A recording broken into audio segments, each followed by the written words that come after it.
As long as we can conquer this city as quickly as possible, losing some devilish beasts isn't a big deal. We have countless devilish beasts at our disposal and can replenish our armies at any time. Does anyone have anything to add to the method that Elder Huan Yu proposed? The crimson-robed man asked in a cold voice. Sacred Ancestor, I suggest we send out some elite devilish beings to eradicate some of the smaller human cultivator strongholds in this area while we attack Deep Heaven City. That way we won't have to worry about watching our backs when we launch the final attack. On top of that, we can use this opportunity to familiarize our elite troops with the way that human cultivators like to do battle, which should minimize our casualties during the final attack, a graceful yellow-robed woman suggested. The crimson-robed man was rather intrigued by this idea, and he asked, roughly how many other large human settlements are there in the nearby area?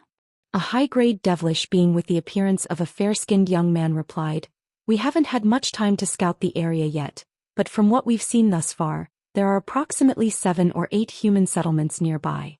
However, none of them are even close to the scale of Deep Heaven City. After a brief pause for contemplation, the crimson-robed man decided, in that case send the Jialuan War Devils, Bloodlight Crystal Guards, and the all-encompassing devilish cavaliers to wipe out those settlements. As for everything else, follow the plan outlined by Elder Huan Yu. What? You're planning to deploy the Bloodlight Crystal Guards? There's no problem with deploying the Jialuan War Devils and the all-encompassing devilish cavaliers, but the Bloodlight Crystal Guards are your personal guards. It would not be wise to send them away, Sacred Ancestor. Most of the high-grade devilish beings' expressions changed drastically upon hearing this order, and some of them immediately raised objections. I have my own reason for deploying the Bloodlight Crystal Guards. There's no need for any of you to try to dissuade me, the crimson-robed man said in an implacable voice. The high-grade devilish beings present exchanged a few glances upon hearing this and didn't dare to say anything further. Right at this moment, the crimson-robed man raised his head, and he seemed to cast his gaze through the ceiling of the hall toward an extremely distant place. Meanwhile, on a giant mountain near the Spirit Sovereign City, there was an elegant woman with a pair of pristine white horns on her head standing on a huge rock. She also withdrew her gaze from a certain direction, and a hint of disdain flashed through her eyes. There were 50 to 60 high-grade devilish beings standing behind her, and all of them had their hands hanging by their sides, looking down from the mountain summit with solemn expressions. There was a sea of devilish chi down below, within which there were countless armored devilish warriors and giant flags that stretched as far as the eye could see. There were also many types of unheard of high-grade devilish beasts intermingled among the armored warriors, and they would let loose the occasional vicious snarl. Up ahead, the Spirit Sovereign City had been completely surrounded by the devilish army. In contrast with what was happening at Deep Heaven City, the devilish army here had deployed all of their troops from the get-go, and it seemed that they were planning to conquer the Spirit Sovereign City in one fell swoop. In the distance, the Spirit Sovereign City was enshrouded within layers of green light barriers, and there were rows of human cultivators standing atop the city wall. The remains of tens of thousands of fortresses lay around the Spirit Sovereign City, and it seemed that they had been destroyed by some type of overwhelming power. Begin the attack, the horned woman commanded, and the killing intent in her voice completely belied her gorgeous appearance. Yes, Mistress Lu Ji. The 50 to 60 high-grade devilish beings didn't even dare to look directly at her as they bowed in unison, and a burst of astonishing baleful chi erupted into the heavens from the summit of the massive mountain. At the very edge of the group of high-grade devilish beings stood a devilish woman in a purple palatial dress. She raised her head slightly to reveal a set of peerlessly beautiful features, and even though she also wore a respectful expression toward the horned woman as all of the other high-grade devilish beings did, there was a hint of complex emotion deep within her eyes. After getting back to his abode, Han Li immediately returned to the secret chamber on the top floor to continue refining the golden gourd and the myriad sword artwork. If he could refine these two treasures before the true battle against the Elder Devil race began, then he and his disciples would all be better equipped for the upcoming battle. A month later, Han Li completed the refinement of the gourd and bestowed the treasure upon Hai Yuetian. After that, he focused the entirety of his attention on refining the myriad sword artwork. Thus time passed by one day after another and over half a year flew by in the blink of an eye. During this time, no messengers were sent to Han Li by the elders of Deep Heaven City. However, his disciples were keeping him up to date on the current situation, so he knew that the Elder Devil race had virtually never ceased their attacks against Deep Heaven City. Regardless of how many devilish beings were slain, a new army would turn up in front of the city in a few days. It was as if there were no end to their numbers. Furthermore, the high-grade devilish beings leading these devilish beasts paid no heed whatsoever to the number of casualties suffered. The city had unleashed several types of super formations to almost decimate those high-grade devilish beings on several occasions, but they were completely fearless and would quickly return with another devilish army. What was even more concerning was that during the past few months, the human settlements closest to Deep Heaven City had been breached one after another. Most of the human cultivators in those settlements perished in battle, while a small proportion of them were captured and were to be transformed into devilish humans through injections of devilish chi. As for the human mortals, they were all spared by the devilish armies and were allowed to continue living in the settlements. According to reports, the devilish beings that attacked these settlements were true devilish elites rather than armies of low-grade devilish beasts. Not only were they all individually extremely powerful, they were also very proficient in combination techniques, and even the body integration cultivators in these settlements hadn't been able to survive the attacks. Han Li was naturally quite alarmed to hear this. It seemed that the true power of the Elder Devil race was far more fearsome than the rumors suggested. If they were to sweep through all of the human settlements in the nearby area, then find a chink in the defenses of Deep Heaven City, it would really be difficult to say if the city would be able to keep them at bay. However, this wasn't a situation that he could change on his own. He would just have to rely on the panel of elders to address this perilous situation. All of the Deep Heaven City elders had lived for over 10,000 years, so they definitely weren't just going to surrender and wait for death. Han Li had a feeling that these days during which he could refine his treasures in peace were numbered. Sure enough, a month later Han Li received a message from Buddhist monk Jin Yu, inviting him to discuss some matters with the panel of elders. Han Li naturally immediately set off to meet with the elders of the city. Less than half a day later, Han Li found himself seated in a chair within a certain hall. Aside from the elders that Han Li had met before, there were also several other unfamiliar body integration cultivators in the hall, and they were clearly the members of the panel of elders that he had yet to meet. It was said that these elders all had important matters to attend to recently, which was why Han Li had never met them. Han Li was rather curious about what these supposed important matters were, but he naturally knew better than to pry and merely exchange some small talk with these elders. All of these elders were at the early body integration stage, so they were naturally very polite toward the mid-body integration stage Han Li.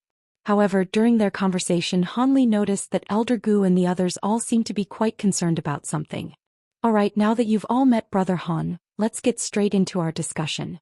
Yesterday, the panel of elders received news that the Elder Devil race has deployed an army to attack the joint city of the 4 major sections. The 4 sects know that they won't be able to withstand this attack, so they sent out a suicide squad of messengers to request for reinforcements from our Deep Heaven City.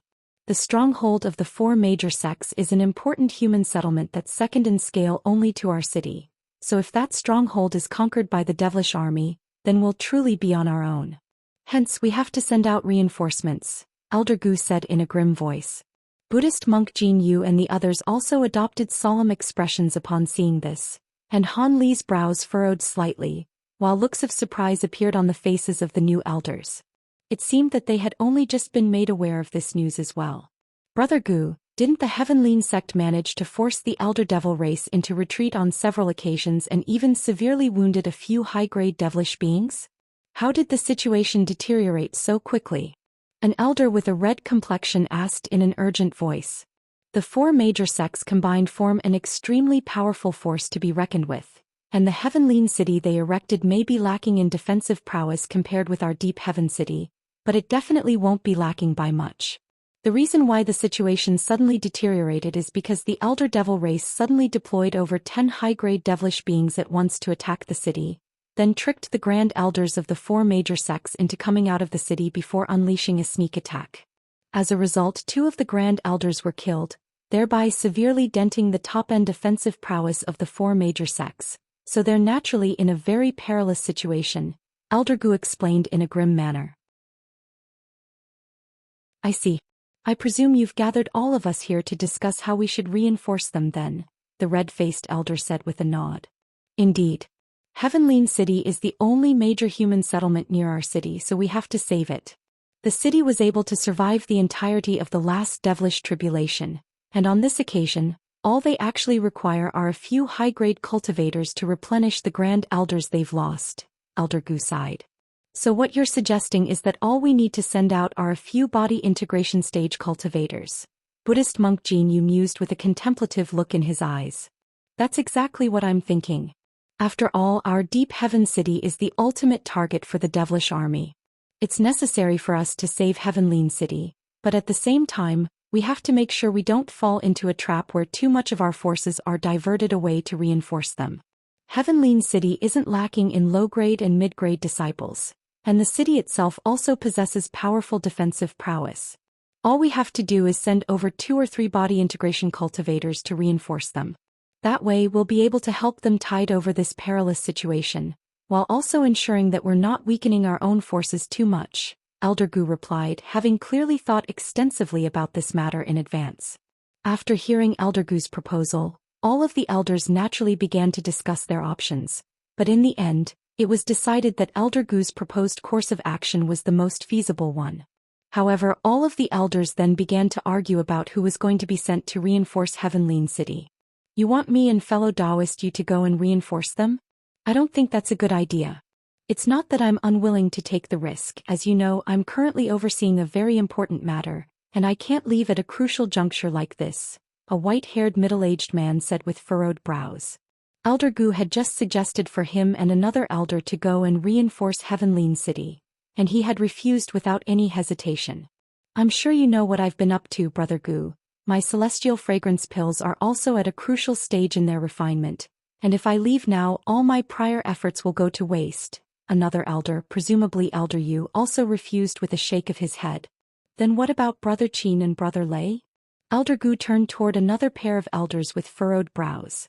Reluctant expressions appeared on both of those elders' faces in response. I'm afraid we've hit a dead end then. Fellow Taoist Jin Yu, myself and the others are responsible for overseeing the defense of Deep Heaven City, so we certainly can't leave, Elder Gu said as a displeased look appeared on his face. I'm willing to make the trip, Brother Gu. I'm good friends with Fairy Lin of the Heavenly Sovereign Sect, so I would be happy to lend them my assistance, Fairy Silverlight suddenly said. That would be great.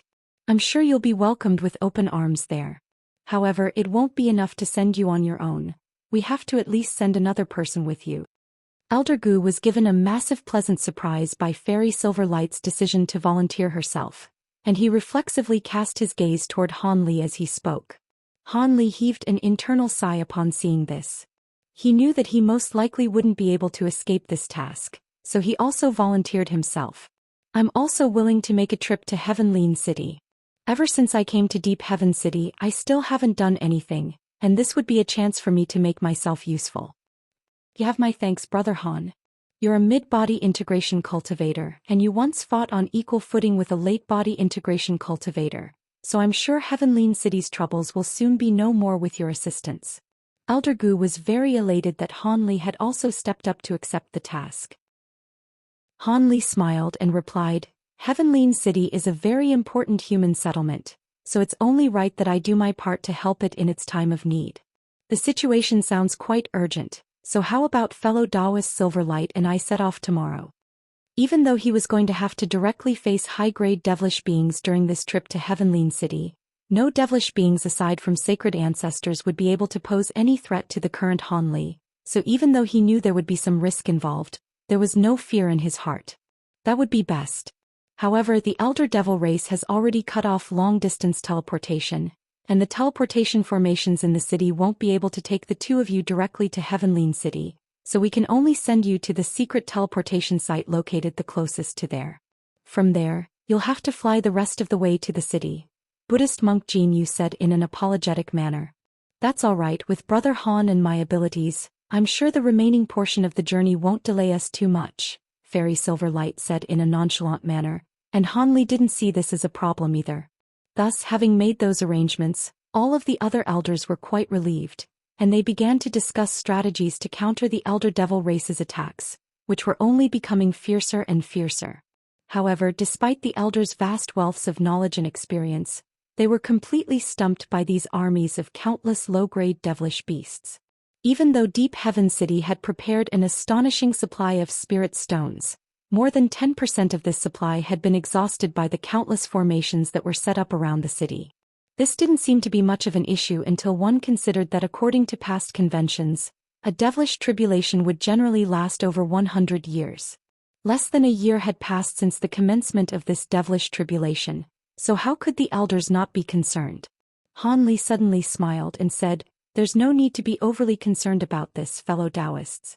Even if there really are virtually infinite low-grade devilish beasts in the Elder Devil realm, I'm sure it'll require a lot of effort and resources for the Elder Devil race to search for and tame these beasts.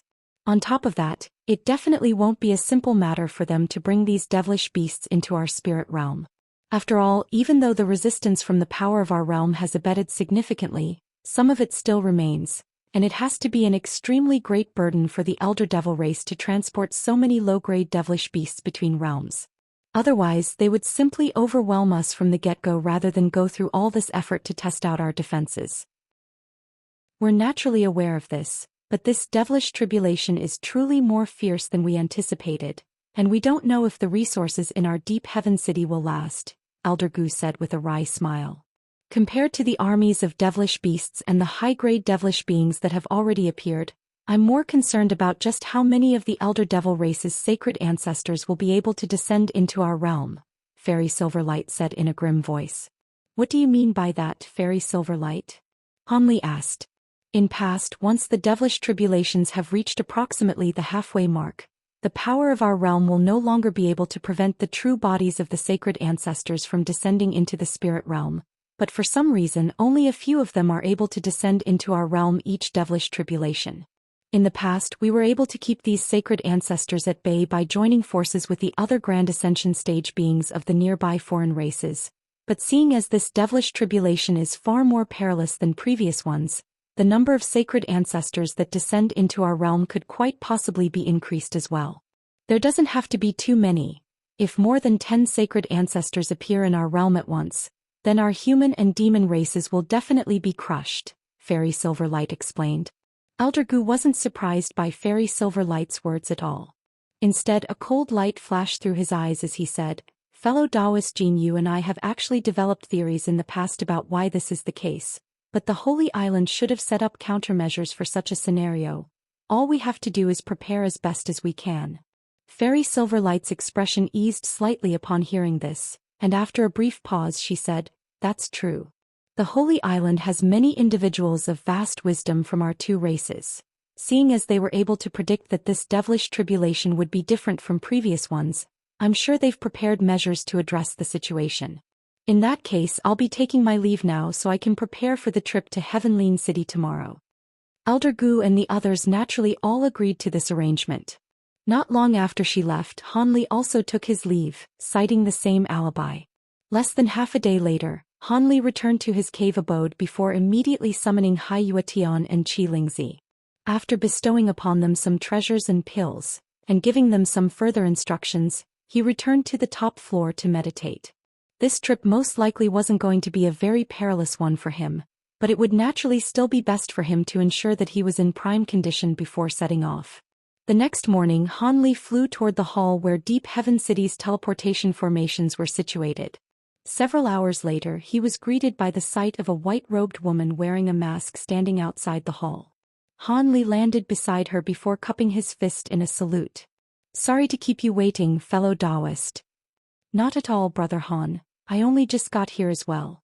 "Let's set off," Fairy Silverlight replied in an indifferent manner. Thus, the two of them made their way into the hall, where several guards were already waiting for them.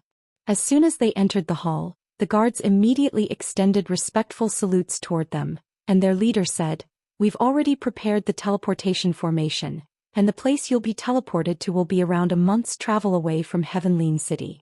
In order to keep that teleportation site a secret, it hasn't been used ever since the commencement of the devilish tribulation, so please do take care in case the teleportation site has already been exposed." "Are you saying we could be teleporting straight into an ambush from the Elder Devil race?" Fairy Silverlight asked in a cold voice as she raised an eyebrow. The guard's heart jolted upon hearing this, and he hurriedly explained, "The location of the teleportation site is extremely secretive, so that shouldn't be the case. I'm only stating a very unlikely hypothetical situation." "There's nothing wrong with the teleportation formation, is there?" Han Li asked in a calm voice. "Definitely not. We've just tested it not too long ago," the guard replied in a confident manner. "As long as the teleportation formation is fine, even if there's an ambush on the other side, fellow Taoist Silverlight and I will be able to take care of ourselves. Prepare the teleportation formation right away," Han Li instructed. Fairy Silverlight opened her mouth to say something in response, but decided against it in the end. Thus, the guards immediately sprang into action, and hurriedly began to activate the teleportation formation. Fairy Silverlight strode onto the center of the formation first, and Han Li followed along with a calm smile. Moments later, a buzzing sound rang out from the teleportation formation underfoot, and white spiritual light flashed around them. The spiritual light then brightened even further, and the two of them vanished on the spot. From Han Li's perspective, everything around him had abruptly turned blurry and indistinct.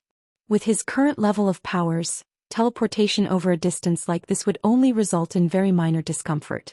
As the light around them began to fade and a new set of scenery took shape around them, Han Li immediately released his spiritual sense to scour through the surrounding area, following which a cold light instantly flashed through his eyes. Almost at the exact same moment, hundreds of streaks of black light came hurtling toward them from all sides. Han Li immediately made a hand seal to conjure up a layer of gray light around his own body. Initially, the layer of gray light was only around 10 feet thick, but after just a single flash, it swelled drastically to countless times its original size, encompassing all of the oncoming streaks of black light in the process. As a result, all of the streaks of light came to an abrupt halt, and were revealed to be black crossbow arrows, each of which was around a foot in length and of a glossy black color. The tips of the arrows were flashing with a sinister purple light, and they seemed to have been smeared with some kind of lethal poison. Only then did Han Li inspect his surroundings in an unhurried manner, and in doing so he discovered that they were currently situated in a giant hall that was over 1,000 feet in size. There were 50 to 60 black-armored devilish warriors dispersed throughout the hall, and they were all holding black crossbows while staring at Han Li's duo in a shocked manner.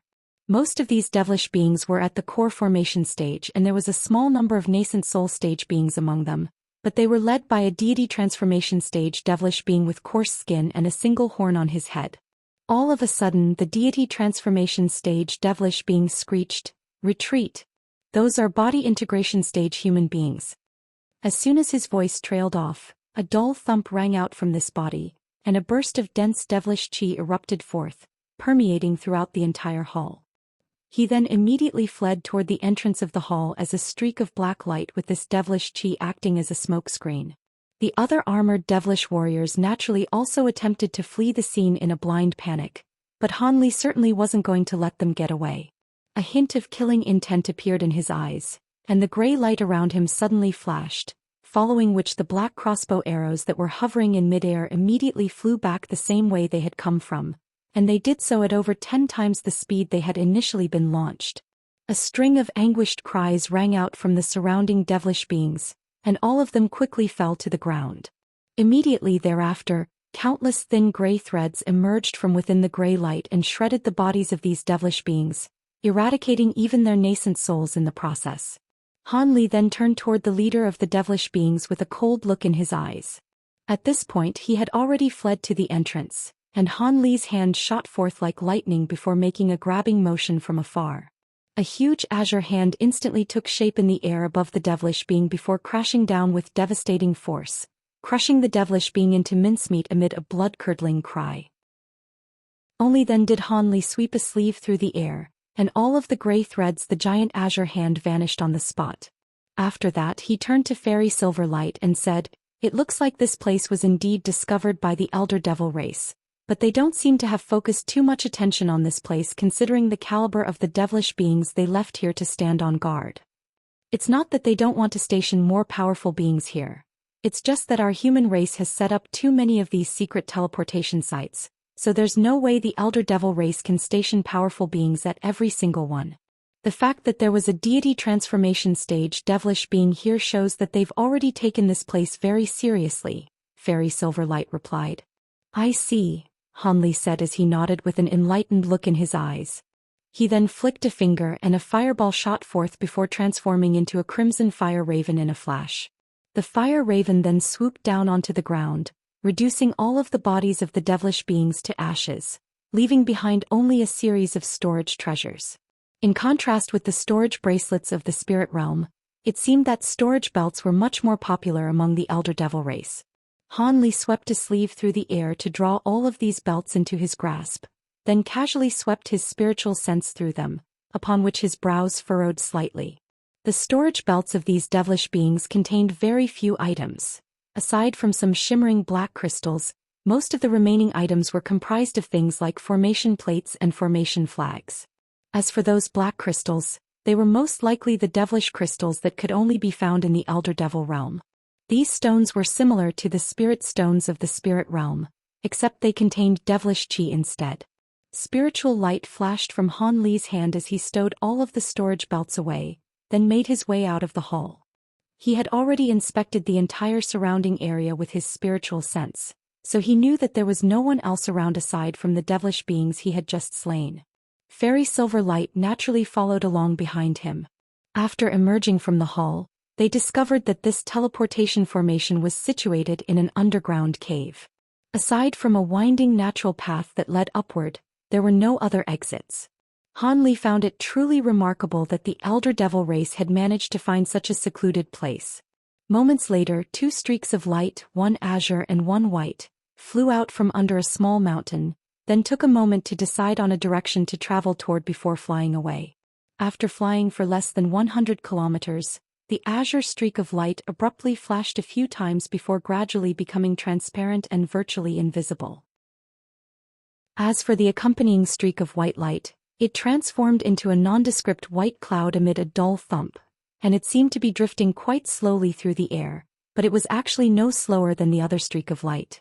Thus the two of them continued onward and quickly vanished into the distance.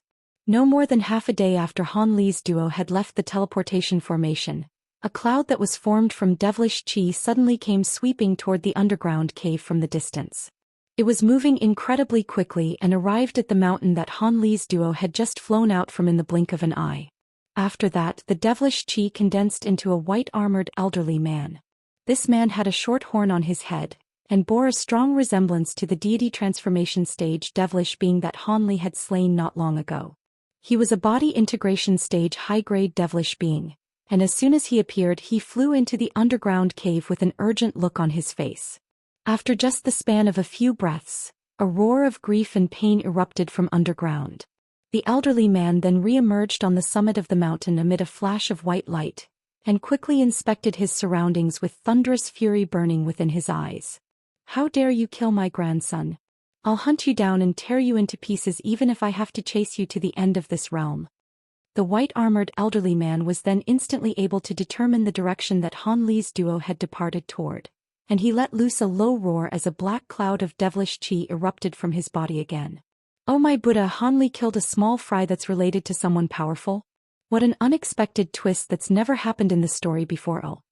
The elderly man then laid a hand onto his belt, and a ball of black light flew out amid a clear cry. Immediately thereafter, the ball of black light transformed into a giant black crane that was around 100 feet in length, and the elderly man leaped onto the crane's back before making a hand seal with a furious expression. Black light swirled around the giant crane's wings, and it suddenly manifested 4 pairs of black wings before flapping them in unison. The giant black crane shot forth through the air like a giant arrow, and at the same time, the devilish chi released by the elderly man expanded drastically to encompass the crane as well, and its speed was instantly doubled. Right at this moment, a gargantuan black staff suddenly extended out of the cloud of black chi before slamming viciously into the small mountain from over 10,000 feet away. An earth-shattering boom rang out as countless shards of rocks flew in all directions, and the giant staff projection vanished in a flash, having reduced the small mountain to half its original height. Meanwhile, the giant crane had already disappeared into the distance. 4 hours later, on a giant mountain that was hundreds of thousands of kilometers away, There were two other high-grade devilish beings discussing something with one another. Old Man Li has been gone for a long time. Didn't he say he was coming back right after he delivered a couple of protective treasures to his grandson? What's taking him so long? If he delays what we're doing here, we'll have to answer to sacred ancestor Shui Guang. A high-grade devilish being with blue devilish marks all over his face said in an impatient manner. There's no need to be so impatient, Lord Lan. Old Man Li is not a man who doesn't know his priorities, and he's most likely already on the way back. That grandson of his is his only direct lineal descendant, so it's only normal that he's giving him a lot of attention.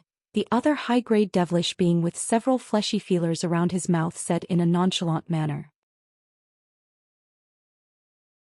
Even so, that place isn't all that far away. He should have been back by now. Could he have encountered some trouble along the way?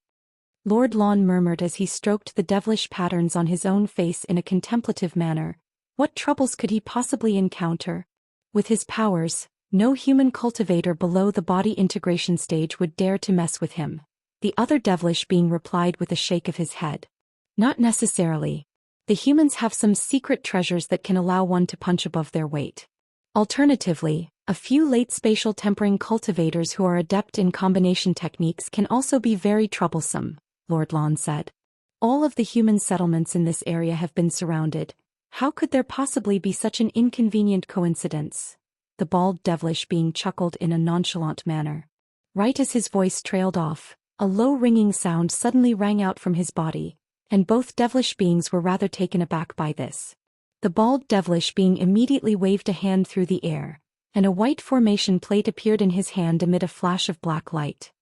He pointed a finger toward the formation plate, and a burst of transparent fluctuations immediately rippled through the air, following which white light flashed from the surface of the plate, and the furious face of an elderly man appeared. It was none other than the fellow Taoist Li they had been referring to. Brother Li, why are you contacting us through this formation plate? And why are you still not back yet? The bald devilish being asked in a slightly displeased manner. Lord Lan's expression eased slightly upon seeing that the elderly man was alive and well, but a hint of displeasure then appeared in his eyes as well.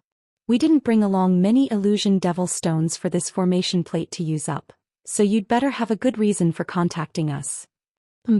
My grandson was killed by human cultivators not long ago, and I'm pursuing the perpetrator now.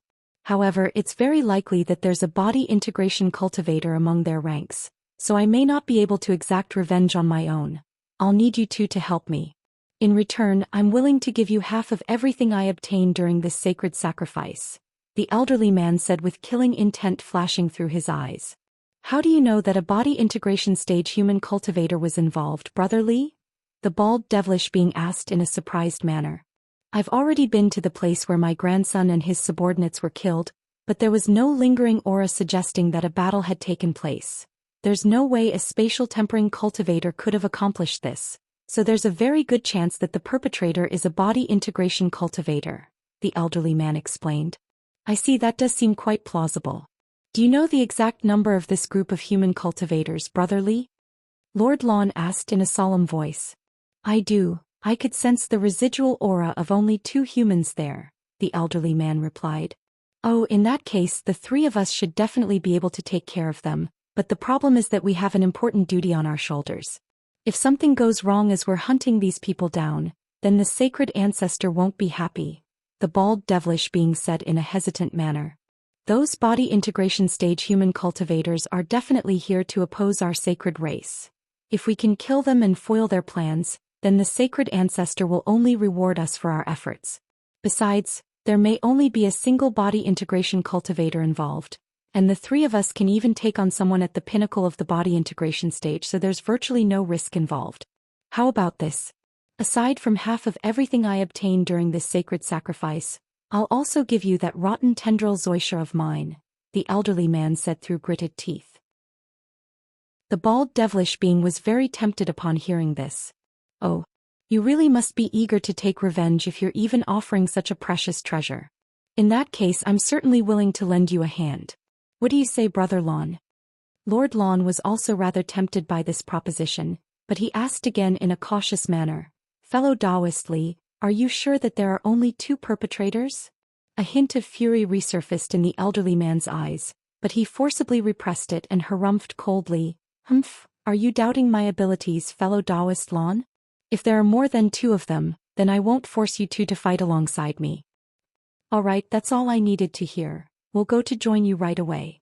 Make sure you don't let those two human cultivators shake you off, Brother Li," Lord Lon said with a faint smile.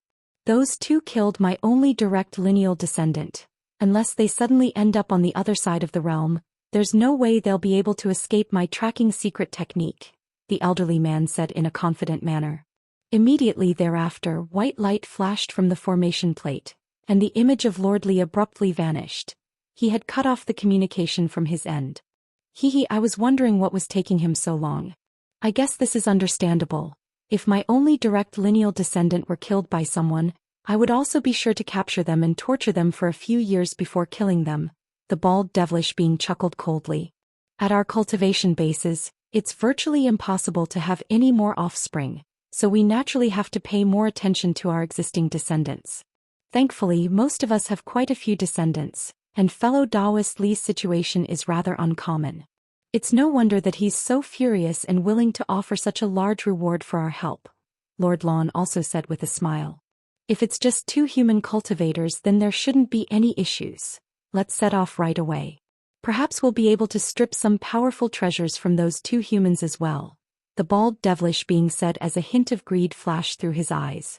"Of course, we already agreed to assist Brother Li, so we should naturally do everything in our power.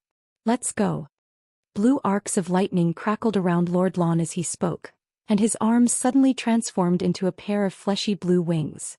Not only were the wings riddled with blue bone spikes, there were countless arcs of lightning revolving around them, creating a very menacing sight to behold.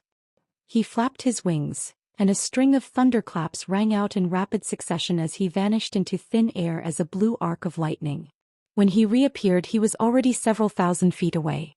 The bald devilish being swept to sleeve through the air upon seeing this, releasing a red ball of light that transformed into a crimson cloud, which quickly enveloped his entire body.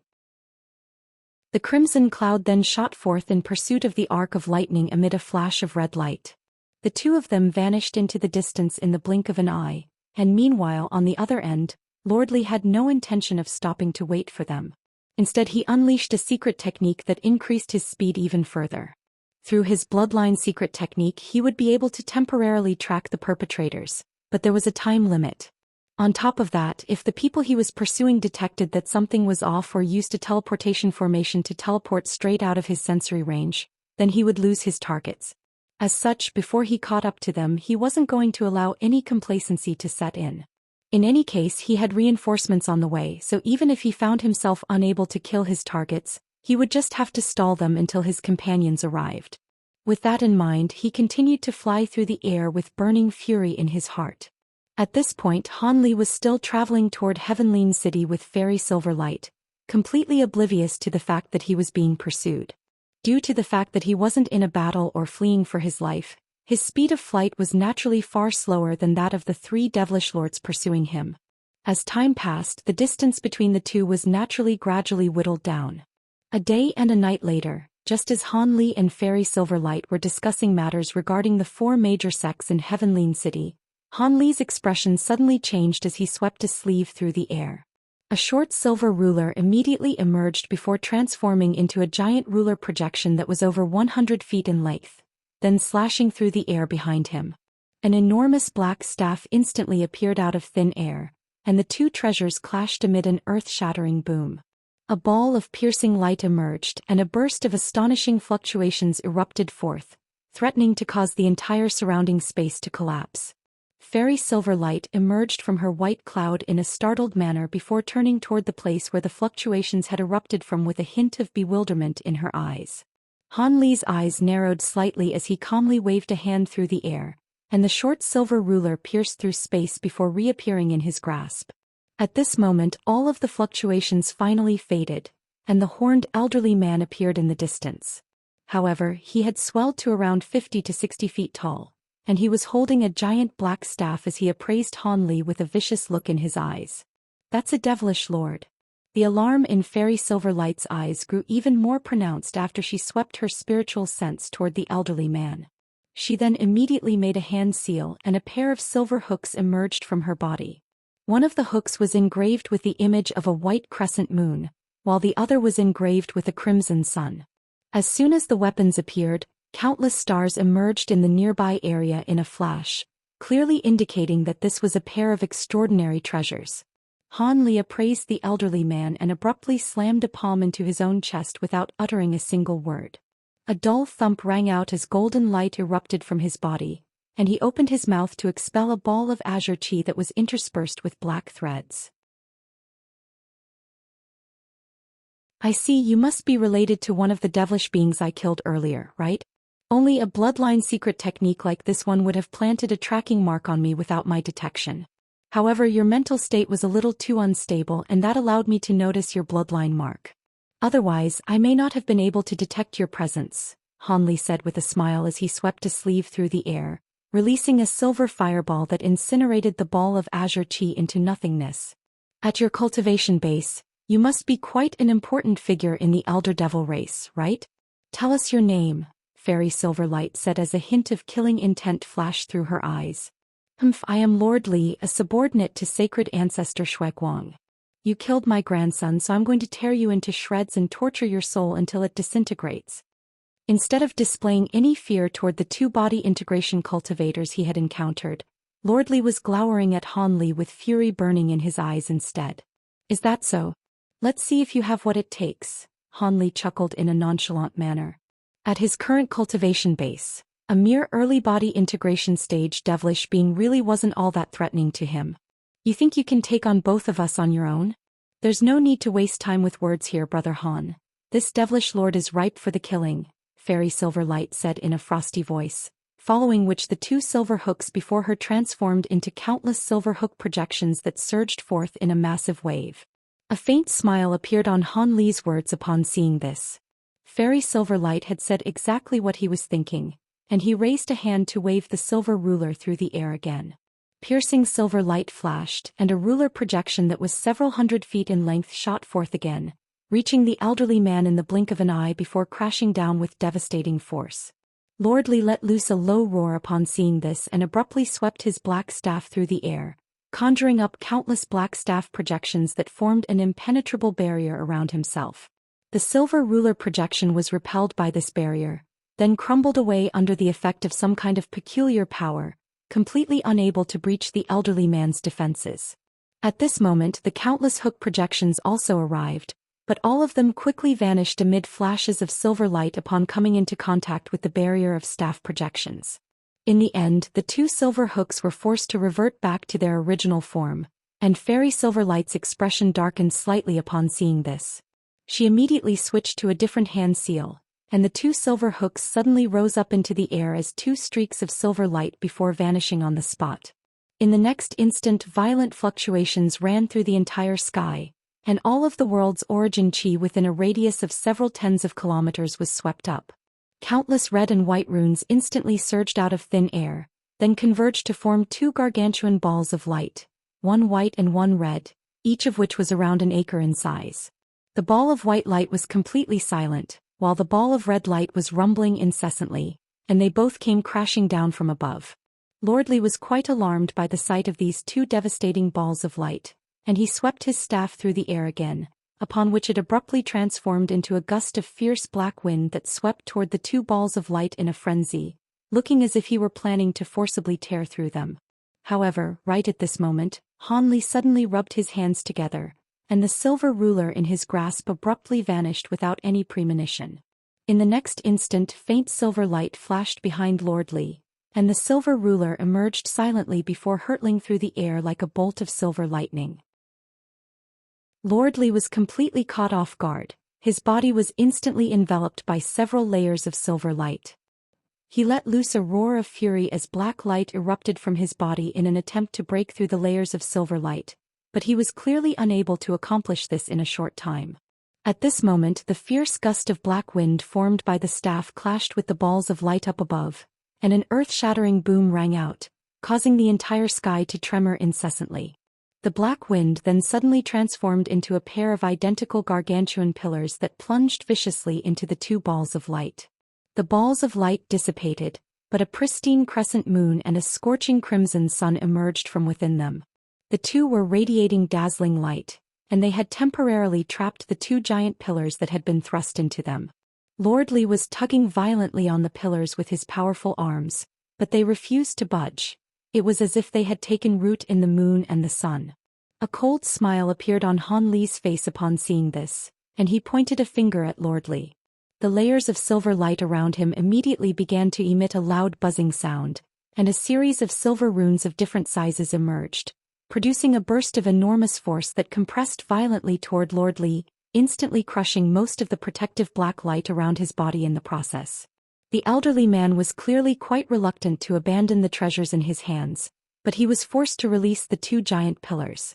A vicious light then flashed through his eyes as he quickly made a hand seal before letting loose a loud cry. An astonishing scene then ensued. His massive body suddenly began to swell drastically once again, and two balls of flesh bulged from his shoulders. Following a string of harrowing cracks and pops, two more identical heads emerged on his shoulders. At the same time, four more balls of flesh bulged out of his back, and they transformed into two pairs of arms amid a flash of black light. The elderly man had transformed into a devilish being with 3 heads and 6 arms in the blink of an eye. Furthermore, there was violent black devilish chi erupting from his body, and his aura had swelled to become more than twice as powerful as it had originally been. As such, his early body integration stage powers rose to around the mid-body integration stage. After making this transformation, a vicious look appeared on all 3 of Lord Li's faces. He flipped his 6 hands over and 6 black devilish swords emerged, then unleashed countless black threads that erupted forth like a giant net. The layers of silver light around him were instantly sliced into countless pieces, and Han Li's expression changed slightly upon seeing this as he immediately waved a hand through the air. The shattered fragments of the silver light began to converge and regenerate, but during this split-second delay, Lord Li's body flashed and he vanished on the spot. In the next instant, spatial fluctuations erupted several hundred feet away, and Lord Li re-emerged. As soon as he appeared, he let loose a thunderous roar, and a series of black devilish patterns appeared over his body. Immediately thereafter he expanded even further to over 1,000 feet in size, then swept his 6 arms through the air. The 6 giant swords that he was wielding vanished amid a flash of black light, but his gigantic hands reached out like 3 pairs of small mountains, with 2 of them reaching for the moon and the sun, while 2 more reached out for Han Li and Fairy Silverlight. Meanwhile, his remaining 2 hands were rapidly making a series of hand seals. At the same time, the 2 heads on his shoulders closed their eyes, then began to chant something as black runes swirled around them. The sun and the moon formed by the silver hooks were quite profound, but in the face of Lord Li, who had become drastically more powerful, they were no longer able to continue locking the pair of giant black staves in place. Thus, the 2 staves shot forth through the air before landing in Lord Li's grasp, following which the 2 combined as one and reverted back to a single giant black staff. Almost in the exact same instant, Han Li felt the sky dim before his eyes, and a giant black palm reached him in a flash. Han Li remained completely calm and collected as golden light revolved around his body. He extended a palm out of his sleeve, which transformed into a giant golden hand that reached out through the air. Prior to even coming into contact with one another, countless golden arcs of lightning erupted from the golden hand, and it crashed violently into the massive black palm. A resounding thunderclap rang out, and the devilish hand was instantly vanquished as if those arcs of golden lightning were the bane of its existence. In contrast, Fairy Silverlight didn't dare to take the attack head-on. In the instant that the devilish hand was about to reach her, she transformed into a gentle breeze that vanished on the spot, leaving the devilish hand to strike nothing but empty air. Lord Li's expression darkened even further after witnessing his attacks being nullified, and his other 2 heads suddenly ceased their chanting. The 2 hands that were making hand seals just a moment ago abruptly reached out to point at Han Li and Fairy Silverlight. 2 sharp ringing sounds rang out from his fingertips, and a pair of crimson threads shot forth before vanishing into thin air in a flash. A solemn look appeared on Han Li's face upon seeing this, and he suddenly raised a hand, upon which a small black mountain appeared before him. The mountain was around 70 to 80 feet tall, and it hovered before him like a massive shield. This was none other than the extreme essence-fused mountain. In the next instant, the crimson thread reappeared several tens of feet away before plunging viciously into the small black mountain. Crimson light flashed, and the thread managed to pierce several feet into the mountain before it finally dissipated. Han Li's expression changed slightly upon seeing this. No one was more aware than him of just how incredible the extreme essence-fused mountain's defensive prowess was. The treasure had been infused with countless precious materials and refined on several occasions. Even the average divine spirit treasure wouldn't be able to leave so much as a scratch on its surface. As such, the fact that the crimson thread was able to plunge so far into it was a testament to just how fearsome it was.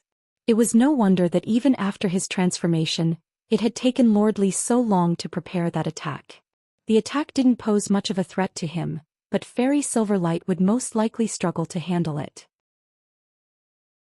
Just as Han Li was thinking this, he heard a muffled groan, and he hurriedly cast his gaze toward Fairy Silverlight to find that she was stumbling back a few steps with a hand clasped over her own shoulder. There was a red shield, a flag, and a jade badge hovering in front of her, but the spiritual light radiating from them had dimmed significantly, and it seemed that they had all been severely damaged. A pained look appeared on Fairy Silverlight's face, and she immediately opened her mouth to expel a small silver sword. The flying sword flew over to her shoulder as a streak of silver light, then abruptly sliced off her arm. Strangely enough, not a single drop of blood flowed out of the self-inflicted wound. As soon as the arm was detached from her body, it burst into crimson flames and was quickly incinerated into ashes. Be careful, Brother Han. This is one of the 4 great devilish flames of the Elder Devil race, the blood-eroding devilish flame. Once it enters a target's body, there's no way it can be expelled aside from through the use of several types of legendary treasures, Fairy Silverlight cautioned in an urgent voice. She then flipped her remaining hand over to produce a fragrant white pill amid a flash of azure light, then swallowed the pill without any hesitation. A burst of azure light immediately revolved around the cross-section of the wound on her shoulder, and another arm that was identical to the severed one appeared. However, her complexion had paled significantly behind her mask, and it was quite clear that she had paid quite a heavy price to instantaneously regenerate that lost limb. Han Li glanced at Fairy Silverlight's new arm, then turned back to the mountainous Lord Li, and a hint of killing intent flashed through his eyes. Blood-eroding devilish flames? I see, it looks like I underestimated you. But then again, this is a good thing. It shows that you're definitely quite an important figure in the Elder Devil race, which gives me even more incentive to kill you.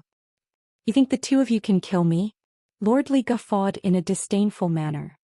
He then abruptly swept his giant black staff through the air, and countless mountainous staff projections took shape amid a string of rumbling booms, then swept toward Han Li and Fairy Silverlight with devastating force. Before the staff projections had even reached them, both of them were struck by a burst of suffocating spiritual pressure, as if heaven and earth were about to crumble around them.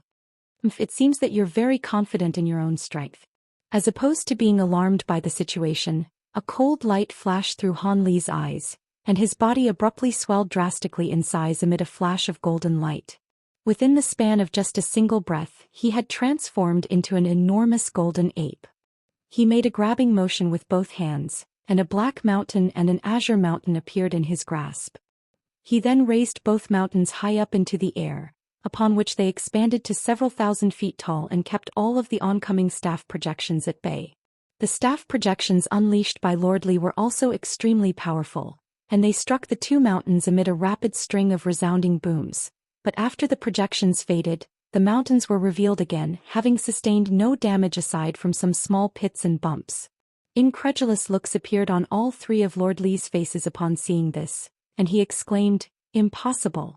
How could there possibly be a body integration stage human cultivator with strength superior to mine?" He turned to inspect the giant ape that Han Li transformed into, and the astonishment in his eyes grew even more pronounced. It would be rude of me not to return the favor. How about you take an attack from me as well?" The golden ape chuckled coldly before abruptly bringing the 2 massive mountains together, then hurled them with devastating force. 2 resounding booms rang out as the pair of mountains hurtled through the air, leaving 2 white trails in their wake. Even when they were still a few hundred feet away from Lord Li, a burst of enormous invisible force had weighed down upon him, causing the space around him to tremor violently as if it were on the brink of being shattered. Lord Li was extremely alarmed to see this, but he refused to believe that he would lose to Han Li in a contest of strength. As such, all three of his heads let loose ferocious roars, and he swept his giant black staff toward the two mountains, sending countless staff projections hurtling through the air once again. An earth-shattering boom erupted, and Lord Li's hands instantly went numb as his giant staff was wrenched out of his grasp. At the same time, a burst of tremendous force crashed into his body, sending him flying back as he threw up a mouthful of black blood. The two giant mountains only faltered momentarily in midair before crashing down with devastating force again, threatening to crush Lord Li into mincemeat.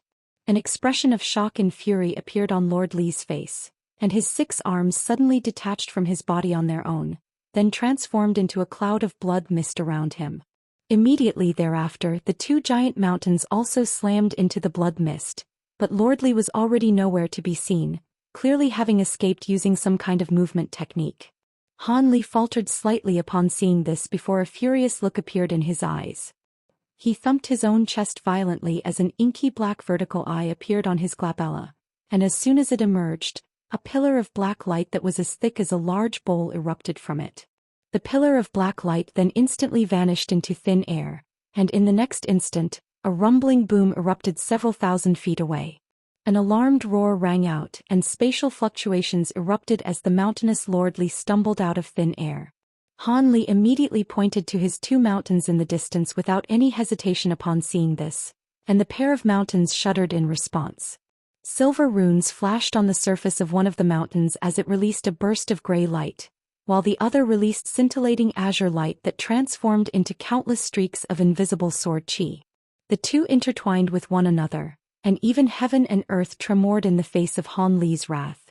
Lord Li's faces immediately paled upon seeing this, and he stomped both of his feet onto the space below him without any hesitation. His feet then exploded into 2 bursts of blood mist as well, revealing a pair of silver foot bones. Not only were these foot bones flashing with silver light, there was also a pair of crimson talismans adhered to their surfaces.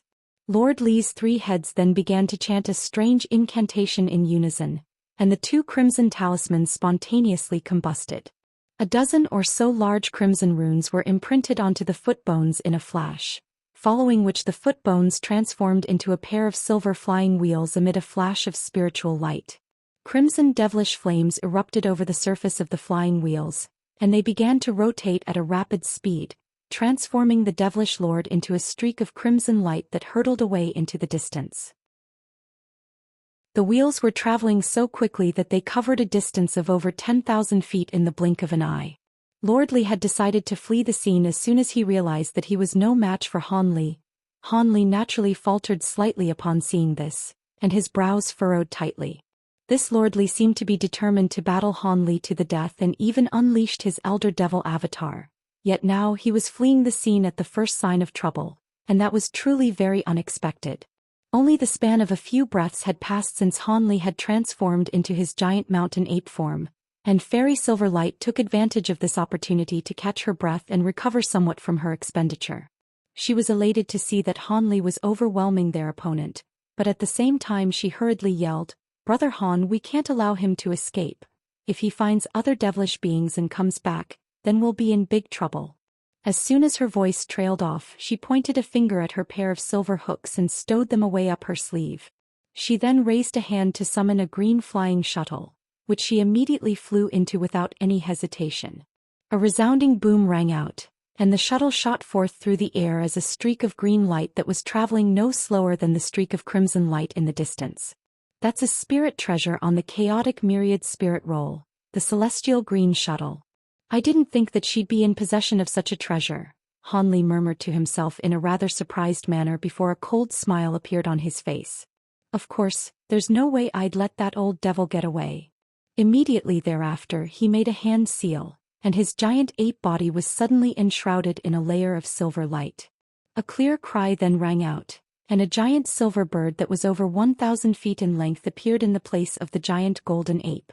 The giant bird raised its head and flapped its wings, and arcs of silver lightning erupted from its body as another pair of translucent wings also appeared on its back. These were none other than Han Li's thunderstorm wings.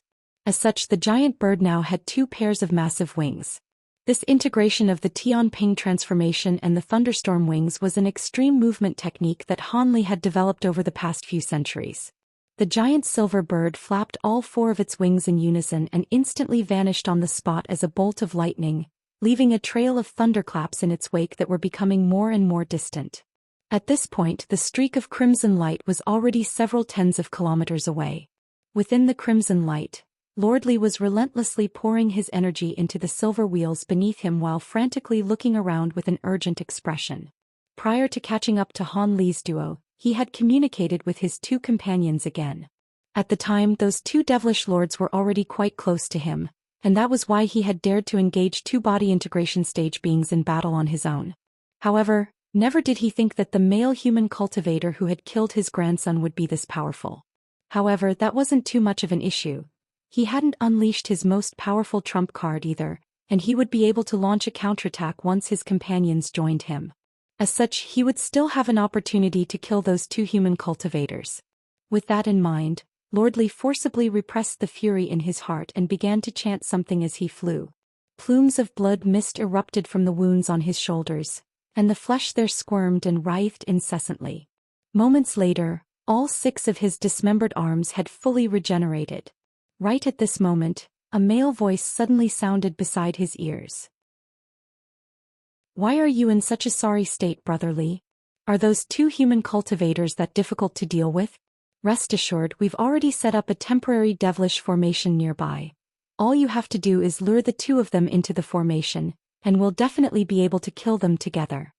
The voice belonged to none other than that bald devilish being.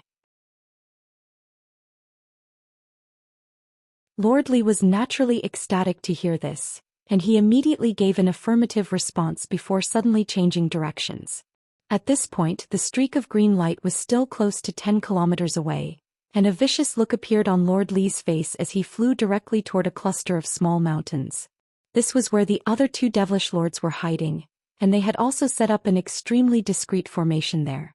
In Lord Li's mind, all they had to do was use the formation to kill the female human cultivator within the streak of green light, which would leave Han Li on his own, and the 3 of them would definitely be able to take him down together.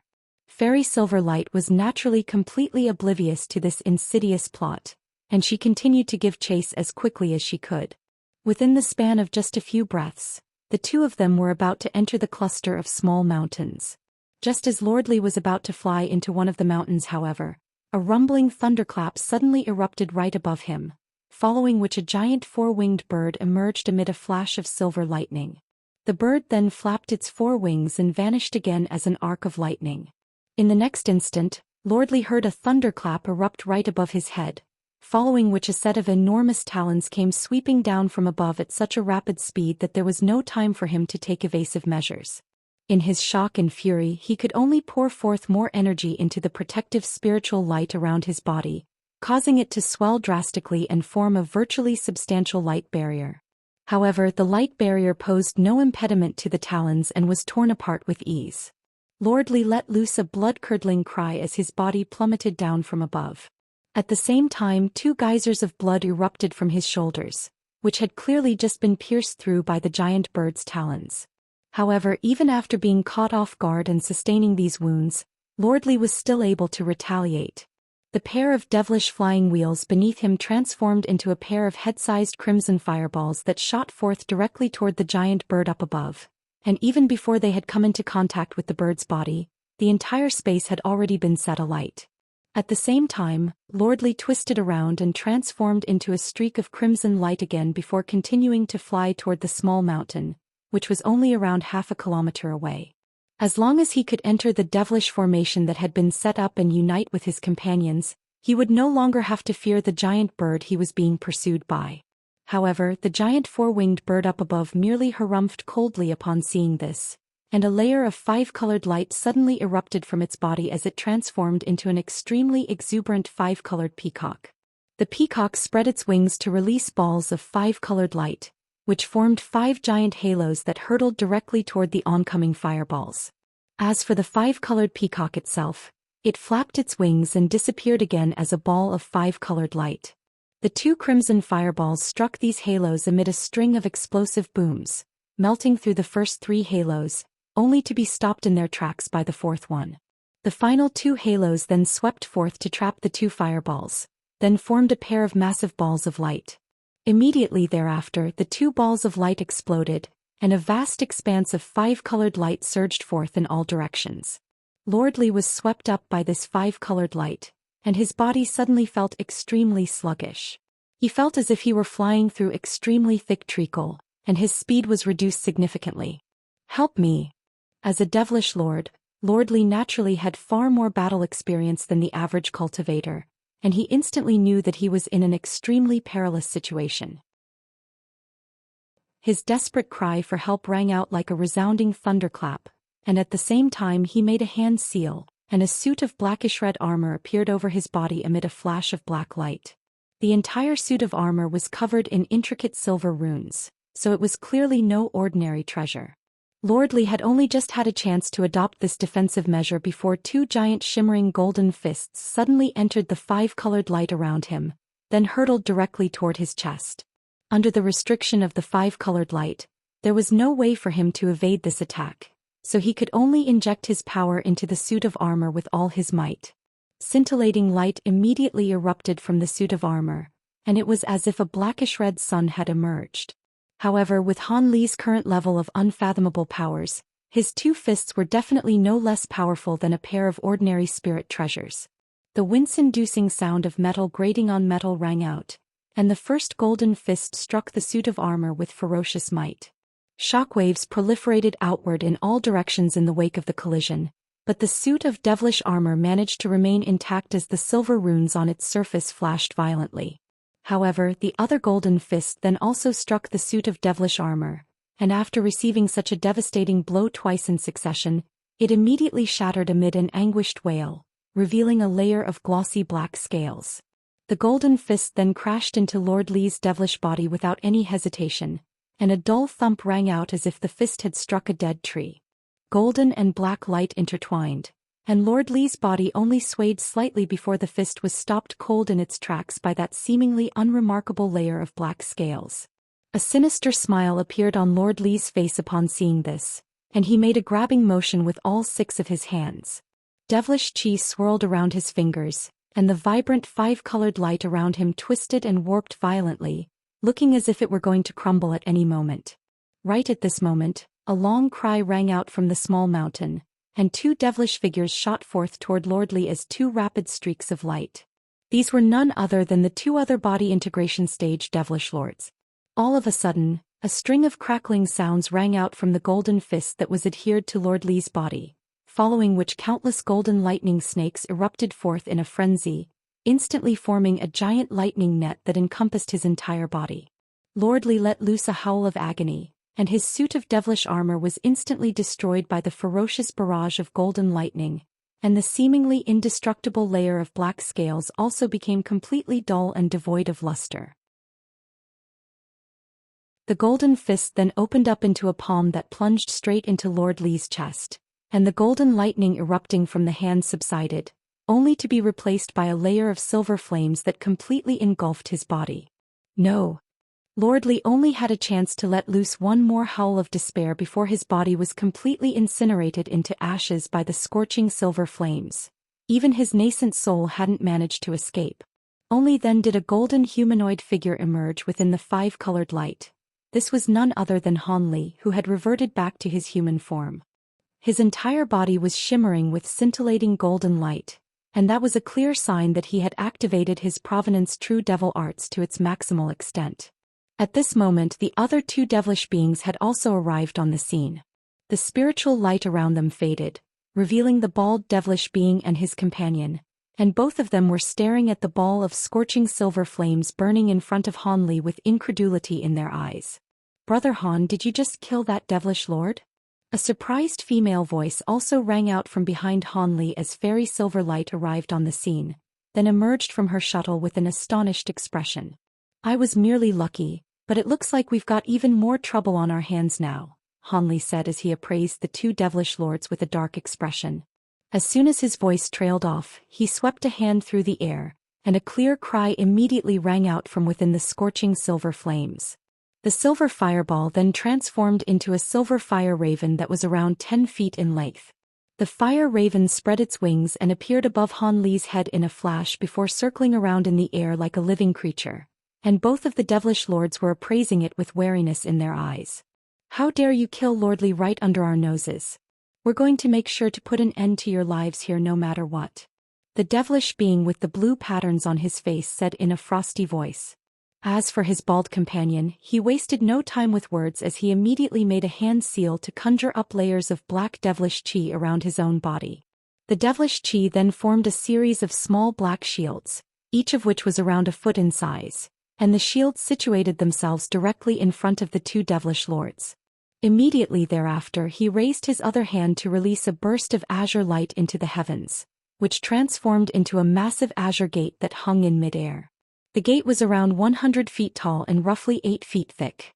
The surface of the gate was covered in patches of rust, and there were two extremely menacing giant ghostly heads engraved on each half of the gate, striking the beholder with a bone-chilling sensation.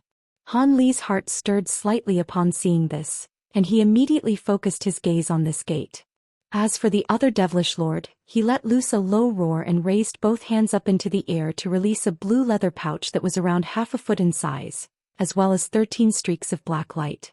The leather pouch swelled drastically to around 10 feet in size, following which the opening was loosened, and over 100 balls of blue light rushed out from within it, then transformed into translucent blue flying snakes. Each snake was around 3 feet in length with a pair of transparent ice wings, and all of them were flicking their forked tongues incessantly. As for the 13 streaks of black light, they exploded almost as soon as they were released, transforming into 13 devilish flags enshrouded in dense black chi, and each flag was around 10 feet tall. These flags slowly unfurled themselves, and each flag contained an image of a half-naked woman standing on a mountain of bones. The women were all extremely lifelike and seductive in appearance.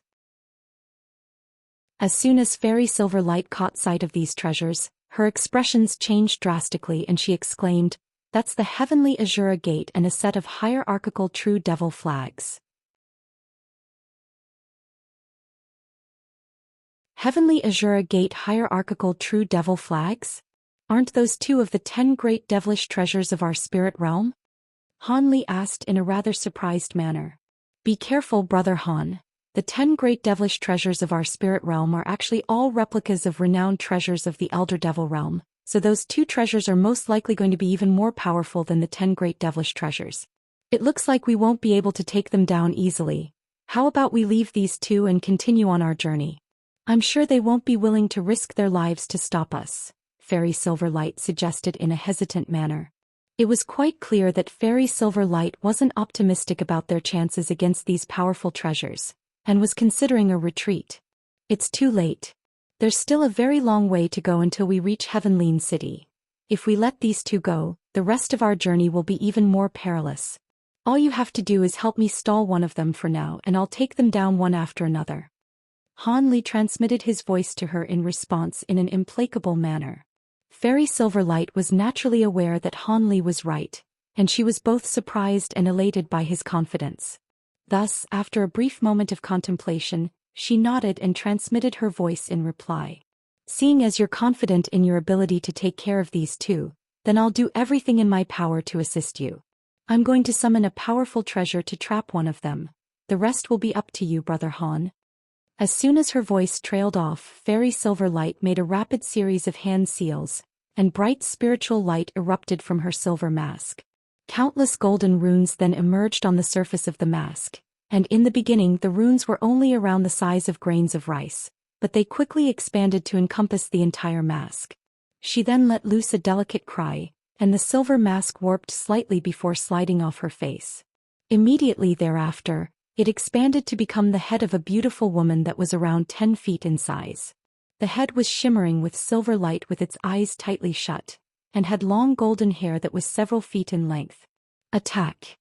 A cold light flashed through the bald devilish lord's eyes upon seeing this, and he immediately bit down onto the tip of his own tongue, then opened his mouth to expel a mouthful of black blood, which transformed into a cloud of blood mist that enshrouded the ghostly azure gate. After witnessing Han Li's dismantling of Lord Li, the bald devilish being had already cast aside all complacency, and he was sacrificing some blood essence from the get-go to activate this trump card treasure of his.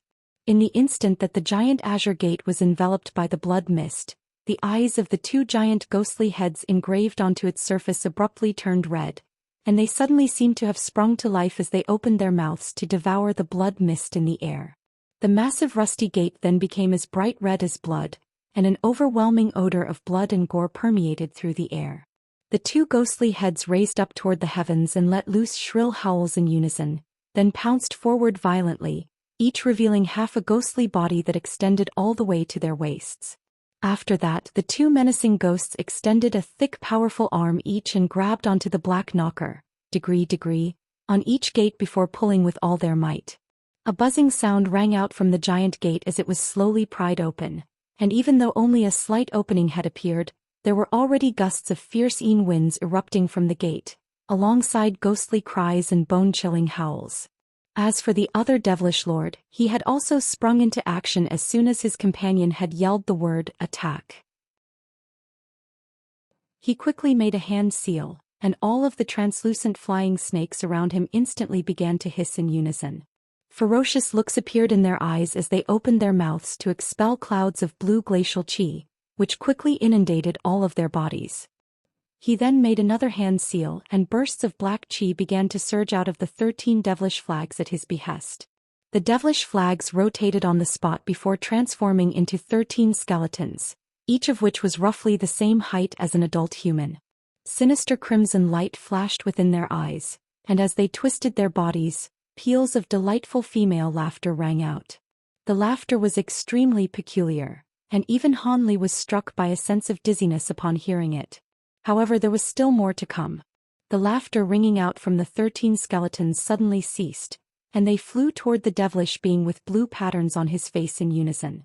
As opposed to being alarmed by this, the devilish lord remained calm and collected, and he let loose a low cry before sweeping a sleeve through the air, releasing 13 crimson pills that he had prepared in advance.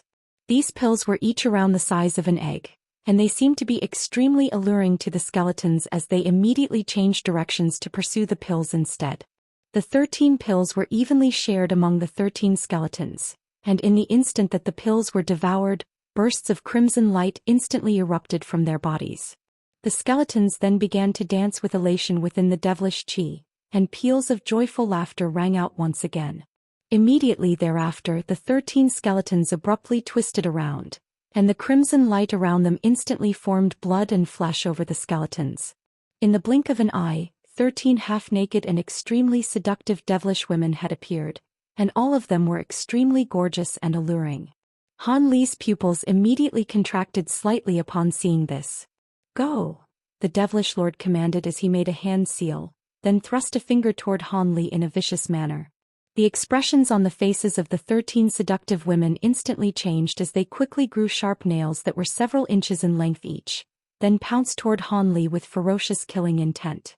The blue flying snakes in the air also flapped their wings, and the blue glacial chi in the nearby area was all drawn into their bodies. As a result, they transformed into over 100 giant ice spikes, each of which was around 10 feet in length, then shot forth through the air like speeding arrows. A cold light flashed through Han Li's eyes, and he immediately swept a sleeve through the air to release 72 small golden swords. These swords then instantly swelled to around 3 feet in length each before splitting up into hundreds of sword projections. The sword projections shuddered slightly before hurtling through the air, transforming into golden threads that directly opposed the oncoming ice spikes. As for the silver fire raven, it let loose a clear cry before spreading its wings and transforming into a giant fireball, then shot forth directly toward the 13 devilish women. In the instant that Han Li's battle against this devilish lord commenced, fairy silver light also gritted her teeth and lashed out toward the giant ghostly gate up ahead, which was still slowly being opened. The beautiful silver female head in front of her gradually opened its eyes at her behest, revealing a pair of golden eyes. At the same time, the female head also opened its mouth to expel a plume of translucent threads. The threads were completely unremarkable when they first emerged, but after just a single flash, They transformed into an enormous net that descended from above. The bald devilish lord was currently focusing all of his power on opening that giant gate, and his heart immediately stirred upon seeing this. His hand shot forth like lightning to point at the small black shields he had conjured up earlier, and these shields instantly swelled to become huge translucent shield projections that linked up with one another seamlessly. Thus, a semi-spherical black light barrier appeared in the air above the bald devilish lord, encompassing both himself and the ghostly gate. As opposed to being alarmed by this, Fairy Silverlight seemed to be quite elated by this sight, and she immediately sent the giant net crashing down from above, encompassing the black light barrier, the bald devilish lord and the ghostly gate. The net of threads then blurred and transformed into a dense light barrier that trapped everything beneath it, and at the same time Fairy Silverlight pointed a finger at the female head hovering before her.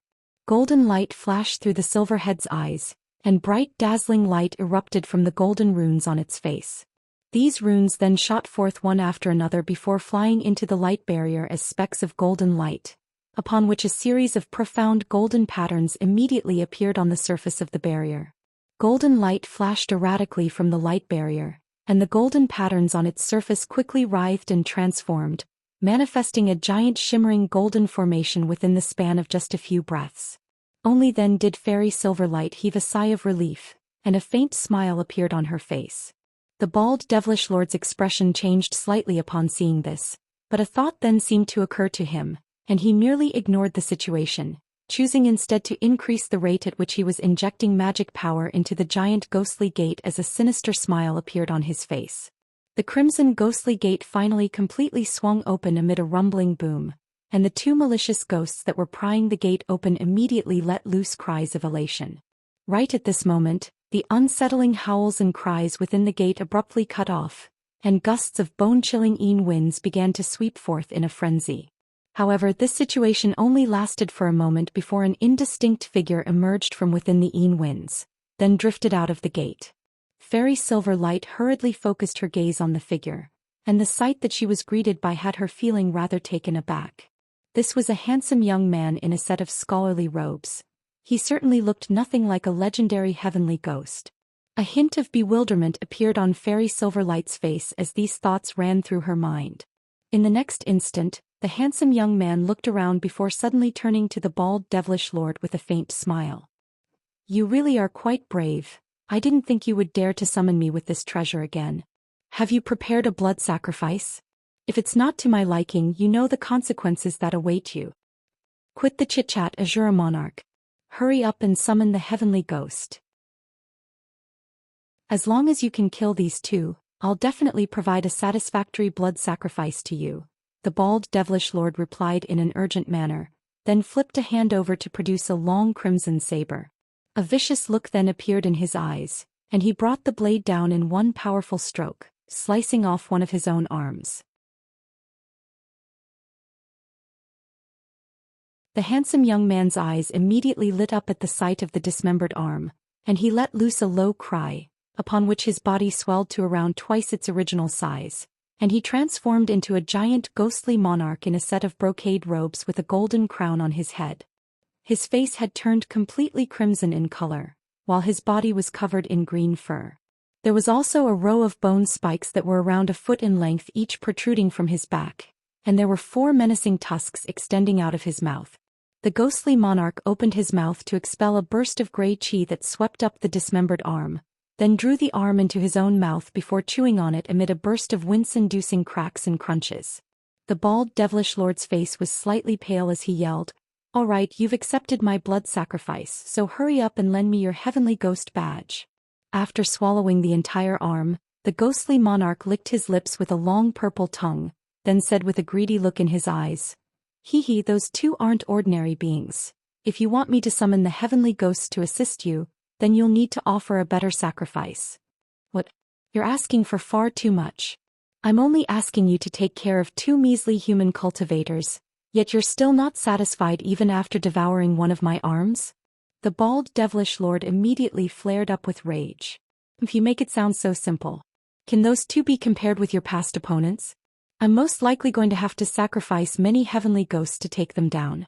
It seems like you've already forgotten the pact that you made with me through this gate, Do you need me to refresh your memory? The ghostly monarch asked in a menacing voice. The bald devilish lord's expression darkened even further, and he gritted his teeth before lashing out with the crimson blade again, slicing off one of his own legs on this occasion. This should be enough, right? If you dare to say no, I'm going to destroy the pact between us even if it means we'll both end up with severe injuries.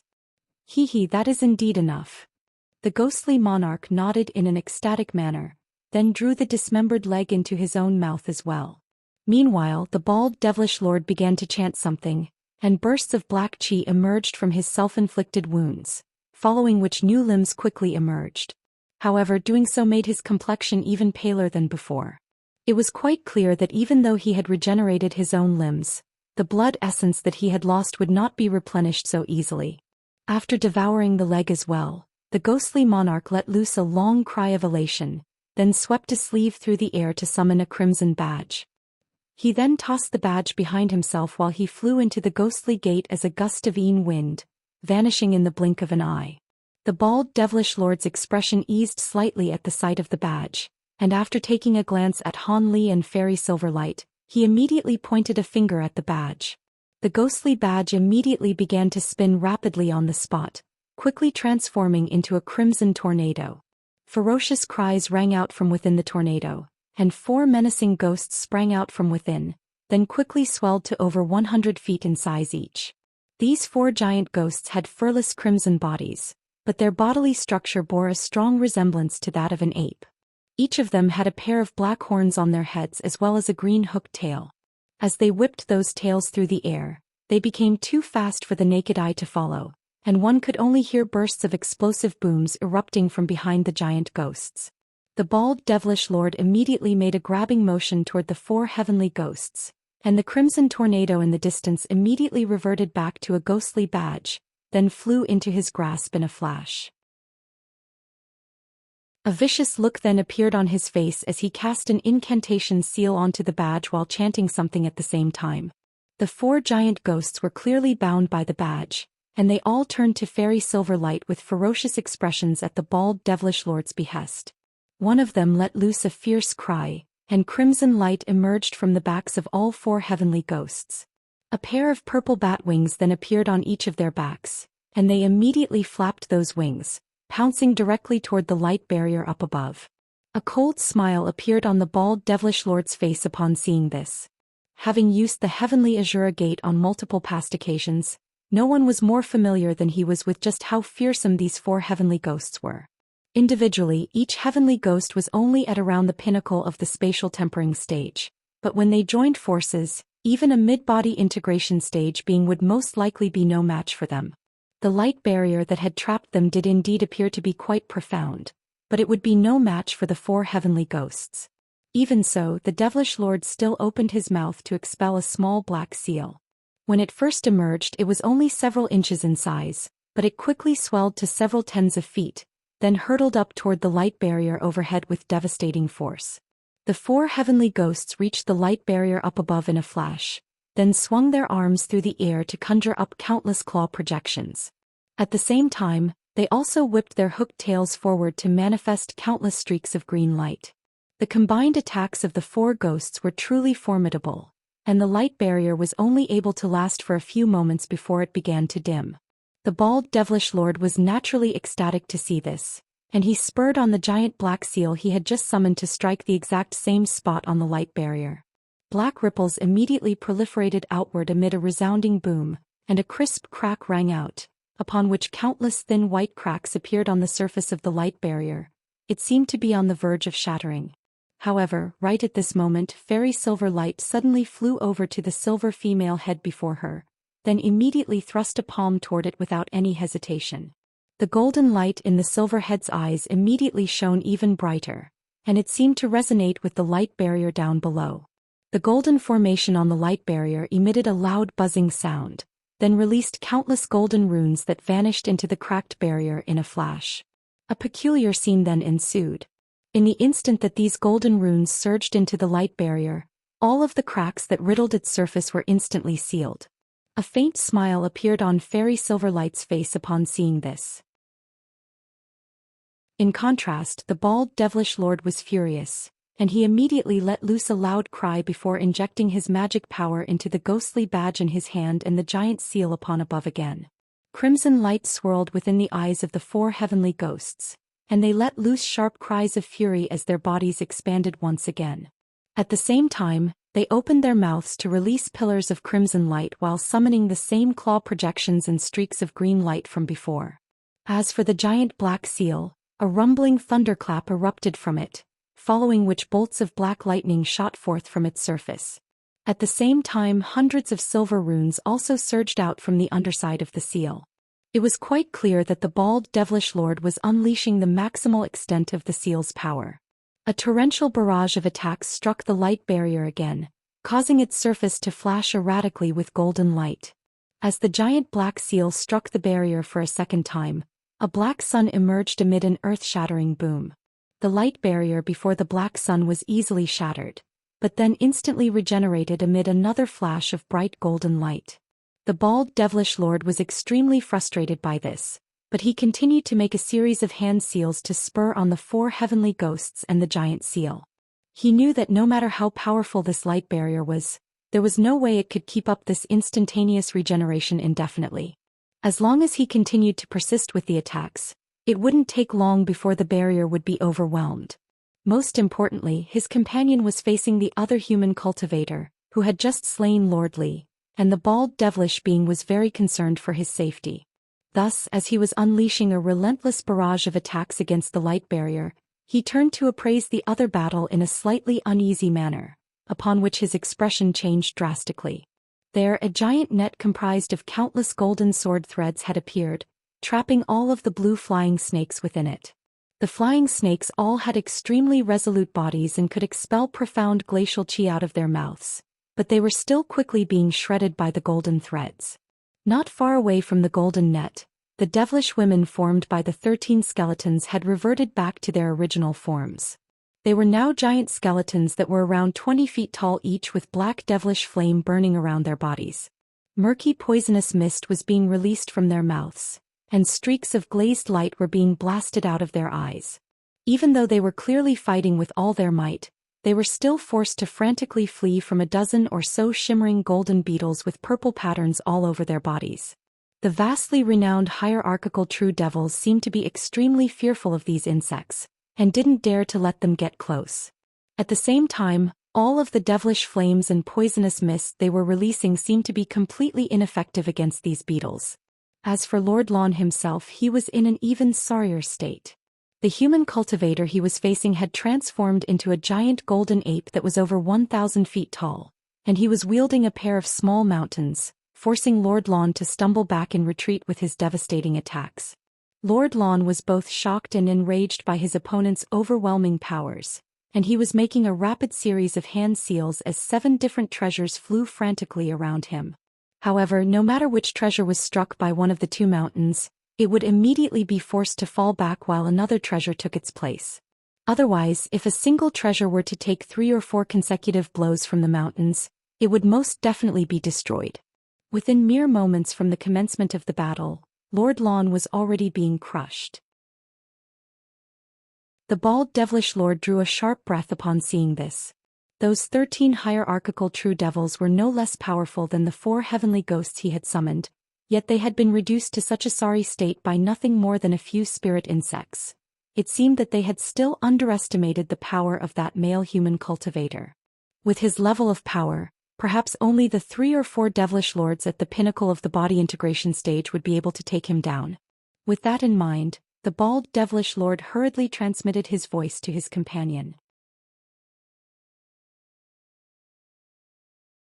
After taking a dozen or so attacks from Han Li's mountains, sweat was pouring down Lord Lan's back, and his entire body was trembling as he stumbled back in retreat. After hearing what the bald devilish lord had to say, he was immediately reinvigorated, and after transmitting his voice in an affirmative response, he immediately began to think of a way to detach himself from this battle. Blue light was flashing through Han Li's eyes, and he was able to clearly see the changes in expression on Lord Lan's face. He immediately harumphed coldly, then suddenly hurled his 2 mountains through the air. After leaving his hands, Then 2 mountains swelled to over 1,000 feet tall each and hurtled toward Lord Lon at an incredible speed. Even before they had actually reached Lord Lon, they were sweeping up gale force winds, and the nearby space was twisting and warping in the face of their power. Lord Lan's expression changed slightly upon seeing this, following which a vicious look appeared in his eyes. He suddenly gritted his teeth and abruptly pointed at 2 of the treasures hovering before him, then shot back in retreat with the rest of the treasures. Meanwhile, the 2 treasures he had just pointed at hurtled directly toward the 2 mountains, and in the instant that they came into contact with one another, the treasures instantly self-detonated amid an anguished wail. 2 resounding booms rang out as a pair of giant balls of light surfaced beneath the 2 mountains, and the mountain's seemingly unstoppable downward momentum was momentarily stopped cold. However, in the next instant the 2 mountains overwhelmed the balls of light and crushed them into nothingness. Immediately thereafter, Han Li appeared beneath the mountains in a wraith-like manner and casually raised his giant ape hands up into the air to catch them as if they weighed nothing more than a feather. After that, he cast his gaze several thousand feet up ahead with a cold expression, and he discovered that Lord Lon had taken advantage of the detonation of the pair of treasures to temporarily escape from Han Li. He was currently flying rapidly toward the small mountain down below, and at the same time, the 13 true devils being chased around by the purple-striped gold-devouring beetles were also hurtling toward the same direction as 13 balls of black devilish flames. The dozen or so purple-striped gold-devouring beetles immediately set off in hot pursuit, and at this point, all but a few of the blue flying snakes had been eradicated by the countless sword threads. The flying snakes were an extremely rare type of devilish beast in the Elder Devil realm, but they were no match for the peerlessly sharp azure bamboo cloud's warm swords. They would have been a lot more powerful had they been unleashed in conjunction with the cultivation art that Lord Lon was supposed to use, but he had found himself completely unable to use the cultivation art as he was too busy fending off attacks from Han Li. As such, even though Lord Lon was extremely reluctant to abandon those flying snakes, he had no choice but to do so. Han Li let loose a thunderous roar upon seeing this, and he abruptly stepped forward, covering a distance of several thousand feet in just a few flashes to take him directly above the small mountain. He then hurled his 2 mountains viciously downward again, while his giant ape hands clenched up into tight fists and unleashed a devastating barrage of fist projections. Curiously enough, in the face of such astonishing attacks, a hint of ecstasy flashed through Lord Lan's eyes as opposed to panic or horror. All of a sudden he swept a sleeve through the air to release a black formation plate, which transformed into a black cloud that completely concealed his entire body. The 2 mountains crashed down with devastating force, instantly dispersing the black cloud, but Lord Lon was nowhere to be seen. Not only that, but a resounding boom erupted from the mountains around the small mountain down below, and each mountain released a pillar of black light, which then transformed into massive formation flags. Each flag was as thick as a water tank and they extended all the way into the heavens like giant celestial pillars. A devilish formation that was around several kilometers in radius then emerged from the ground with the cluster of small mountains as the core of the formation. The entire sky darkened, and the surrounding space tremored as bursts of black devilish chi surged out of the mountains in a frenzy. Countless black runes took shape around Han Li, and the surrounding air tightened, upon which he was completely immobilized and left hovering in midair. Immediately thereafter, the black runes exploded in rapid succession to form countless black threads of light. The black threads flashed erratically before transforming into a series of inky black chains, and they instantly bound the giant ape in an extremely tight manner. At the same time, the black devilish chi down below rumbled and churned, then transformed into a series of giant tentacles that swept directly toward Han Li. Blue light flashed through Han Li's eyes, and he displayed no fear whatsoever. Instead, he let loose a low roar and all of his fur immediately stood up on end, while his body also expanded drastically. The black chains around him tremored violently as they were stretched to their limits, then shattered into countless pieces. A fierce look appeared on Han Li's face, and his arms swelled significantly in size as he raised them high up into the air above his head while his fur shot forth as countless streaks of golden light. The streaks of golden light flashed through the air, sending ripples running through the surrounding space, and an invisible restriction was forcibly shattered. Han Li then made a grabbing motion with one hand, and a giant silver ruler appeared in his grasp. He swept the ruler behind him in a vicious manner without any hesitation, and a pillar of silver light erupted forth, vanquishing all of the oncoming devilish chi tentacles. All of a sudden, Lord Lan appeared on the summit of one of the small mountains, and his expression darkened slightly at the sight of the giant ape's ferocious display of power.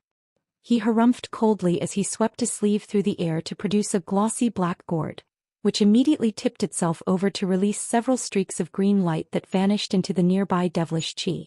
After that, he flipped his other hand over to produce that black formation plate again, and he opened his mouth to expel a mouthful of blood essence that seeped into the plate as a cloud of blood mist. In the next instant, all of the destroyed tentacles regenerated back to their original condition and swept toward Han Li again.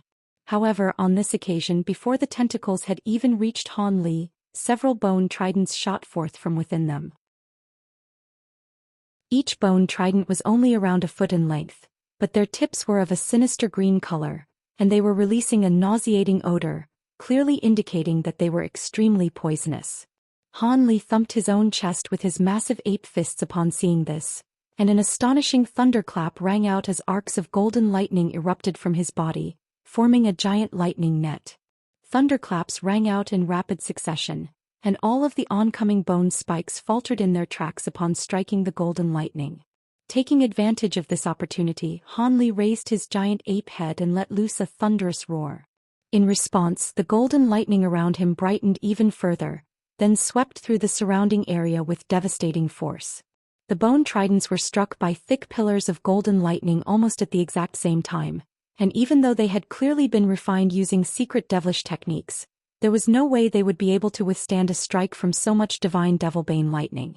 As such, they were instantly reduced to nothingness, and the giant tentacles were also reduced to clouds of mist in the wake of the golden lightning. Lord Lan faltered initially upon seeing this before a look of enlightenment and incredulity appeared on his face. "That's divine devilbane lightning." His voice was filled with shock and fury. Those bone tridents appeared to be quite ordinary, but they were actually treasures that even devilish lords had to be quite wary of. There weren't many things in the world that could counter them, but divine devilbane lightning just so happened to be one of those things. Han Li threw his head back and chortled to the heavens as he clenched his fists before throwing a vicious punch toward the mountain that Lord Lan was standing on. Spatial fluctuations erupted as a golden fist that was around an acre in size appeared in the air above the small mountain, then crashed down with devastating force. Lord Lan's expression changed drastically as he immediately laid a hand over his black formation plate, summoning a burst of devilish chi that inundated his entire body. An earth-shattering boom erupted as the giant golden fist struck the small mountain, which tremored violently before crumbling into a huge pile of rubble.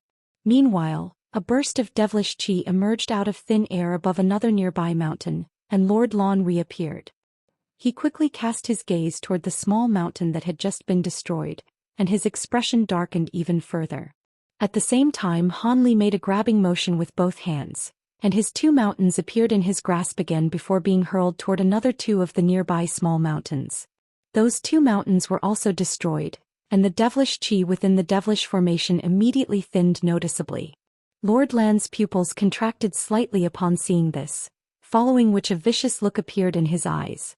"You're not breaking this formation. There's no way I'd let you escape from this place alive." As soon as his voice trailed off, he gritted his teeth and made a hand seal, upon which a dozen or so crimson pills flew out of his sleeves.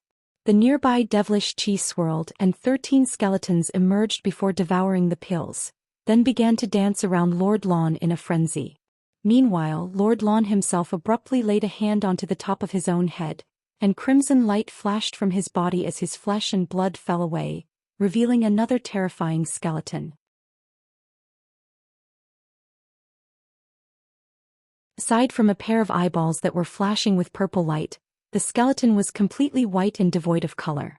Its limbs were waving erratically through the air, and it was uttering an incantation in a shrill, piercing voice that induced goosebumps on the listener's skin. The 13 skeletons around it also raised their heads and let loose sharp cries in unison, then vanished into the skeleton at the center as bursts of black chi. That skeleton then began to swell drastically, and light swirled over every single inch of its bones as it began to undergo a peculiar transformation. A dull thump akin to a rumbling thunderclap rang out, and the skeleton swelled to around 700 to 800 feet in size. Black devilish flames erupted over its entire body, and it resembled a fiend celestial that had just descended from the heavens. Upon closer inspection, one would discover that there was a series of small skulls embedded onto the giant skeleton's sternum. The skulls were only several feet in size each, and there were 13 of them, clearly having been transformed from the 13 skeletons. What was even more astonishing was that as the giant skeleton let loose a long cry, a burst of cracks and pops rang out, and 26 pairs of arms emerged from its back. Each arm was holding a different type of bone weapon, and as the weapons were swung through the air, howling devilish winds and scorching devilish flames swept through the surrounding area. This was the primary devil of the 13 hierarchical true devils, while its constituent skeletons were the secondary devils. However, this was a rather special method of cultivation where Lord Lan had refined his own body to become the primary devil. The benefits of this included drastically enhancing his own powers, allowing him to master several types of powerful devilish abilities, and erasing the risk of suffering backlash from the secondary devils. However, if he were to sustain overly severe wounds in this form, his mind could be corrupted by the devilish power he had attained, and he would be permanently reduced to a mindless primary devil. As such, if it weren't for the fact that Han Li was far more powerful than he had anticipated, he wouldn't have taken the risk to adopt this primary devil body. As soon as he adopted this form, a sense of overwhelming bloodlust flooded into Lord Lan's mind, and the fear he held toward Han Li was completely erased. After letting loose a burst of sinister cackling, he abruptly opened his mouth to expel a burst of devilish wind toward Han Li from afar. The devilish wind was extremely cold and encompassed the entirety of heaven and earth. The primary devil then stepped forward, and its body instantly vanished into the gust of devilish wind. At this point, Han Li had already pulverized most of the small mountains nearby using his own mountains as projectiles, and the mountain that the primary devil had been standing on before was the only one left. As the gust of devilish wind swept toward him, Han Li immediately hurled his pair of mountains forward once again. The two extreme mountains positioned themselves in front of him, and they began to swell drastically once again, reaching over 10,000 feet in height each. The devilish wind struck the two extreme mountains with tremendous force, and a thick layer of ice immediately took shape on the two mountains. Han Li stomped a foot onto the ground and launched himself onto the summit of one of the mountains, then peered carefully into the gust of devilish wind with blue light flashing in his eyes. In the next instant he suddenly let loose a furious roar as his giant ape hands lashed out like lightning, sending countless golden fist projections hurtling toward a certain spot within the devilish wind. A burst of unsettling cackling rang out as countless giant blade projections emerged from within the devilish wind, and the surfaces of these blade projections were all riddled with crimson runes. The seemingly indestructible golden fist projections were all sliced apart one after another, following which the blade projections continued on toward Han Li. The blue light in Han Li's eyes brightened even further upon seeing this, and he suddenly waved a hand through the air. 13 giant golden flowers immediately flew toward him before transforming into his 13 purple-striped gold-devouring beetles. They had been trapped momentarily by the restriction within the devilish formation, and they had only just managed to free themselves. Without requiring any instructions from Han Li, the 13 beetles expanded drastically to several tens of feet in size each, then instantly conjured up countless projections that appeared before Han Li like countless purple shields. The blade projections were extremely sharp, but all of them merely vanished amid dull thumps upon striking the beetles. With how resolute the bodies of the purple-striped gold-devouring beetles were, there really was barely anything in this world that could truly destroy them, and those blade projections were no exception. Right at this moment, a giant vortex appeared in the air above Han Li, following which a huge black figure descended from above. The black figure was wielding 26 bone weapons and enveloped in a sea of black flames. The primary devil that Lord Lan had transformed into was unleashing a sneak attack on Han Li. However, Han Li seemed to have anticipated this in advance and wasn't alarmed in the slightest. He abruptly took a deep breath, and a suit of black armor appeared over his body amid a burst of churning black chi, and countless black runes erupted from the suit of armor to protect him. He then rubbed his hands together before separating them and raising them up into the air, casting a giant net of lightning that erupted toward the descending sea of devilish flames. The black devilish flames and golden lightning clashed amid a resounding boom, and both were instantly significantly diminished as if they were direct counters to one another. Meanwhile, the 26 giant bone weapons came crashing down toward Han Li's head without any hesitation. A cold smile suddenly appeared on Han Li's face, and golden light erupted behind him as a golden projection with 3 heads and 6 arms emerged. The projection swung its 6 arms through the air and released 6 balls of golden light. The balls of light converged above Han Li, then transformed into a golden vortex that was around an acre in size. This was none other than the revolving golden light. Under the smokescreen provided by the dazzling golden vortex, a faint green figure also shot forth from Han Li's body, then vanished into the nearby devilish qi. Meanwhile, waves of golden light were being released by the rapidly revolving golden vortex, and these golden waves instantly encompassed all of the oncoming bone weapons. At the same time, the golden projection behind Han Li let loose a low cry, and a burst of enormous suction force erupted from the golden waves. The bone weapons in the hands of the primary devil tremored violently in the face of this suction force, then quickly flew out of the primary devil's grasp and directly toward the golden vortex. Han Li faltered slightly upon seeing this, clearly quite surprised that he had managed to disarm the primary devil so easily. In the next instant, a burst of sinister cackling rang out from the primary devil, and it abruptly pointed a finger toward the 26 bone weapons. Just as the weapons were about to be drawn into the golden vortex, they suddenly converged and released a burst of piercing gray light. In the blink of an eye, a giant bone lotus flower took shape, and every single bone petal was riddled with countless runes that were radiating unsettling gray light. The giant bone lotus revolved on the spot, and released countless blades of light that shot forth in a torrential barrage. All of the golden waves were sliced apart before the blades hurtled directly toward the golden vortex. But the revolving golden light was an incredibly powerful ability that Han Li had only attained after achieving full mastery of the Provenance True Devil Arts, so it naturally wasn't going to be broken so easily. The 3 heads of the golden projection behind him began to chant in unison, and it was also casting a rapid string of incantation seals into the vortex with its 6 hands. A loud rumbling sound immediately rang out from within the golden vortex, and the golden waves erupting from it instantly became even more powerful, forming a stalemate with the blades of light released by the bone lotus. The purple light in the primary devil's eyes brightened upon seeing this, seemingly frustrated by Han Li's tenacious resistance. It abruptly reached toward itself with its 26 hands, pulling out a thick bone each, which transformed into another set of 26 weapons that were swept toward Han Li again. Han Li thumped his own chest with his giant ape fists upon seeing this, then opened his mouth to expel a pillar of golden light. At the same time he rose up to clash with the primary devil with his bare fists, relying on the incredible defensive prowess of his suit of devilish armor to hold his own in melee combat. Right at this moment, the 13 purple-striped gold-devouring beetles also pounced toward the giant primary devil, but the primary devil let loose a low roar as the 13 skulls detached themselves from its sternum, then flew directly toward the 13 beetles with green light erupting out of their mouths. This green light wasn't able to harm the purple-striped gold-devouring beetles, but it was imbued with some kind of peculiar power that managed to temporarily trap the beetles. All of a sudden, the golden projection ceased its chanting and also withdrew its hand seals, and its body took on a substantial form. A burst of black qi then emerged from its middle head, revealing itself to be a black nascent soul that was several inches tall. The nascent soul was completely identical to Han Li in appearance, and it was holding a blade segment with both hands.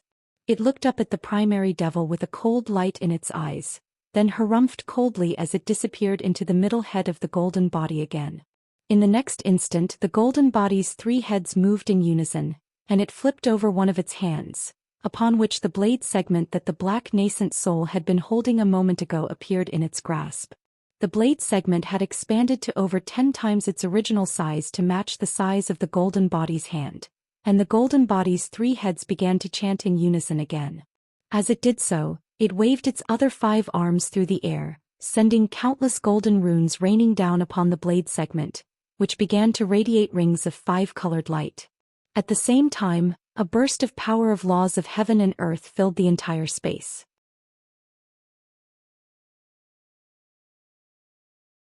Under the influence of this power of laws, the final small mountain nearby crumbled into rubble amid a resounding boom. All of the fierce winds sweeping through the devilish formation dissipated, and all of the devilish chi in a radius of several tens of kilometers quickly thinned out. Countless specks of five-colored light began to appear before surging toward the blade segment in a frenzy, and the incomplete blade segment suddenly became whole again. A faint buzzing sound rang out from the purple blade, and the fluctuations of power of laws intensified even further. As for the specks of five-colored light that hadn't yet surged into the blade, they all transformed into five-colored runes. A cold smile appeared on the golden body's face, and it aimed the purple blade up at the primary devil overhead while roughly doubling its rate of injection of five-colored light into the purple blade. Due to the enormous amount of five-colored light passing through it, the arm that was wielding the purple blade had turned into a rainbow color, and a terrifying aura that threatened to destroy heaven and earth erupted from the blade. As more and more of the world's origin chi was injected into the blade, this aura became even more fearsome. The primary devil that was battling Han Li in the distance shuddered upon sensing this terrifying aura, and the violent killing intent of the primary devil significantly abetted as the logic of Lord Lan returned. The giant skeleton immediately hurled its 26 bone weapons through the air without any hesitation, then quickly pointed at the weapons, upon which they converged to form a sinister-looking blade that was several hundred feet in length. The giant blade came crashing down from above while the primary devil shot back in retreat, flying back to over 1,000 feet away in a flash. However, right at this moment spatial fluctuations erupted near the primary devil, and a huge green hand shot forth like lightning to grip onto its shoulder in a completely unexpected turn of events. The primary devil was naturally extremely alarmed by this, but a ferocious look then appeared in its eyes as it expelled a burst of devilish flames out of its mouth. The huge black hand was set alight and was quickly charred into a blackened state, but it displayed no intention of letting go. Green light flashed several times in rapid succession, and not only did the hand completely regenerate to its original condition, it was now gripping even more tightly onto the primary devil's shoulder. Only then did the primary devil begin to panic. It swung several of its arms through the air in unison, and then transformed into a dozen or so bone blades that slashed toward the giant green hand. A string of sickening cracks rang out in rapid succession as each of the bone blades sliced around a foot deep into the huge hand, but they were unable to progress any further. This green hand was much more resolute than even the average treasure. The primary devil was truly growing very alarmed now, and it let loose a loud roar as its body disassembled into countless bones in an instant. The giant green hand was still holding tightly onto 7 or 8 of its bones, but the rest of the skeleton converged several tens of feet away in its complete form, and it seemed that those missing bones hadn't affected its body at all. However, during this split-second delay, the Provenance golden body down below had already finished what it was doing. Golden runes appeared on the surface of the purple blade before it was slashed toward the primary devil up above. A tremendous burst of power of laws instantly erupted from the blade, transforming into a giant black wave that surged through the air, reaching the primary devil in a flash. The primary devil was extremely alarmed by this, and the devilish flames around its body swelled drastically before sweeping toward the massive wave. At the same time, a burst of loud cracks and pops erupted from its body as hundreds of bone blades emerged before flying through the air amid the devilish flames. A peculiar scene then ensued. In the instant that the devilish flames and massive bone blades came into contact with the giant black wave, they were all erased from existence in a completely silent manner. The primary devil was horrified to see this and it attempted to flee the scene, but it was completely immobilized by the power of laws in the air around it. Thus, the massive primary devil was completely inundated by the giant black wave in an instant, and it was completely wiped off the face of this realm. In the instant that the primary devil was destroyed, the skulls locked in combat with the purple-striped gold-devouring beetles and the giant bone lotus that was opposing the golden vortex all disintegrated into plumes of black smoke. In the next instant the power of laws in the surrounding space also vanished along with the massive black wave, and it was as if nothing had ever happened. After unleashing the power of the purple blade segment, the light radiating from the golden body had dimmed significantly, clearly indicating that it had expended a lot of power as well. At this moment a green figure flashed nearby, and a green-skinned Han Li calmly emerged out of thin air. This was none other than the spirit body that Han Li had refined using that immortal Zhou Xian, and it was being controlled by Chuer. Even though Chuer wasn't very powerful at all, the spirit body didn't reject her, as she was also a spirit being of heaven and earth. As such, she was able to control the spirit body to great effect. Having been nurtured for centuries by the green liquid from Han Li's mysterious small vial, the spirit body had reached the pinnacle of the early body integration stage.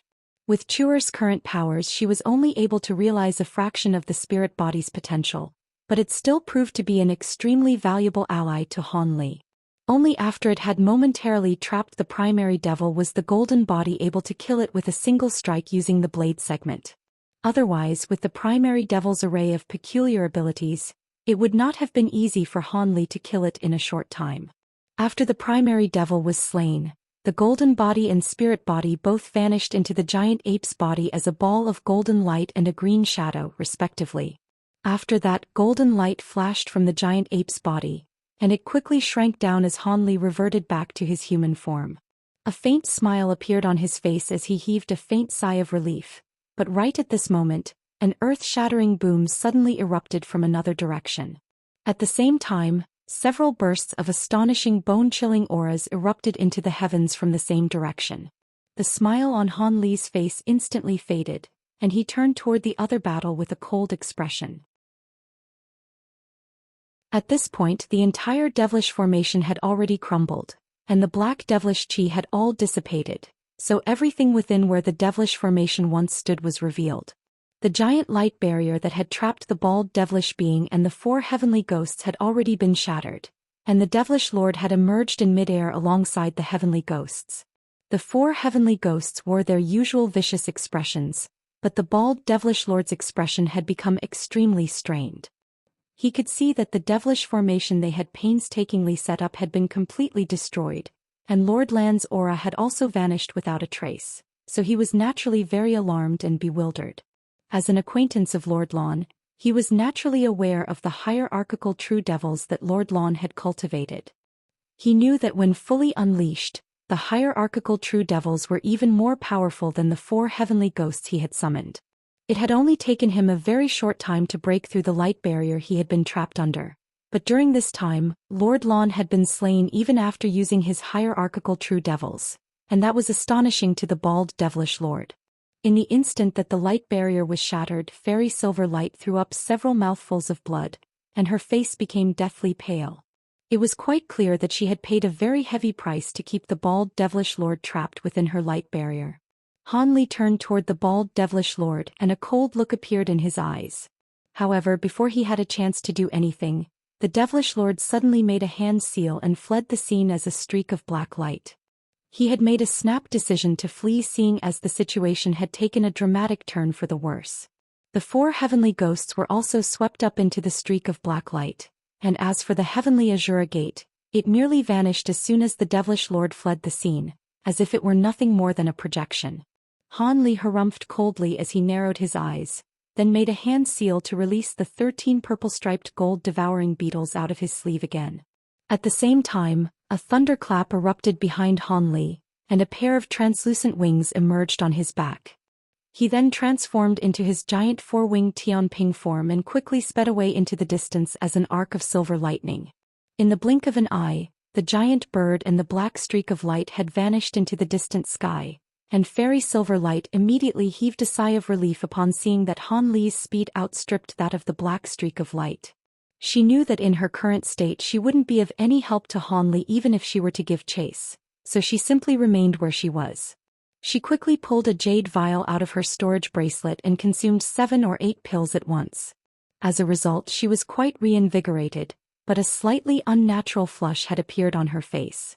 After that, she turned toward the piles of rubble where the devilish formation had once stood, and a contemplative look appeared in her eyes. Around an hour later, a streak of azure light returned.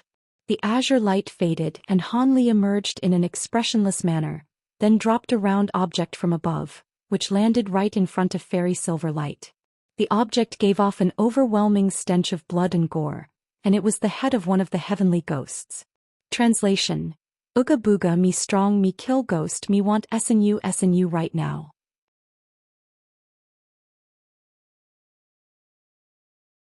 The heavenly ghost's vicious expression was still etched on its face, but there was a hint of lingering astonishment in its wide eyes. It was as if the heavenly ghost had seen something unbelievable in the instant that it had been decapitated. "Brother Han, did you chase down that devilish lord?" Fairy Silverlight asked as she glanced down at the heavenly ghost head in a stunned manner. "Rest assured, I've already taken care of him and the 3 other heavenly ghosts." A faint smile appeared on Han Li's face and he swept a sleeve through the air to release a ball of black light, within which was a miniature azure gate that was several inches in size. This was none other than the bald devilish lord's heavenly azure gate. However, the light that was currently radiating from it was quite dim, suggesting that it seemed to have been damaged. "That's great. With all of them dead, there's no way the Elder Devil race will hear about our trip to Heavenly City. It was all thanks to you that we were able to kill those 3 devilish lords, Brother Han. If Ling Long hadn't told me about you all those years ago, I would truly be unable to believe that you've only been cultivating for just over 2,000 years, Fairy Silverlight said with both elation and awe in her voice. "I was merely lucky. The cultivation arts I used just so happened to suppress most devilish and ghostly cultivation arts. Compared to other fellow Taoists of the same cultivation base, my powers will be nowhere near as prominent. Speaking of which, don't forget what you promised me," Han Li said in a meaningful voice. "Rest assured, Brother Han, I made a promise and I plan to deliver. Ling Long and I are both from the same race, so it won't be too difficult for me to pass on a message to her in your stead. It's just that Ling Long is currently with Senior Ao Shao, and I can't get into contact with her for now," Fairy Silverlight replied. "I'll have to thank you in advance then, fellow Taoist Silverlight. If you need my assistance with anything else in the future, feel free to call on me," Han Li said with a smile. Fairy Silverlight's eyes lit up with elation upon hearing this and she replied, "You're very welcome, Brother Han. This is just a simple task for me." Han Li was far more powerful than she had anticipated and wasn't inferior even to a late body integration cultivator in the slightest. With a favor from such a powerful being up her sleeve, she would definitely be able to benefit immensely from it at a later date. After a brief discussion, both of them erased all traces of the nearby battlefield, then continued on toward Heavenly City. Han Li was flying through the air at a leisurely pace within a streak of azure light, and he was gently stroking a white wooden box within one of his sleeves with a contemplative look in his eyes. This wooden box was something that he had obtained from the bald devilish being, whom he had slain using his blade segment again. Initially, he wasn't all that interested in the item, and only after discovering that neither his spiritual sense nor his spirit eye ability could allow him to glean its contents did he become very curious toward it. However, an extremely powerful formation had been set up on this box, making it very difficult for him to open it even with his vast array of abilities. As such, Han Li stowed the item away and hurried back to where Fairy Silverlight was. As he was stroking the wooden box, he could feel faint traces of heat being released from its surface, but less than 10 minutes later, it suddenly became very cool to the touch, and that made Han Li even more intrigued by its contents. However, they were currently still traveling, so he would just have to wait until they reached Heavenly City before studying the wooden box further. With that in mind, Han Li released a crimson bead from each of his 5 fingers, which then vanished into the wooden box in a flash as 5 crimson runes.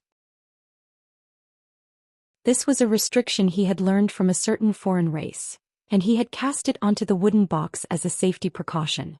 Immediately thereafter, the wooden box was stowed away into his storage bracelet amid a flash of azure light, and he focused his entire attention on flight. At his and Fairy Silverlight's current speeds, they were quickly able to cover a distance of hundreds of thousands of kilometers. Meanwhile, within a newly constructed devilish city that was countless kilometers away, there was a hall situated within one of the massive pyramids. All of a sudden, a thunderous roar of fury erupted from within the hall. What happened? How did 3 devilish lords fail to transport a single item? Do those 3 pieces of trash want to be thrown into the devil form pond?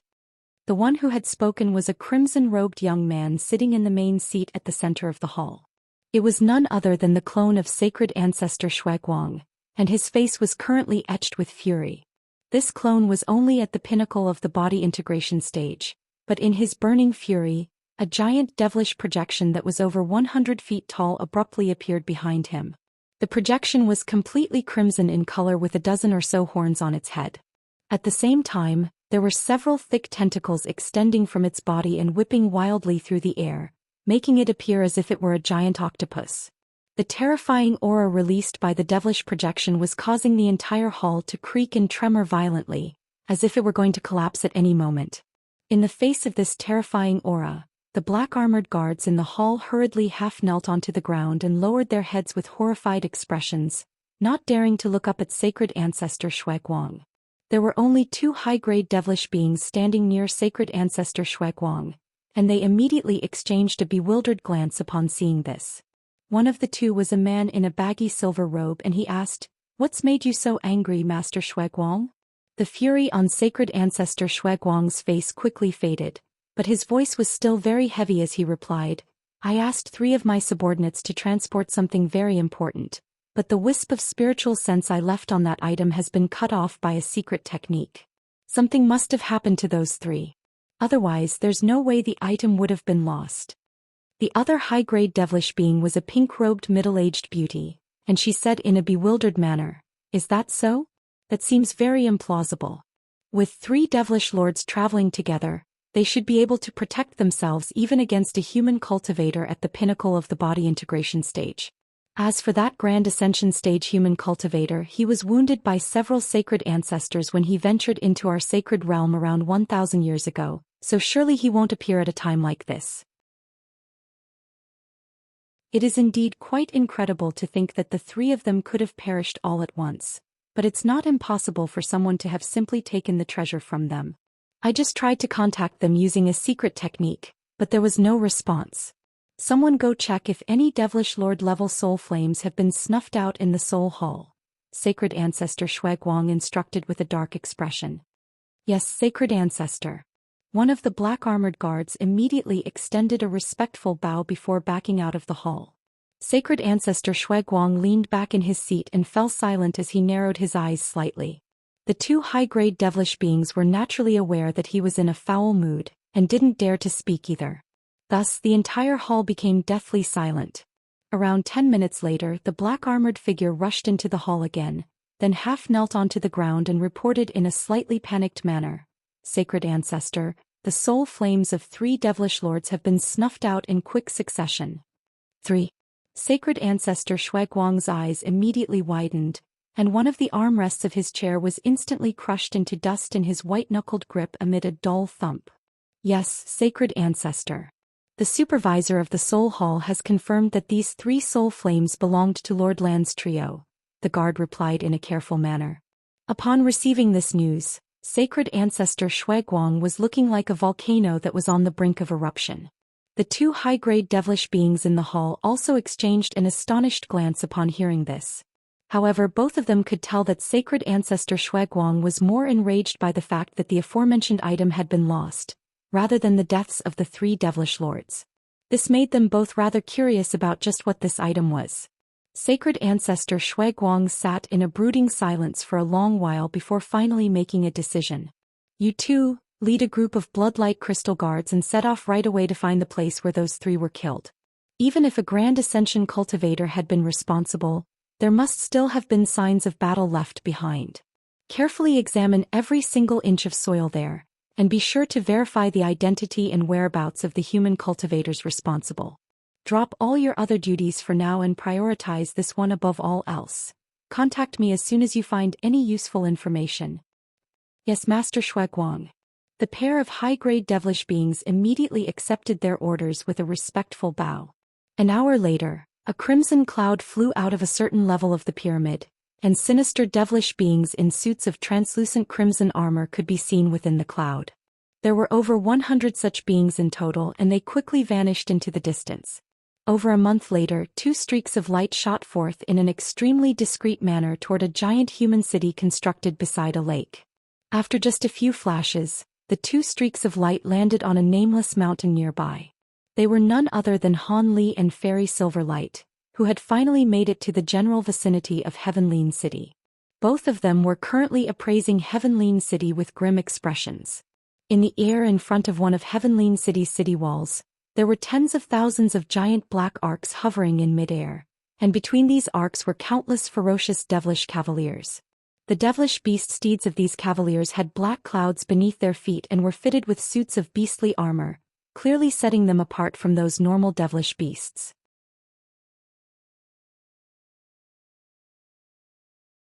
Those are the all-encompassing devilish cavaliers. The rumors were correct. The elder devil race only sent armies of low-grade devilish beasts to attack our deep heaven city, but they've sent out their truly elite forces to wipe out the other human settlements in the area. These all-encompassing devilish cavaliers are mostly only at the core formation stage or nascent soul stage, but after fusing as one with their devilish steeds through the use of a devilish secret technique, their powers will be multiplied, and human cultivators of the same cultivation base definitely wouldn't be a match for them. Even a deity transformation or spatial tempering stage being would be forced to flee if they were to be attacked by a large group of these cavaliers. Also, I heard that they're very adept in combination techniques, and a devilish formation set up by over 10,000 of these cavaliers will pose quite a threat even to cultivators of our caliber.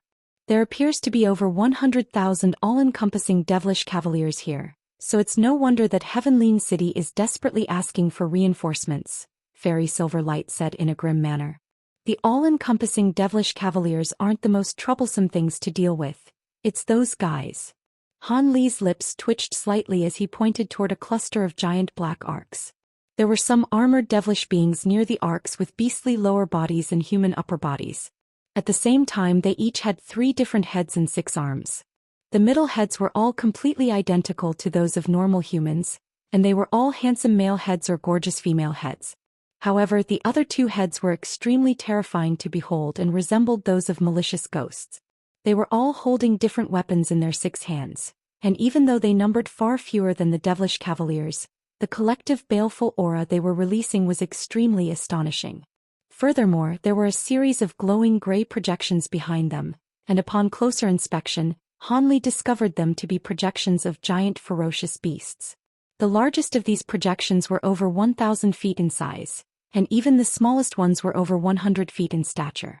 These devilish beings all wore cold expressions and seemed to be completely devoid of emotions. Those are the Jialuan War Devils.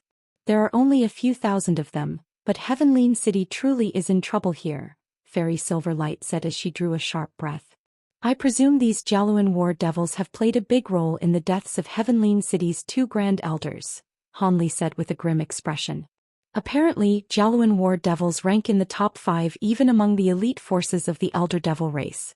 If those 2 fallen fellow Taoists had been trapped by these devils before being attacked by other devilish lords, then it would have indeed been very difficult for them to escape.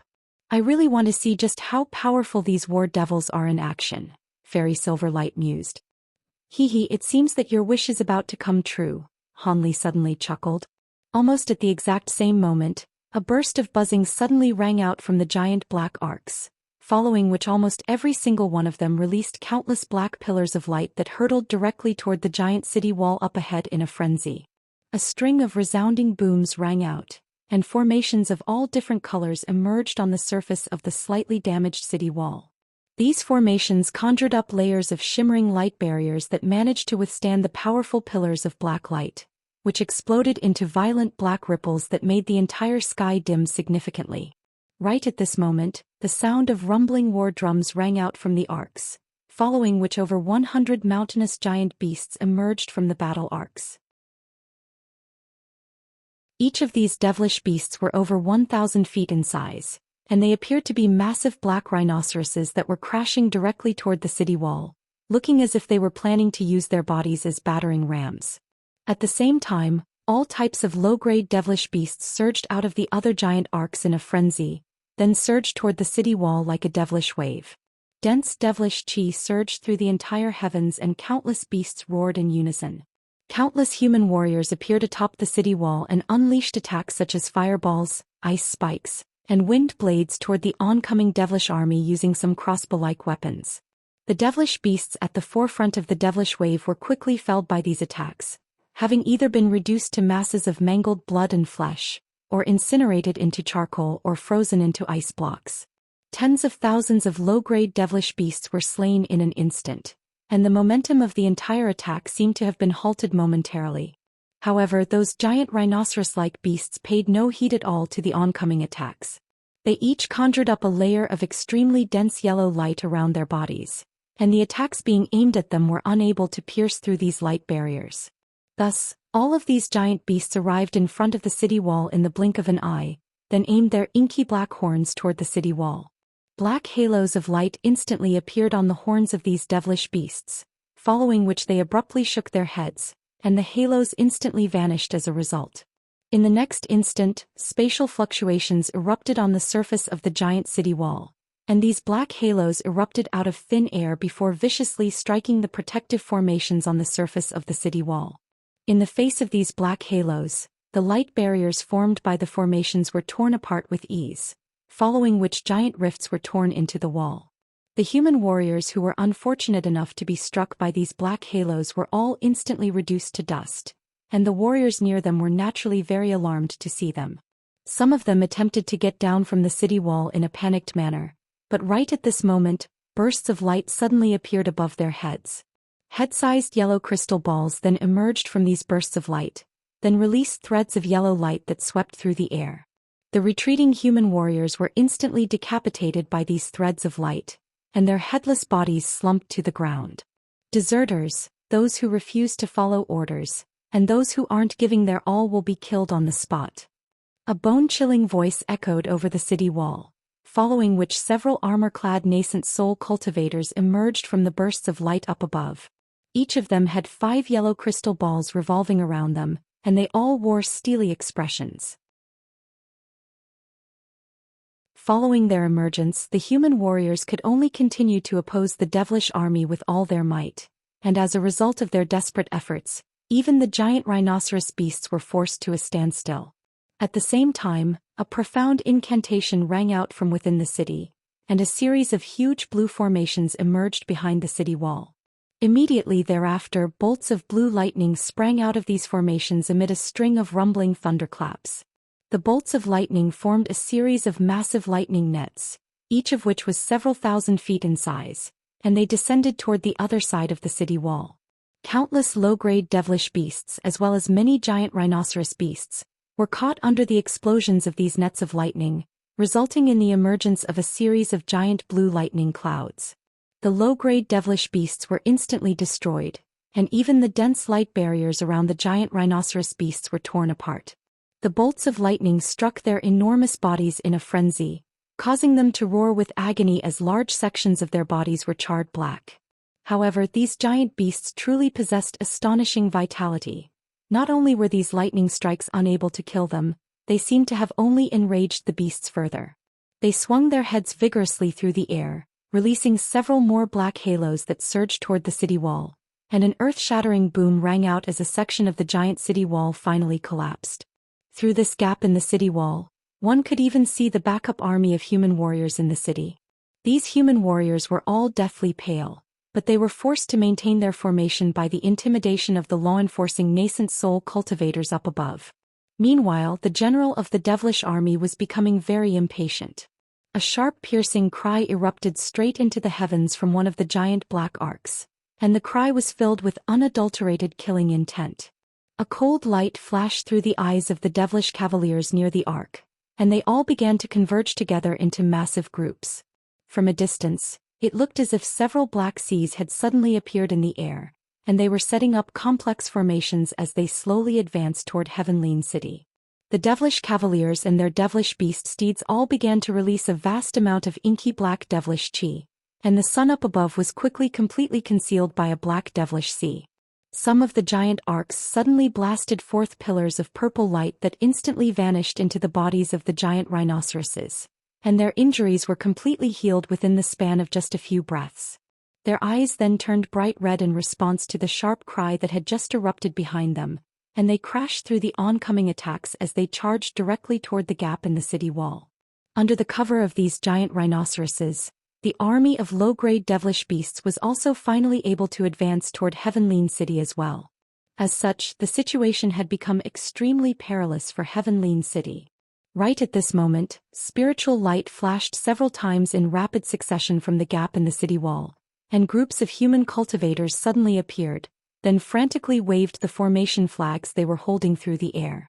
A string of loud rumbling rang out as giant bricks of different colors came raining down from above, completely filling the gap in the blink of an eye.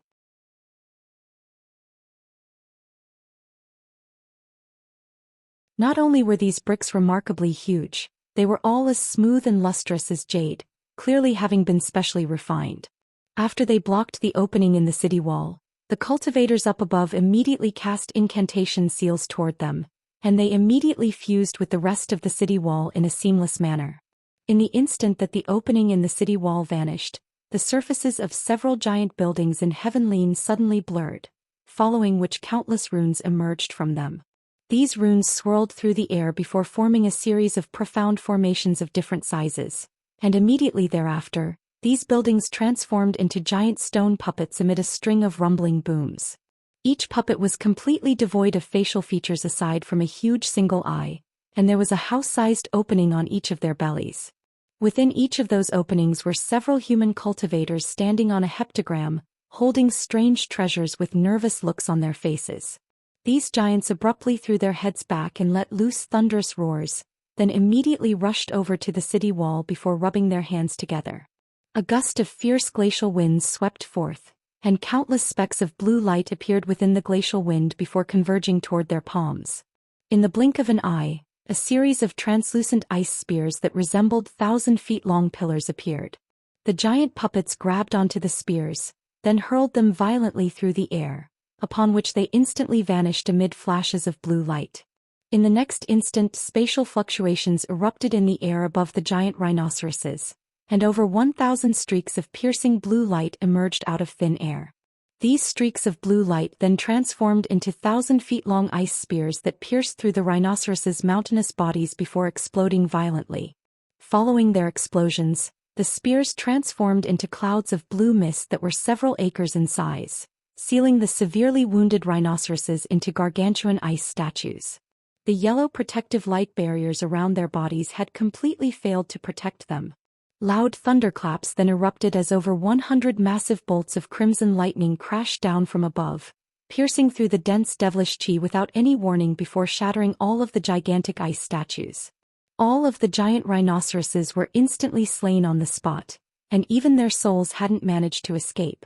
Within a set of secret chambers inside the bodies of these giant stone puppets, a group of deity transformation stage human cultivators all released the items in their hands as relieved expressions appeared on their faces. These items were a series of shimmering red talismans, upon which were inscribed countless golden and silver runes. As soon as these talismans were released by the human cultivators, they immediately completely dimmed and disintegrated into plumes of smoke. Almost at the exact same moment, the human warriors on the city wall had exhausted the powers of their weapons, and they quickly began to retreat back to the city. They were replaced by groups of human cultivators wearing four-colored robes, and as soon as they arrived on the city wall, they summoned a series of shimmering treasures, which transformed into swathes of five-colored light that hurtled directly toward the oncoming army of low-grade devilish beasts. All of the low-grade devilish beasts that came into contact with these swathes of light were instantly destroyed, and it was quite clear that these weapons were far more powerful than the weapons the human warriors had been using.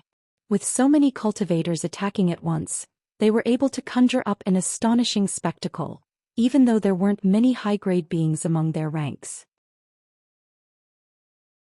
Without the protection of the giant rhinoceroses, the low-grade devilish beasts were being wiped out at an alarming rate, and the devilish army was being severely dented. As a result, the all-encompassing devilish cavaliers behind the low-grade devilish beasts immediately spurred on the devilish cloud around them to more than double the speed of its advancement. Following a command issued by a high-grade cultivator, who was the leader of all of the human cultivators on the city wall, everyone immediately directed their treasures away from the low-grade devilish beasts and aimed them toward the devilish cloud instead. The treasures hurtled toward the devilish cloud like a series of shooting stars, and a few dull thumps rang out as the devilish cloud churned violently. A series of massive black runes then surged out of the cloud in a frenzy before forming a giant black formation. Treasures rained down upon the formation like a torrential storm, but the formation merely tremored slightly before keeping all of the treasures at bay. Right at this moment, the devilish cavaliers within the devilish cloud each raised a hand at the same time, conjuring up long blades that were several feet in length each before slashing them violently through the air. Countless black blade projections swept out of the devilish cloud as streaks of black light, and resounding explosions echoed throughout the entire heavens. Hundreds of thousands of human treasures clashed with these blade projections before instantly being sliced into pieces, then disintegrated into specks of light of different colors. The entire sky was instantly illuminated by these colorful lights, and at the same time, the devilish cavaliers let loose loud roars as they hurled their long blades through the air. The blades transformed into streaks of black light that vanished into the giant formation up above, and a series of giant black blades quickly re-emerged from the center of the formation amid erratic flashes of black light. Each of the blades was several hundred feet in length, and they immediately swept forward before crashing viciously down toward the city wall up ahead. Black light swirled around the giant blades, and blade projections that were over 10,000 feet in length hurtled directly toward the city wall, unleashing a devastatingly fearsome aura. All of the human cultivators encompassed beneath this burst of terrifying spiritual pressure immediately flew into a blind panic, and many of them rose up into the air to flee the scene, but it was already too late. The giant black blade projections swept through the air, reducing all of the human cultivators to shreds of mangled blood and flesh, and another massive section of the city wall was felled, creating a huge gap that was over 1,000 feet wide. Over 10,000 cultivators had just been killed by that single attack alone, and all of the human cultivators on the city wall were extremely horrified to see this. Some of them gritted their teeth and continued to attack the devilish formation in the distance, while others hurriedly summoned defensive treasures as a prophylactic measure. After unleashing that devastating barrage of attacks, the giant black blades at the center of the formation disintegrated into specks of black light, following which a bone-chilling cry rang out from that gargantuan devilish arc again. Vicious looks appeared on the faces of all of the devilish cavaliers upon hearing this sound, and they roared as they abruptly spurred on their devilish steeds to carry them forward as rapid streaks of black light. The distance of several kilometers was covered by these devilish cavaliers in just a few flashes, and all of the attacks that they were struck by were repelled by the black light barriers that appeared over their suits of armor. Only very few of the oncoming treasures managed to break through their defenses, but the number of devilish cavaliers that were felled by these treasures was simply negligible in the grand scheme of things. In the blink of an eye, 100,000 all-encompassing devilish cavaliers had reached the protective light barrier in front of the city wall, and they unleashed countless streaks of powerful black light with their weapons to attack the light barrier. Meanwhile, their devilish steeds were also unleashing all types of abilities with some blasting pillars of flames out of their mouths, while others conjured up a series of giant wind blades, and some were even directly attacking the light barrier with their horns. In the face of such an astonishing number of attacks, the protective light barrier was only able to last for the span of a few breaths before flashing erratically, looking as if it were on the verge of collapse. Just a single wave of attacks from these all-encompassing devilish cavaliers was threatening to breach the city's defenses, and the oncoming human treasures were completely ineffective against them. As for the giant stone puppets in the city, they seemed to only be capable of unleashing that one attack, and they had reverted back to become giant buildings again thereafter. However, a clear ringing sound suddenly erupted from one of the giant towers, immediately following which spatial fluctuations surged through the air nearby, and thousands of human cultivators suddenly emerged. All of them wore grim expressions, and they quickly formed a massive formation with the giant tower at the very center. After that, they lowered their heads and raised a hand each as they began to chant incantations in unison. 5 colored incantation seals formed by spiritual power surged into the massive tower as countless streaks of spiritual light, and a loud buzzing sound rang out from the tower as dazzling 5-colored light appeared over its surface. At the same time, violent tremors suddenly ran through a plot of empty land outside the city wall, and the ground abruptly split open to reveal a series of inky black tunnels. Immediately thereafter, groups of copper humanoid figures that were each around 20 feet tall rushed out of the tunnels. These copper humanoid figures were clad in thick and heavy suits of armor, and were wielding all types of weapons including long halberds and powerful crossbows. Some of them were riding atop copper spirit beast steeds, while others were standing on azure war carriages that were over 100 feet in length each. These humanoid figures pounced toward the devilish cavaliers in a completely expressionless manner, and the devilish general in the giant ark seemed to be rather taken aback to see this, but he then harumphed coldly before letting loose another piercing cry. Ferocious looks immediately appeared in the eyes of the devilish cavaliers as they rushed toward the puppet army, and a fierce battle immediately ensued. During this brief period of respite, a series of dazzling streaks of light appeared in the air above the city wall. These streaks of light then faded to reveal several thousand high-grade human cultivators, and they summoned countless treasures before also joining the battle. Even though the army of copper puppets was clearly no match for the all-encompassing devilish cavaliers, the addition of the high-grade cultivators allowed them to hold their own. Furthermore, with the assistance from the desperate attacks being unleashed by the low-grade cultivators on the city wall, they were slowly gaining the upper hand. Strangely enough, the devilish general in the giant ark didn't send the Jialuan war devils into battle despite this. Only after several hours had passed, when both the all-encompassing devilish cavaliers and the human army had suffered some casualties, did the dull chime of a bell suddenly ring out. As soon as the devilish cavaliers heard this sound, they immediately began to retreat, forming a series of tight defensive formations as they did. At the same time, the Jialuan war devils began to advance while appraising the human army with cold expressions.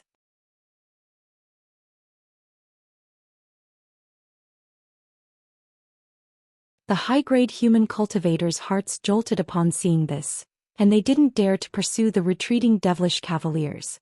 The copper puppet army also stopped not far away from Heavenly City at the behest of some mysterious cultivators in the city. After these devilish cavaliers retreated back to the giant arcs, they immediately disappeared into the arcs as specks of black light. Once all of the devilish cavaliers had entered the arcs, the Jialuan war devils also turned back and did the same thing. A loud buzzing sound rang out, and all of the giant black arcs instantly flew away into the distance, vanishing out of sight in what seemed like the blink of an eye.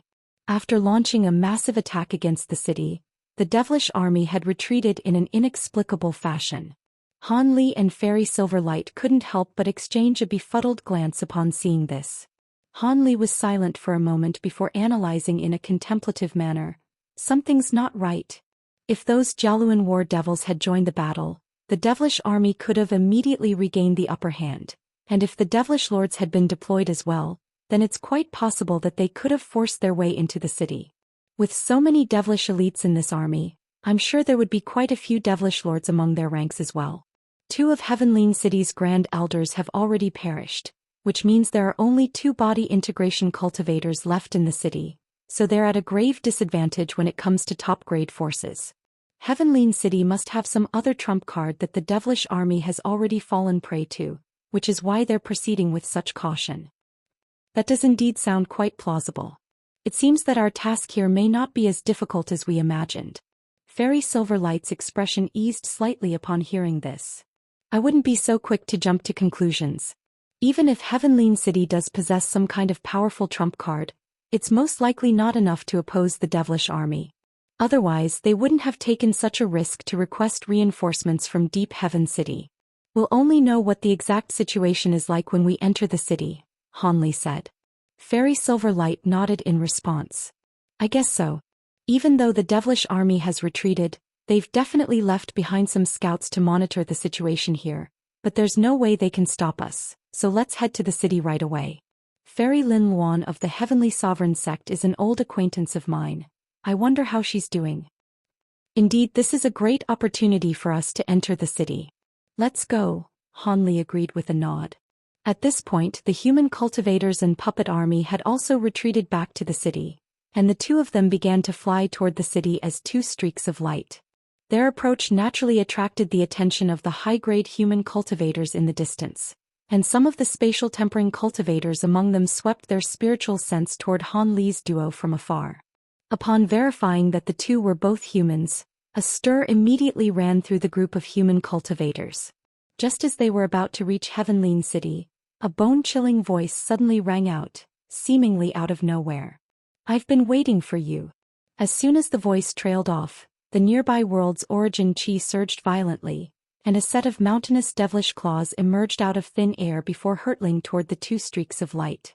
The devilish claws were several thousand feet in size and completely inky black in color, with pillars of green flames erupting from the fingertips. Its enormous size encompassed the entire heavens, and Han Li's duo was struck by the sense that there was no way to evade it. One of the devilish lords must have stayed behind. Fairy Silverlight exclaimed as she immediately swept both of her sleeves through the air. Silver light flashed, and a pair of silver hooks shot forth before transforming into a white crescent moon and a scorching crimson sun. Each celestial body was several hundred feet in size, and they hurtled directly toward the giant claws amid the sound of rumbling thunderclaps and howling winds. As for Han Li, he also raised a hand to launch a massive shimmering golden fist projection through the air, and an earth-shattering boom rang out as spiritual light of different colors exploded violently. The entire space tremored, and the sound of wind and thunder rang out incessantly. Even with Han Li's extraordinary strength and physical constitution, he was still forced to stumble back 7 to 8 steps from the force of the impact before finally stabilizing himself. As for Fairy Silverlight, she was forced back even further, hurtling through the air for several hundred feet before finally managing to arrest her own momentum. Furthermore, this was even after Han Li had nullified around 75% of the Devilish Claw's power. In the face of such a fearsome attack, Fairy Silverlight's expression immediately darkened significantly. However, the owner of the Devilish Claws hadn't enjoyed that clash either. Not only had the giant Devilish Claw projection he unleashed been completely destroyed, he was also forced to stumble out of thin air. A cold look appeared in Han Li's eyes, and he was just about to focus his gaze on this devilish being when a bone-chilling sensation suddenly swept toward him from behind without any warning. If a normal mid-body integration cultivator were in his place, they would have definitely been slowed down significantly by this burst of glacial power. However, Han Li possessed the 5-colored glacial flames, and he had also absorbed another type of unknown glacial power in the primordial world.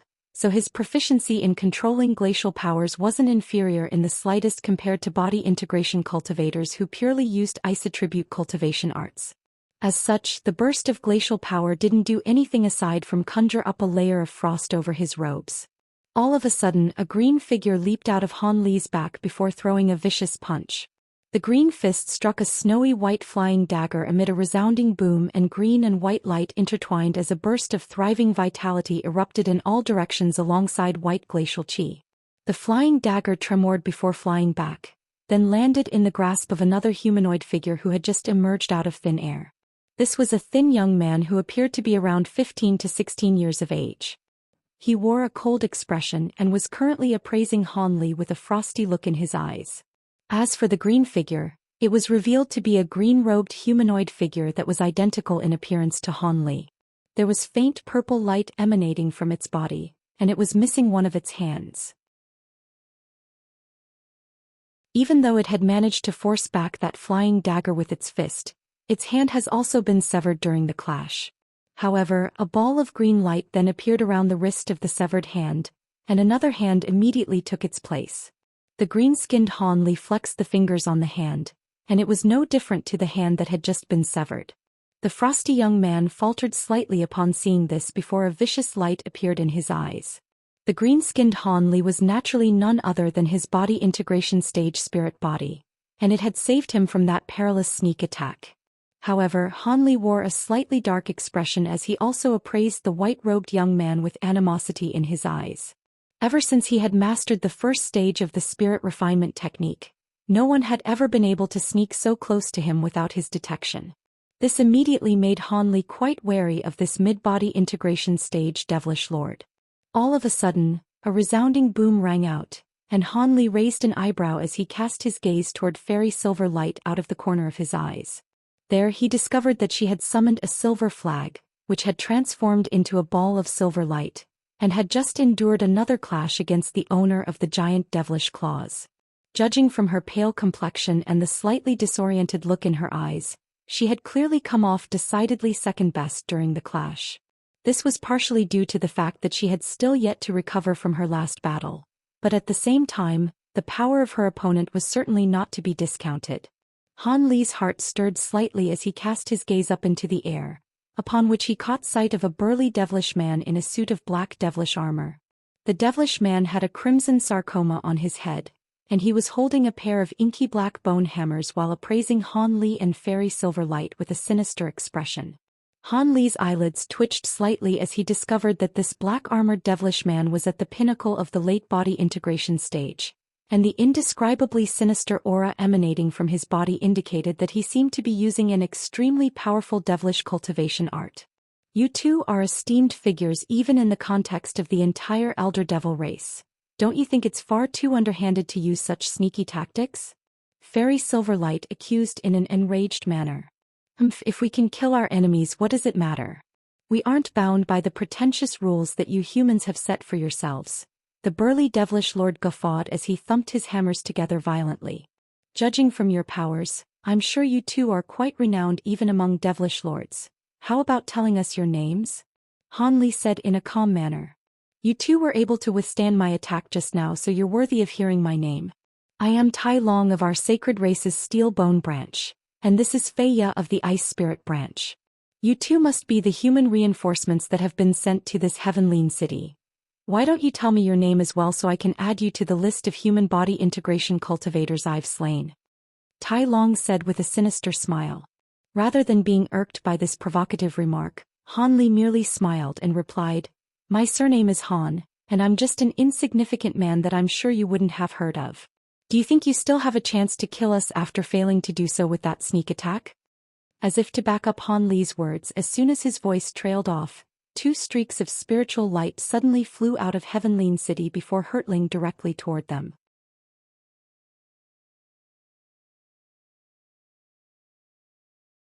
Within the two streaks of light, two astonishing bursts of body integration stage spiritual pressure surged toward the two devilish lords. They contained an early body integration cultivator and a mid-body integration cultivator. Tai Long's expression changed slightly upon seeing this, and after taking a quick glance at the two oncoming streaks of light, he turned to his companion with a dark expression and said, Let's go. As soon as his voice trailed off, he raised a hand to summon an inky black war carriage that was several tens of feet in length, and he immediately flew onto the carriage. Meanwhile, the frosty young man remained completely expressionless, but his body blurred on the spot before vanishing in a flash. In the next instant, the white-robed young man appeared several thousand feet away, then took another step and vanished once again. He seemed to possess a formless body, and it only took him several steps to completely disappear into the distance. As for Tai Long, the black war carriage beneath his feet flashed with black light, then carried him away into the distance as an arc of black lightning. A string of thunderclaps rang out, and after a few more flashes, the carriage also vanished into the distance. Han Li wore a contemplative expression as he looked on at the two departing devilish lords, but made no effort to give chase. As for Fairy Silverlight, she was clearly very wary of Tai Long's astonishing powers, and also remained on the spot with a strained expression. These two devilish lords were far more powerful than she had anticipated, and there could even be other devilish lords among this army. In that case, even with her and Han Li's assistance, it would be very difficult to guard this city. Han Li's expression quickly returned to normal, and a faint smile appeared on his face as he cast his gaze toward the two oncoming streaks of light. The lights faded and two people were revealed not far away from Han Li's duo. The two people consisted of a man who appeared to be in his 40s, and a woman who appeared to be around 27 to 28 years of age. The man had a square and stern face and wore a set of yellow scholar robes. He had a thick white jade book in his hand, and there were two giant brushes, one golden and one silver, strapped to his back. As for the woman, she had an oval face and was quite a beauty. She wore a dark green palatial dress and she was holding a basket of flowers. A hint of elation flashed through Fairy Silverlight's eyes at the sight of the woman, and she immediately said, I'm so glad that you're safe and well, Sister Lin. I was sent here to reinforce your sect. Sister Silverlight, it's so good to see you. Your city must have received our request for reinforcements. May I ask who your companion is? I don't recall ever seeing him before. The woman in the palatial dress appraised Fairy Silverlight with a look of surprise and elation on her face, which was then replaced by a hint of befuddlement when she turned to Han Li.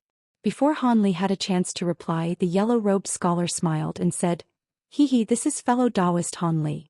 I met him on several occasions on Nine Immortal Mountain. This scholar seemed to recognize Han Li, and Han Li also found him to be rather familiar. After a brief pause for contemplation, he recalled who this man was and he immediately greeted with a smile. "Ah, you're Master Azure Dragon of the Nine-Star Sect. It's a pleasure meeting you again." This Master Azure Dragon was a body integration cultivator whom he'd met on several occasions during the Myriad Treasure Exchange Convention, but they weren't overly familiar with one another. The scholar swept his spiritual sense toward Han Li, upon which a hint of astonishment appeared in his eyes.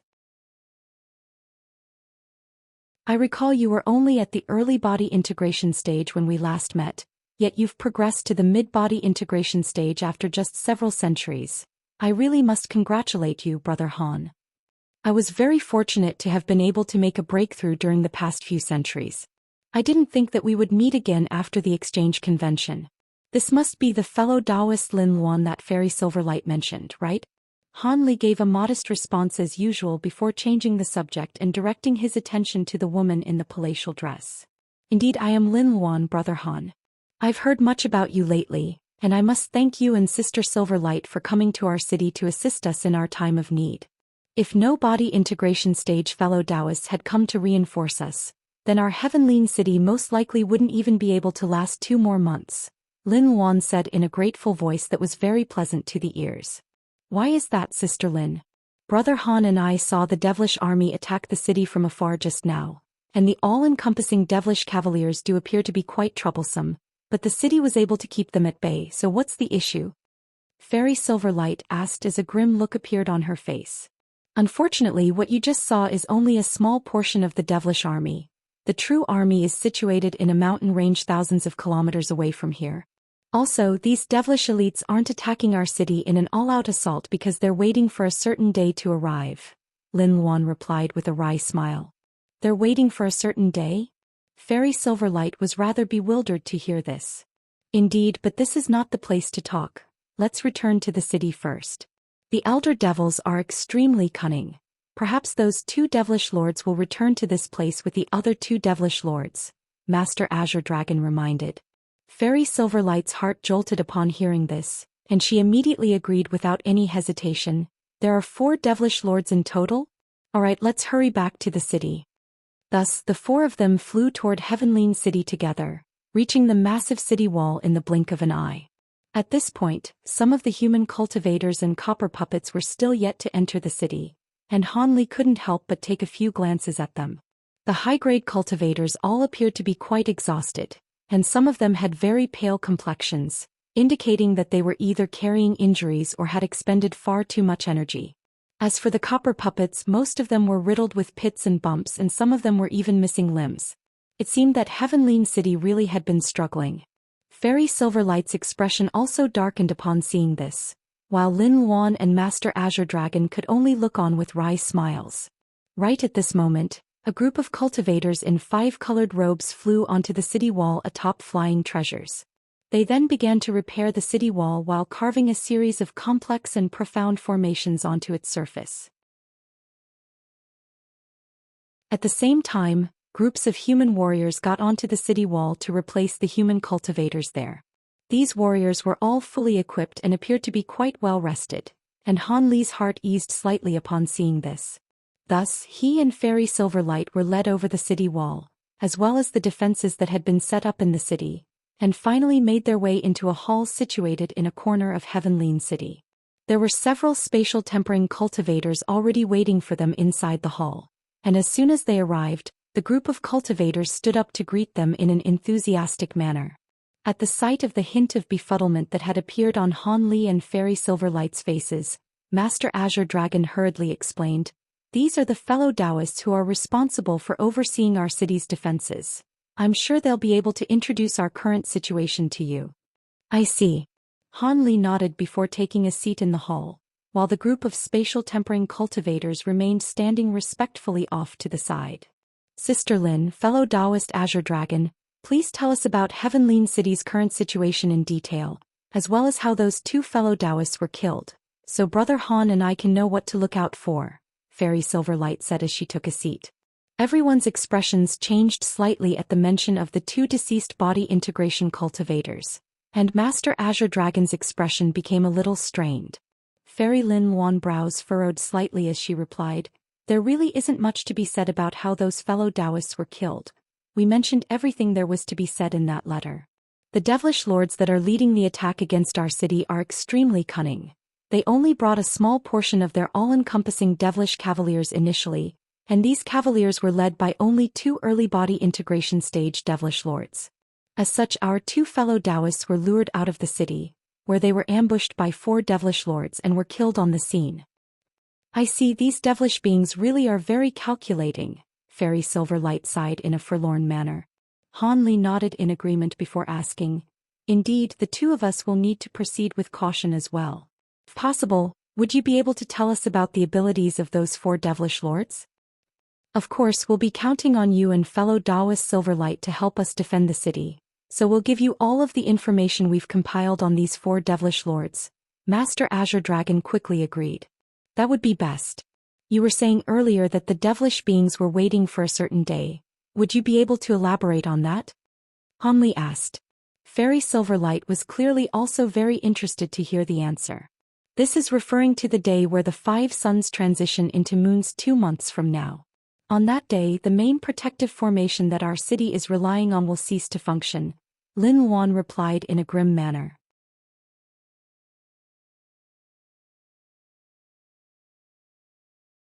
The day when the 5 suns transition into moons? Now that you mention it, this centenary phenomenon is indeed going to take place in 2 months. But how does it have anything to do with the city's protective formation? Fairy Silverlight asked.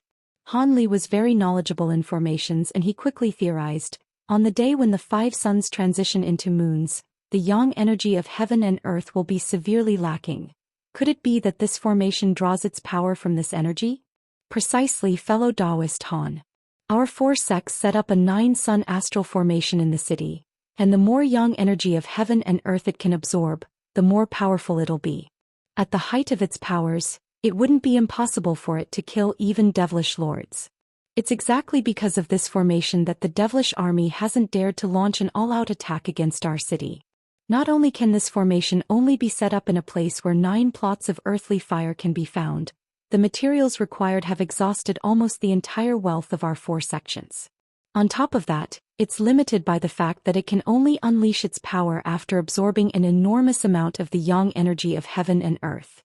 Under normal circumstances, this wouldn't be an issue, but due to the issue outlined earlier, we're truly in a dire situation, Lin Luan said with tightly furrowed brows. 9-sun astral formation? If this formation is as powerful as you say, then why have I never heard of it before? Fairy Silverlight asked. That's no surprise. This formation is one that was created by a dozen or so of our 4 sects formation masters, and it took over 1,000 years for them to do so.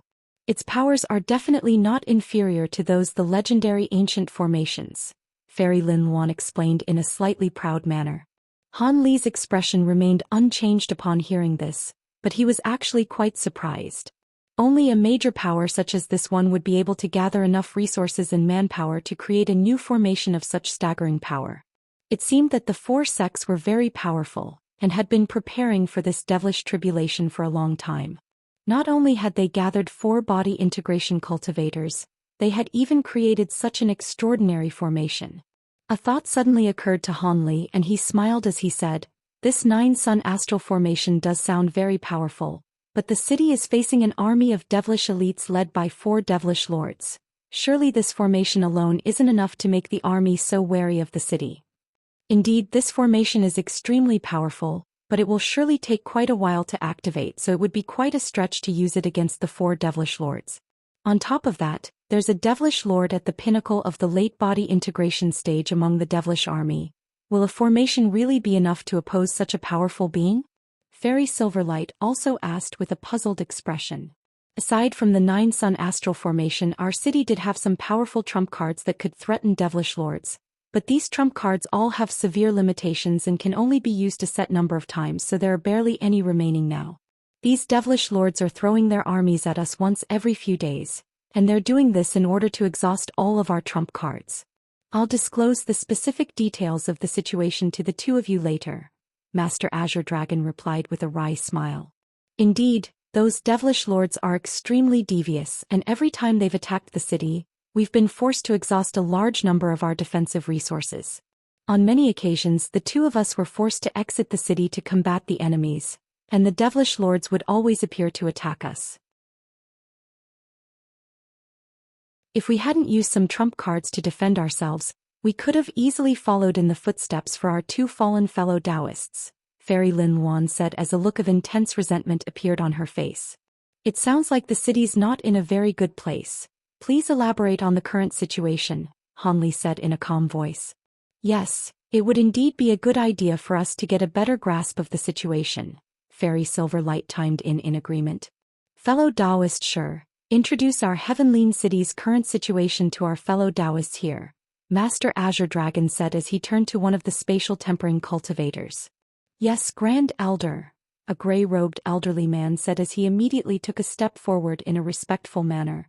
After extending a salute to Han Li's duo, he began in a solemn voice. The situation that our Heavenly City is currently in is truly not a very optimistic one. All of the fortresses we had constructed around the city had been razed to the ground by the devilish army several months ago, and 5 of the 13 protective restrictions we've set up around the city have also been destroyed. In order to repair these restrictions, we'll require at least a month of respite. The most powerful asset of our city, the army of copper puppets, has also been reduced from 100,000 to around only 70,000. On top of that, the remaining puppets are all severely damaged, and are in desperate need of repair and recuperation. Otherwise, their numbers will only drop at an increased rate. The most damning thing of all is that the treasure used as the core of several of our city's major protective formations was destroyed in a surprise attack from the Jialuan War Devils, which has dropped our defensive prowess by about 30%. As for the spirit beasts being nurtured by the Heavenly Sect and Heavenly Sovereign Sect. As the elderly man spoke, the grim look in Fairy Silverlight's eyes became more and more pronounced. Han Li's brows also furrowed slightly, and after listening for a while longer he suddenly interjected, "Why is it all bad news? Isn't there anything good you can tell us?" Of course there's some good news as well. Thus far our city hasn't actually suffered all that many casualties, and we've only lost around 10% of all of our low and mid-grade cultivators and mortal warriors. It's just that morale is not very high due to frequent battles we've had to endure and the death of the 2 body integration stage seniors. On top of that, our supply of spirit stones and other resources are extremely abundant, and they'll be able to last us several decades with no issues. Thus, the gray-robed elderly man began to rattle off a list of positives at Han Li's behest. I see, so we're not lacking in manpower or resources. With Brother Han and I here to reinforce the city, there's a very good chance that we'll be able to defend it, Fairy Silverlight said in a slightly relieved manner. That's what fellow Taoist Azure Dragon and I think as well. With your assistance, we won't have to fear the 4 devilish lords anymore.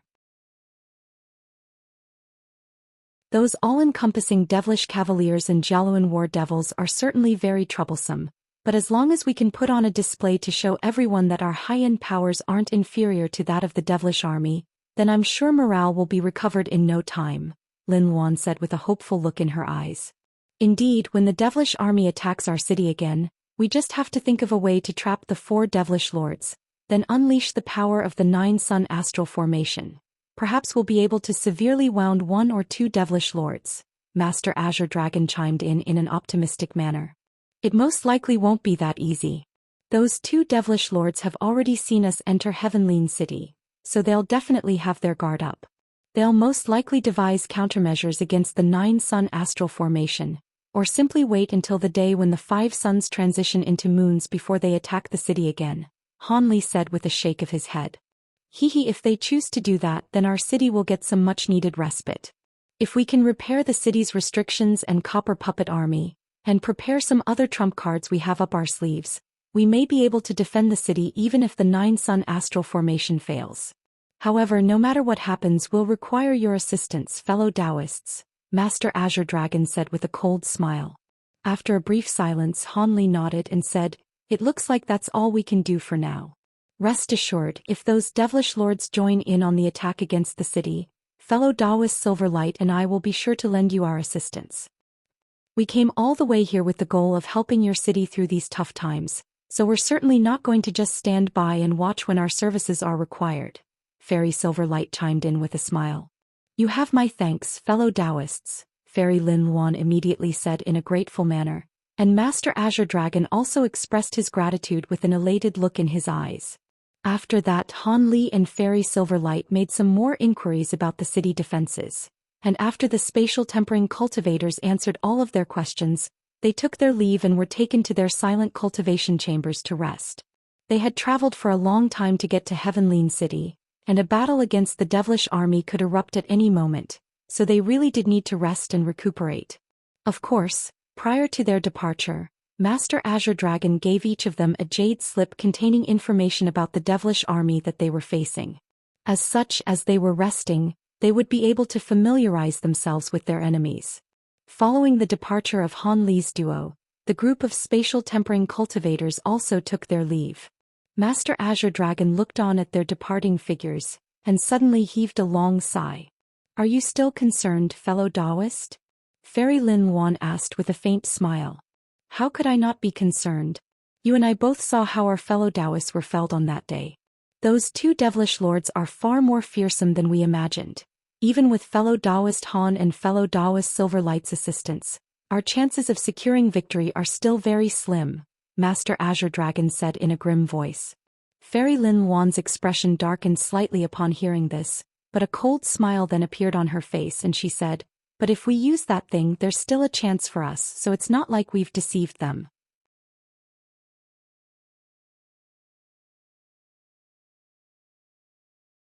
"Are you really planning to release that thing? Even with the combined powers of all four of us, we were only able to seal it into the 9-sun astral formation when it was at its most feeble point. If we were to release that monster, perhaps it would attack us first before it attacks our enemies. After all, it does possess some intelligence," Master Azure Dragon said in a concerned manner. "There's no need to be overly concerned about that. The Blood Soul Talisman is almost ready, and it's in the final stage of its preparation. I've inquired the restriction masters in our sect about this, and even though the talisman isn't completely ready, it'll currently still be around half as effective as it should be in its complete form. As long as we inject that talisman into the monster, even if we won't be able to completely control it, we'll at least be able to ensure that it won't attack us. Our top priority now is to endure this period of 2 months. Sealing that beast in the 9-sun astral formation is indeed a very secure arrangement, but if the formation doesn't deactivate on its own, there's no way for us to release that beast either.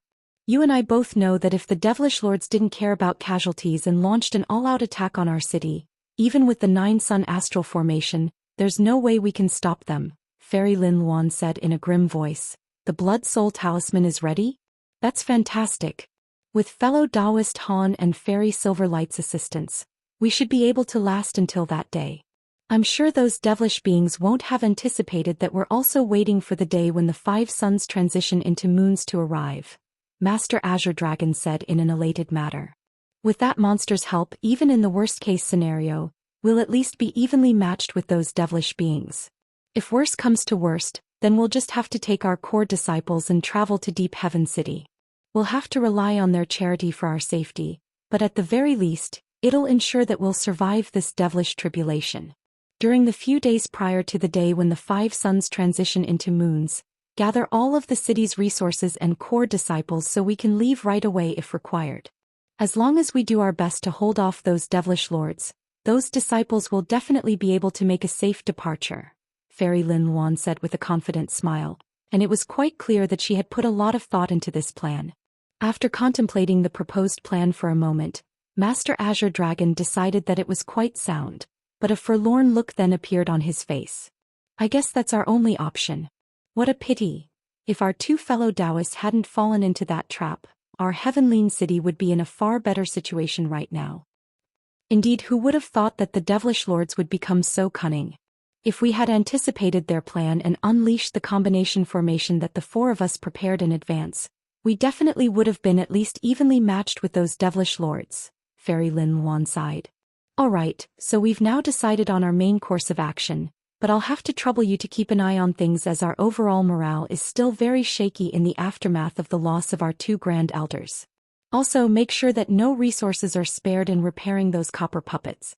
It took our 4 sects tens of thousands of years to refine them, and they're our main counter against the all-encompassing devilish cavaliers. Of course, but I think it's time we considered unleashing our elite forces against those Jialuan war devils. Otherwise, the puppets alone definitely wouldn't be enough. Thus, the two began to discuss some other matters. Fair Lin Luan possessed a slightly inferior cultivation base compared to Master Azure Dragon, but she was clearly the leader when it came to decision-making. Just as the two of them were holding their discussion, the four devilish lords were also discussing some matters together. They were situated in a hall within a massive valley that was enshrouded in dense devilish qi tens of thousands of kilometers away from Heavenly City. Tai Long was sitting on the main seat, while Fei Ye was leaning expressionlessly against a stone pillar beside the entrance of the hall. The other two devilish lords were comprised of a smiling beauty in a blue dress, and a 40-feet-tall giant clad in a suit of fiery red armor. Only his eyes were visible through the suit of full-body armor, and there were flames dancing within them. What? Lord Li's trio was killed at the same time? And we've been ordered to stop attacking Heavenly City to investigate this matter? The giant in the suit of red armor exclaimed in an incredulous manner. Even though he had tried to keep his voice as low as possible, the entire hall still tremored violently. Is that true, Brother Tai? You're not making a joke here, are you? The female devilish lord asked in a bewildered manner. I only just received this order following my return as well. This order was passed down by Master Shuiguang himself, so it's definitely authentic. On top of that, Master Shuiguang even deployed his personal guards, the Yin-Yang twin devils, to meet up with us in a month. It seems that not only was Lord Li's trio killed, something that was extremely important to Master Shuiguang was also lost in the process, Tai Long said in a grim voice. Even the Yin-Yang twin devils were sent out. That item really must be extremely important to Master Shuiguang, then. Brother Tai, do you know exactly what was lost to prompt such a reaction from Master Shuiguang? The woman asked. I'm not so sure about that, and Master Shuiguang didn't elaborate on it either. However, we should be able to ask the Yin-Yang twin devils when they arrive, Tai Long said with a shake of his head. If it's something that Master Shuiguang doesn't want to tell us, then I'll only be asking for trouble if I try to pry around for answers. It's a pity that we'll have to give up on our attack against Heavenly City though, the woman sighed. Not only was this woman an early body integration stage devilish lord, she seemed to be regarding the late body integration stage Tai Long as equals. We're not giving up, it's only a temporary ceasefire. Once the day when the 5 suns transition into moons arrives, we'll launch an all-out attack. 2 body integration stage human cultivators just arrived at Heavenly City, and they're quite powerful, so there's no longer any point in launching these attacks to whittle down the city's defenses. On top of that, seeing as the Yin-Yang twin devils are coming here, perhaps we can invite them to assist us during our all-out attack. Even if the humans do come up with some tricks, there'll be no match for all 6 of us, Tai Long said in a calm manner. That's true. If the Yin-Yang twin devils can also participate in the attack, then we'll be able to take the city down with ease. Speaking of which, from the sounds of it, you seem to have already encountered the 2 new human cultivators. Would you be able to tell us about their abilities? The woman asked. Tai Long's brows furrowed slightly upon hearing this before he replied, I'm not the only one who encountered those 2. Brother Fei was also with me. You were also there, Brother Fei? What did you think of those human cultivators? The red-armored giant asked. Fei Ye didn't seem to be a fan of speaking, and only after a long pause did he give a clipped response. There's a weak early body integration cultivator and a powerful mid-body integration cultivator. The woman faltered slightly before chuckling. That's not a very helpful answer, Brother Fei. Besides, you're a direct lineal descendant of sacred ancestor Shuetian, so your powers far outstrip those of cultivators of the same caliber. Your standards of weak and powerful are much different from ours. One of them is weaker than you while the other can kill you, is that clear enough? Fei Ye elaborated in an expressionless manner, and the woman's chuckles were immediately cut off as a dark expression appeared on her face. Is that an exaggeration, Brother Fei? Fairy Yu is one of the branch descendants of Master Ming Luo. Her bloodline may not be as pure as your direct lineal bloodline, but she's definitely far more powerful than other devilish lords of her cultivation base as well, the red-armored giant said in a skeptical manner. I'm just telling you what I think. You can choose to believe it or not, Fei Ye replied in a cold voice. The red-armored giant didn't have any response to this. Brother Fei's words are a little harsh and abrasive, but one of those two new human cultivators is indeed quite extraordinary. At the very least, his physical body is no weaker than mine, and he possesses incredible strength. He was able to escape completely unscathed from a grab that I had unleashed. Keep in mind that he was caught completely off guard, and my grab was imbued with a hint of the power of laws. Under normal circumstances, it should have been able to capture a mid-body integration cultivator with ease, Tai Long said. Is he really that troublesome to deal with? The woman was truly surprised to hear this. Brother Fei is definitely not exaggerating. Even I was struck by a sense of extreme danger when facing that human cultivator, and I may not have been able to defeat him. Otherwise, Brother Fei and I wouldn't have immediately made a retreat after the initial confrontation. If you two encounter that human cultivator, then you really must be careful, Tai Long said in a solemn manner. Thank you for the words of caution, but if I really do encounter this human cultivator, I'd like to face him to see if he really is as powerful as the two of you proclaim, the woman said as a competitive gleam flashed through her eyes. Tai Long's brows furrowed slightly upon hearing this, and he was just about to say something when the red-armored giant suddenly proposed a theory that sent a jolt running through everyone's hearts. If that human cultivator is this powerful, then could it be that he was behind the deaths of Lord Li's trio?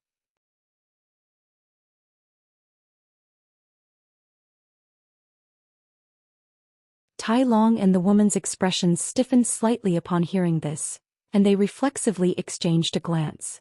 A hint of surprise also appeared on Fei Ya's stoic face. Now that you mention it, that is indeed quite possible. Judging from the time when Lord Li's trio was killed, there's a good chance that they would have encountered the two human cultivators as they were traveling to Heavenly City. In that case, that human cultivator must be even more powerful than I imagine him to be. With the assistance of another devilish lord, it won't be difficult for me to defeat Lord Li's trio, but even I wouldn't be able to kill all of them if they were intent on fleeing the scene, Tai Long said in a contemplative voice. In that case, we really must regard this man as a formidable enemy. If he was able to kill Lord Li's trio, then it may be quite difficult for us to ensure his death even with the help of the Yin Yang twin devils. If he's determined to escape, then only a sacred ancestor will be able to trap him with absolute reliability, the woman murmured as her brows furrowed tightly. Indeed. On top of that, now that this man has joined Heavenly City, he could prove to be a major volatile factor in our plans as well, Tai Long said with a dark expression. The entire hall fell silent, and the four devilish lords had become rather concerned. If worse comes to worst, then we'll just have to use that strategy again. If we can lure him into our trap, there's no way he'll be able to escape. We managed to kill those two body integration stage human cultivators last time, didn't we? The woman suddenly suggested. We can't use that strategy again. The last time we did so, it was at the expense of close to 1,000 devilish cavaliers and over 10 war devils. If we use it a second time, the cost will definitely be far greater than last time. These are all elite forces that were painstakingly trained by our sacred race. We can't just sacrifice them like this, the red-armored giant countered vehemently. But if we don't use that strategy and let that human cultivator escape, he might end up killing more of our brethren than what we'd have to sacrifice to trap him. On top of that, if he's the man that Master Shui Guang is searching for, and we let him escape, which one of us is going to bear the wrath of Master Shui Guang? Tai Long harumphed coldly in response. I was only speculating just now. How could there be such a coincidence that he's the one who killed Lord Li's trio? The red-armored giant backtracked with a wry smile. We'll have to launch an investigation to see if he's indeed the perpetrator. In any case, we have to treat this as a case of guilty until proven innocent. I would rather expend the necessary resources to kill him rather than wrongfully allow him to escape. However, I don't think we'll have to employ that strategy again to kill that man, Tai Long said. What do you mean by that, Brother Tai? First you say we'll only be able to kill that man through that strategy, and now you say we may not have to. Which is it? The woman asked as she raised her eyebrows in exasperation. Allow me to elaborate on my thought process, Fairy Yu. The Yin Yang twin devils are indeed quite powerful, but even when combined, their powers are only roughly comparable to mine. Seeing as Master Shui Guang has sent them to hunt down the perpetrator behind the deaths of Lord Li's trio, then he must have given them a way to kill that man. Otherwise, if that man is able to kill Lord Li's trio, Then it won't be very difficult for him to kill the yin-yang twin devils as well, and I'm sure Master Shuiguang is aware of this, Tai Long explained in a calm manner. That does indeed make sense. In that case, there really is no need for us to be overly concerned. We can just reserve that strategy as a last resort when all else fails. The red-armored giant was very relieved to hear this. However, the woman seemed to still be rather unconvinced. She turned to the white-robed young man and asked, "What do you think, Brother Fei? I don't care what measures you prepare to trap that man, but I have to be the one to take his life. He possesses a type of glacial power that will be extremely useful to me," Fei Ye said in a bone-chilling voice. The woman faltered slightly upon hearing this before chuckling. "Rest assured, I'll be sure to leave him to you. How about you, Brother Tai?"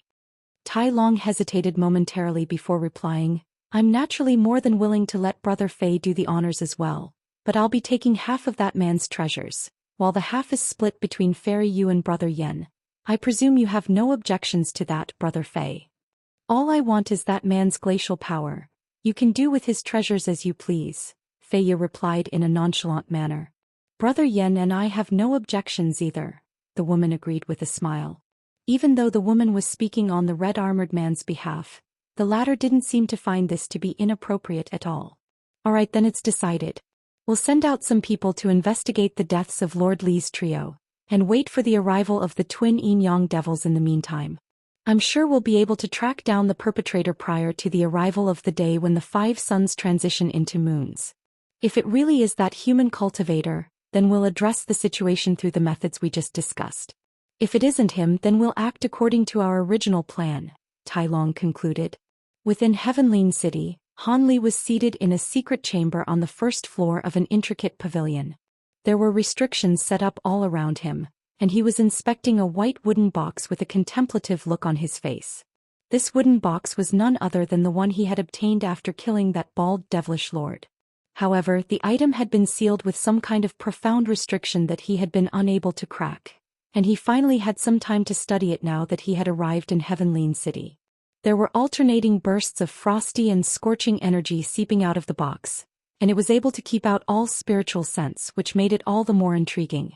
After carefully inspecting the wooden box for a long while, 2 bursts of piercing blue light suddenly appeared in Han Li's eyes, and he peered directly into the depths of the box.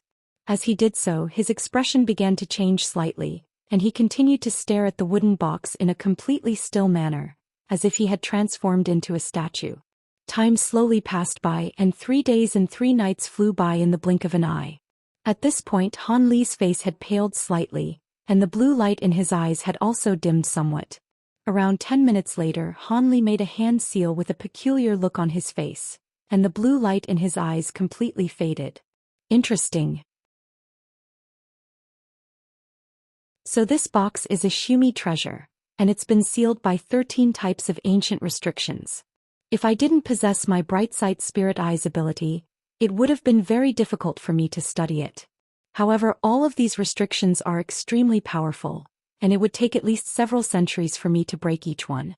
There's no way that bald devilish lord could have cast such profound restrictions. I wonder just what could be in this box," Han Li murmured to himself. He then laid the wooden box down onto the ground before him and began to stare at it in a contemplative manner. After a while, his eyes suddenly lit up, and a thought seemed to have occurred to him. "I'm unable to break the restrictions cast on this box for now, but if I use that foreign secret technique, I should be able to inspect its contents. However, if there's a vicious creature or being contained within the box, then things could become a little troublesome." Han Li's eyes narrowed slightly as he weighed up his options. However, he quickly arrived at a decision. "So be it. Even in the worst-case scenario, I'll only be losing some of my spiritual sense, and half a month of meditation will allow me to make a full recovery, so it's definitely worth the risk." With that in mind, he immediately swept a sleeve through the air, and a dozen or so translucent 5-colored beads flew out of his sleeve amid a flash of light. These beads then transformed into balls of spiritual light that hovered in mid-air, and within them were a series of 5-colored eyes that were flashing with peculiar light. Han Li then flipped his hand over to produce another 5-colored bead, which he held in front of his chest before immediately uttering a foreign incantation. Meanwhile, he laid his other hand onto the top of his own head, and a nude golden nascent soul emerged. It made a strange hand seal with its pair of tiny hands and also began to chant an incantation. All of a sudden, bright light erupted from the 5-colored eyes within the balls of spiritual light, and they released thin beams of 5-colored light that vanished into the nascent soul in a flash. At the same time, the golden nascent soul let loose a low cry before abruptly pointing a finger toward the bead being held in front of Han Li's chest. A golden projection erupted from the nascent soul's body, then immediately vanished into the bead.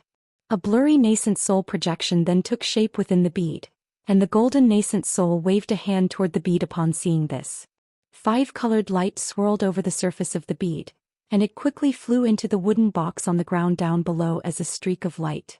Within a murky gray space, a streak of 5-colored light suddenly appeared before transforming into an indistinct humanoid figure. Even though its facial features were rather blurry, judging from its attire, this appeared to be Han Li. As soon as he appeared, he inspected his surroundings with blue light flashing within his eyes. This seems to be an illusionary restriction rather than a shimmy space. Could it be that the wisp of spiritual sense was trapped in a certain level of restriction? Han Li murmured to himself in a perplexed manner.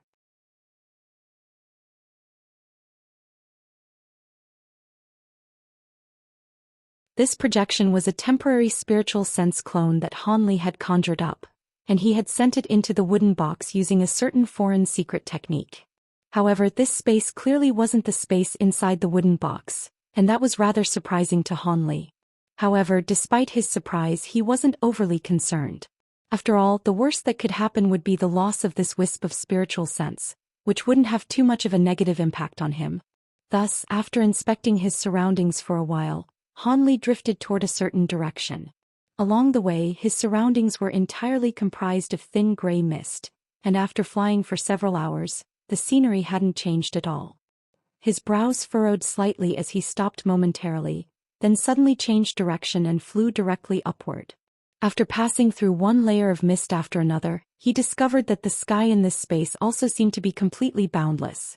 Even after flying for half a day, he still found himself inside a vast expanse of ever-present gray mist.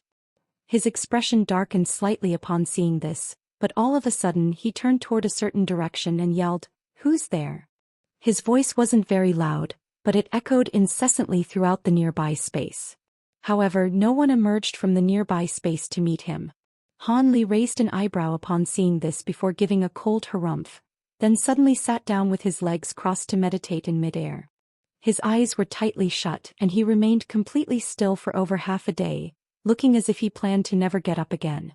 On the second day, a ball of green light suddenly emerged nearby before transforming into a green-robed elderly man. The man had a pair of remarkably long eyebrows and his face was very thin and gaunt. There was a yellow wooden pin in his hair, and the image of a sinister devilish monster with 3 heads and 6 arms was embroidered onto his robes. After he appeared, he displayed no intention of approaching Han Li, and merely appraised him in silence with a cold look in his eyes. However, Han Li continued to sit with his eyes closed, as if he hadn't even sensed the elderly man's arrival. Thus, the two of them maintained a rather peculiar silence, and it seemed that neither of them wanted to be the one to speak first. Time quickly passed by, and 3 days and 3 nights later, there was still no change to the situation whatsoever. However, upon closer inspection, one would discover that a hint of surprise had appeared in the elderly man's eyes as he appraised Han Li. After another 8 hours, the elderly man was clearly starting to become a little restless. His body swayed and he abruptly vanished on the spot. In the next instant, spatial fluctuations erupted several tens of feet in front of Han Li, following which the elderly man re-emerged. However, Han Li merely continued to ignore him, and a hint of fury appeared on the elderly man's face. "Humph, you sure are quite courageous to disregard me like this." The elderly man finally broke the silence, and his voice was as sharp as unpleasant as the sound of metal grating on metal, striking the listener with a sense of unease and anxiety. "From the sounds of it, you must be quite an important figure. May I know your name?" Han Li asked in a calm voice as he slowly opened his eyes. "A mere human cultivator like you won't know of me. Having said that, I'm very curious. How did this spiritual clone of a human cultivator get into this place? Does this mean this item has fallen into your hands?" The elderly man was able to immediately identify that this wasn't Han Li's true body. Hehe, you must be a mighty figure of the elder devil race.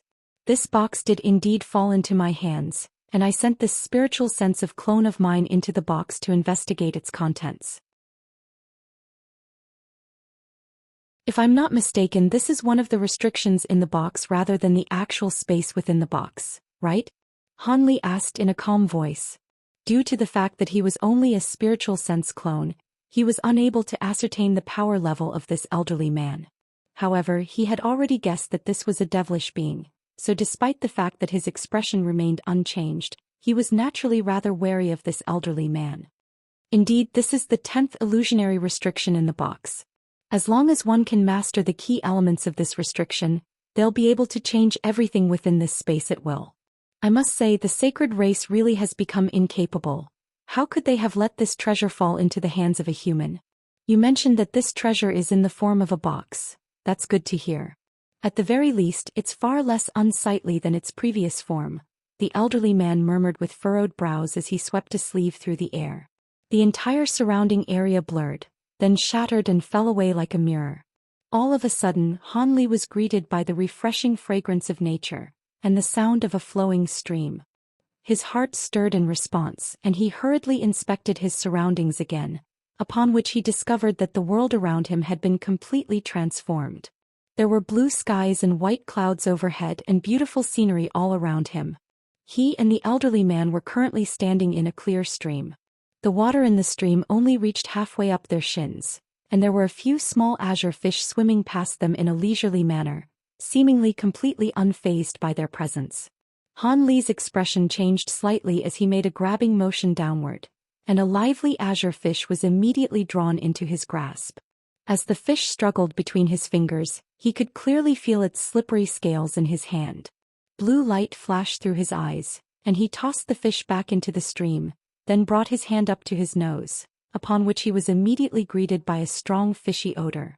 What a profound restriction. Everything is completely realistic in here. Would you be able to tell me how I ended up here, Senior? When I injected this wisp of spiritual sense into this box, I had intended for it to directly reach the space within the box. However, I've appeared in this restriction instead, and I assume this has something to do with you, Han Li said in a slow voice. Why do I have to answer your questions? If you want answers, go look for them yourself, the elderly man said with a disdainful roll of his eyes. As opposed to being enraged by the elderly man's haughty demeanor, Han Li merely smiled and said, I'm sure you've appeared before me because you wish to speak to me as well. I can see that your body is also formed from spiritual sense. I assume you're being kept in here against your will. Who are you? Were you sent here by that bastard Shueguang? The elderly man suddenly bellowed in a thunderous voice, and a burst of astonishing pressure crashed down onto Han Li's body. Immediately thereafter, the elderly man's body swept forward, and he closed a hand around Han Li's neck as his eyes turned into a vicious crimson color. A ferocious aura akin to that of a vicious primordial beast erupted from his body, and a giant crimson devilish projection emerged behind him, threatening to tear Han Li into countless pieces. Han Li was quite alarmed by this sudden development, but his expression remained calm as he replied, I don't know of anyone by the name of Shueguang. Bolsh *. If you don't know Shueguang, then how did you obtain this devil sealing lock? Do you really think I'll believe your nonsensical lies? This devil sealing lock has been passed down between countless sacred ancestors, and all of them have carried it with them at all times. If you don't know Shueguang, how could this treasure have possibly fallen into the hands of a mere human cultivator like you? Don't tell me that you obtained this item after killing Shueguang. A hint of insanity surfaced within the elderly man's eyes as he spoke, and dazzling green light began to glow from the fingers that were locked around Han Li's neck, as if he were about to put an end to Han Li's life. This spiritual sense clone of Han Li's naturally didn't possess any powerful abilities, so he didn't even bother to put up any resistance. Instead, he merely smiled and said, I see, so this treasure is known as a devil sealing lock. I don't know who this Shueguang is, and I certainly wouldn't do the bidding of a devilish being. Besides, if I really wanted to harm you in any way, I wouldn't have sent just a mere wisp of spiritual sense into this treasure. Even if you destroy this spiritual sense clone of mine, it wouldn't have much of an impact on me, but I may just drop this box into a bottomless abyss that no one will be able to find. Perhaps the box will never see the light of day again, and you'll be trapped in here for the rest of eternity. Much to Han Li's surprise, as opposed to being enraged even further by this threat, the fury in the eyes of the elderly man completely faded, and he immediately released Han Li's neck. You dare to threaten me? Haha, it seems that you really don't know who I am, which means there's no way you were sent here by Shuiguang. Please do forgive me for my rudeness, fellow Taoist.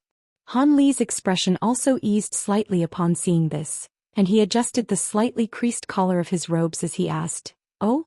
So you believe what I said now? In that case, would you be able to tell me who you are?" "Of course I can. Just as you guessed, I've been trapped in here for countless years, and I also have many questions for you about the outside world. How about this? I'll answer one of your questions for every question of mine that you answer," the elderly man proposed as he stroked his beard.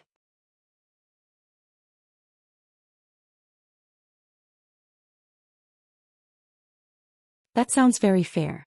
Go ahead then, fellow Taoist, Han Li replied after a brief moment of contemplation. The elderly man was elated to hear this, and he immediately asked the most pressing question in his mind. "All right, the first thing I want to know is who you obtained this devil sealing lock from." Han Li had anticipated this question and he immediately replied, "I obtained it from a few devilish lords." Devilish lords? Could they be subordinates to Shuiguang? Why would he have handed down this treasure to his subordinates? The elderly man murmured to himself in a contemplative manner. Han Li continued, "I've already answered one of your questions. Would you be able to tell me your name now?" "My name is Che Qigong. How did a human like you encounter devilish lords? Are you in our sacred realm right now?" The elderly man replied before asking another question. "Che Qigong? I've never heard of that name before. It's currently the time when your elder devil realm overlaps with our spirit realm, and that's how I encountered those devilish lords," Han Li replied. "What? The sacred sacrifice is taking place right now? I can't believe I've already been trapped in here for so many years. How long has it been since the sacred sacrifice began? If it only commenced not long ago, then Shuiguang wouldn't be able to descend into the spirit realm yet. Could that be why he entrusted this devil sealing lock to his subordinates?" The elderly man's brows furrowed tightly as he spoke. Han Li's expression changed slightly upon hearing the term sacred sacrifice, and he said, "I think it's my turn to ask a question now." A hint of fury reappeared on the elderly man's face, but he quickly repressed it and said, "All right, go ahead. My next question is very simple. I want to know if you're one of the sacred ancestors of the elder devil realm," Han Li said in a solemn manner. "Why waste a question like this if you've already guessed the answer? Not only am I a sacred ancestor, I'm one of the eldest sacred ancestors in our sacred realm. Even in the entire sacred realm, there are only a few beings as old as I am," the elderly man said in a cold voice. Han Li faltered slightly upon hearing this before chuckling. "I see, apologies for my rudeness earlier then." Judging from the elderly man's haughty demeanor and the astonishing abilities he had displayed, Han Li wasn't all that surprised to hear this. "What are you laughing at? Do you find it funny that an esteemed sacred ancestor such as myself has been trapped in this place?" Che Qigong asked as a hint of rage flashed through his eyes. "Not at all. Your powers are far superior to mine, so I'm certainly in no place to be laughing at you," Han Li replied in a calm voice as his smile faded. However, he had made a mental note to himself to tread with caution as the elderly man's mood seemed to be extremely volatile and unpredictable. "You still seem to be very calm even after learning that I'm a sacred ancestor. Are you under the impression that I won't devour this wisp of spiritual sense of yours?" Che Qigong threatened. "If you wanted to do that, you would have done so long ago." Han Li remained completely unfazed. Che Qigong calmed down slightly and harumphed, "You're quite a smart man. If it weren't for the fact that I'm trapped in here, I would have killed a mere human cultivator like you on sight. All right, answer my previous question now. Are the sacred ancestors able to descend into the spirit realm yet?" "The devilish tribulation only commenced not long ago, so it's still impossible for the sacred ancestors to descend into the spirit realm," Han Li replied in a truthful manner. "I see." A hint of excitement flashed through Che Qigong's eyes upon hearing this, but he then fell into deep thought again, seemingly contemplating an important matter. After a brief silence, Han Li asked his next question. Would you be able to disclose to me the functions of this devil sealing lock? The elderly man faltered slightly upon hearing this before turning to Han Li with a disdainful look in his eyes. There's no way a human like you would be able to use the devil sealing lock, so you won't benefit from this information. I'll be the one to decide whether this information will be useful to me or not, Han Li insisted. Alright, if you really want to know, then there's no harm in telling you. This devil sealing lock is actually an incomplete profound heavenly treasure that contains chaotic yin-yang qi.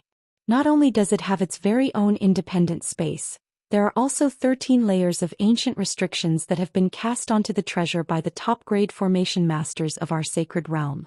Once someone is trapped in this treasure, they'll only be able to escape if they possess the ability to dispel chaotic yin-yang qi on their own. Otherwise, even if someone were to remove the 13 restrictions from the outside, it still wouldn't do anything. In its complete form, this profound heavenly treasure would even be able to trap a true immortal unless they just so happen to possess an ability that can counter this treasure. Even in its current form, it's still more than enough to trap a sacred ancestor like me, the elderly man said in a cold voice. An incomplete profound heavenly treasure? Han Li's calm facade immediately cracked upon hearing this. He possessed a profound heavenly treasure himself, so he was naturally well aware of just how powerful these treasures were. Even though this was only an incomplete profound heavenly treasure, it was still an extremely tempting prospect to him. Unfortunately, this devil sealing lock was created in our sacred realm, so only the sacred ancestors of our sacred race who are able to draw upon the power of laws of heaven and earth are able to make use of it. Even if an outsider like you were to obtain the treasure, it would serve no purpose. I just so happen to have recently broken into this restriction, and I managed to stop your spiritual sense from delving deeper into the box. Otherwise, if your spiritual sense clone had reached the space within the box, it would have been instantly destroyed by the chaotic yin-yang qi in there, Che Qigong said in an indifferent manner. I see, so only those who can draw upon the powers of heaven and earth of the elder devil realm can make use of such a treasure, Han Li murmured to himself in a contemplative manner. I suggest you don't get any funny ideas. I can see that you're using a cultivation art of our sacred race and can control some true devilish qi, but unless you can hone your mastery of this cultivation art to the sacred ancestor level, there's no way you'll be able to draw upon the powers of heaven and earth of our sacred realm. If you really do manage to master that devilish art to such a degree, then you'll be renounced by the spirit realm and forced to ascend to our sacred realm, Che Qigong cautioned in a meaningful voice. Han Li's eyelids twitched slightly upon hearing this, and after a long while he finally sighed. In that case, this item appears to be completely useless to me. That's right. That's why I told you it wouldn't benefit you to learn the functions of this treasure. On top of that, due to its incomplete nature, this treasure is bound by a severe limitation that makes it very difficult even for sacred ancestors like us to use, the elderly man said with a mysterious smile. What's the limitation? Han Li asked as his brows furrowed slightly. I'm not going to tell you, Che Qigong chortled. Han Li's expression darkened slightly upon hearing this. After a brief silence, the elderly man continued, There's one more thing that I want to ask you. I hope you can answer me truthfully. Do you know if there are any places with yin-yang infernal ponds or earthly hellish flames in the nearby area? Instead of answering the question right away, a cautious look appeared on Han Li's face and he asked, Yin-yang infernal ponds or earthly hellish flames? Why do you ask? You sure have a lot of questions. You haven't even answered my questions yet, Che Qigong said in a cold voice as his expression darkened slightly. In that case, this will count as my question, Han Li replied in a calm manner. The fury in the eyes of the elderly man became even more pronounced upon hearing this, and palpable spiritual pressure began to erupt from his body. However, Han Li remained completely unfazed as he reminded, You can do whatever you like to me. I'm just an insignificant clone. You wouldn't dare to be this cocky if your true body were here. Che Qigong harumphed coldly as he forcibly repressed his own rage again. After a brief hesitation, he explained in a resigned manner, Those are the two types of places where the devil sealing lock can be refined again. After placing this treasure into one of those places, a secret technique of our sacred race can be used to refine the treasure and extract some of the chaotic yin-yang qi within it. This chaotic yin-yang qi is extremely useful to sacred ancestors like us both for tool refinement as well as to enhance our own powers. Due to the fact that the sacred realm is filled entirely with devilish qi, those two types of places can only be found in the spirit realm. Otherwise, Shuaiguang definitely wouldn't have entrusted this devil sealing lock to his subordinates, and it certainly wouldn't have fallen into the hands of a human cultivator like you. Chaotic yin-yang qi can be extracted from the devil sealing lock when it's put into one of those two types of places? Is that true? Han Li was very surprised to hear this. There were some records of chaotic yin-yang qi in some ancient tomes, and those records all proclaimed that chaotic yin-yang qi possessed countless types of incredible functions. Why would I lie to you about something like this? You were able to manifest a spiritual sense clone, so I presume you're a body integration cultivator. If you can absorb even a tiny wisp of chaotic yin-yang qi, there's a chance that you could progress to the grand ascension stage in the future. Even in the worst-case scenario, it should at least allow you to make an immediate breakthrough. If you use the chaotic yin-yang qi to refine a treasure instead, then even the most ordinary of treasures could be transformed into a powerful divine spirit treasure. Che Qigong said.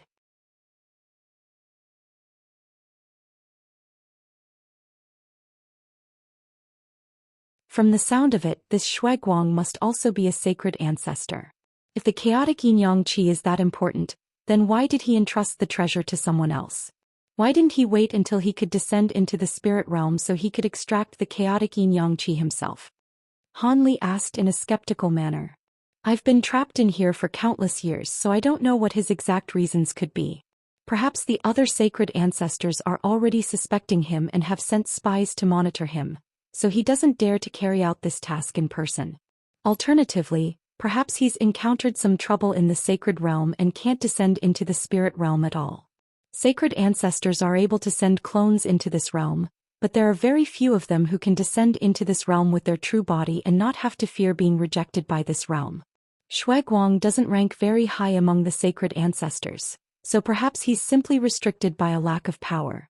By the way, you came into possession of this devil sealing lock, so you must have killed the devilish lords that you mentioned earlier. Tell them about their abilities and I'll see if I have any recollection of them, Che Qigong prompted. Han Li thought about this for a moment before deciding that this information wasn't of any consequence, so he replied truthfully, that does indeed sound rather plausible. Among the devilish lords I encountered, one of them had extraordinary strength and a physical body seemed to be no less powerful than that of a sacred ancestor. As for his two companions, one could directly summon heavenly ghosts, while the other was adept in using hierarchical true devils. I've only heard of one of those three, and he wasn't all that renowned back when I was first sealed into this treasure. However, he was already a subordinate of Shuaiguang's at the time, so it seems that he really did entrust this devil sealing lock to his subordinates. In that case, the leader of the devilish army that descended into this area is most likely this sacred ancestor Shuaiguang, Han Li mused. Indeed. Unless all of my prior speculation was incorrect, that must be the case. You still haven't answered my original question yet.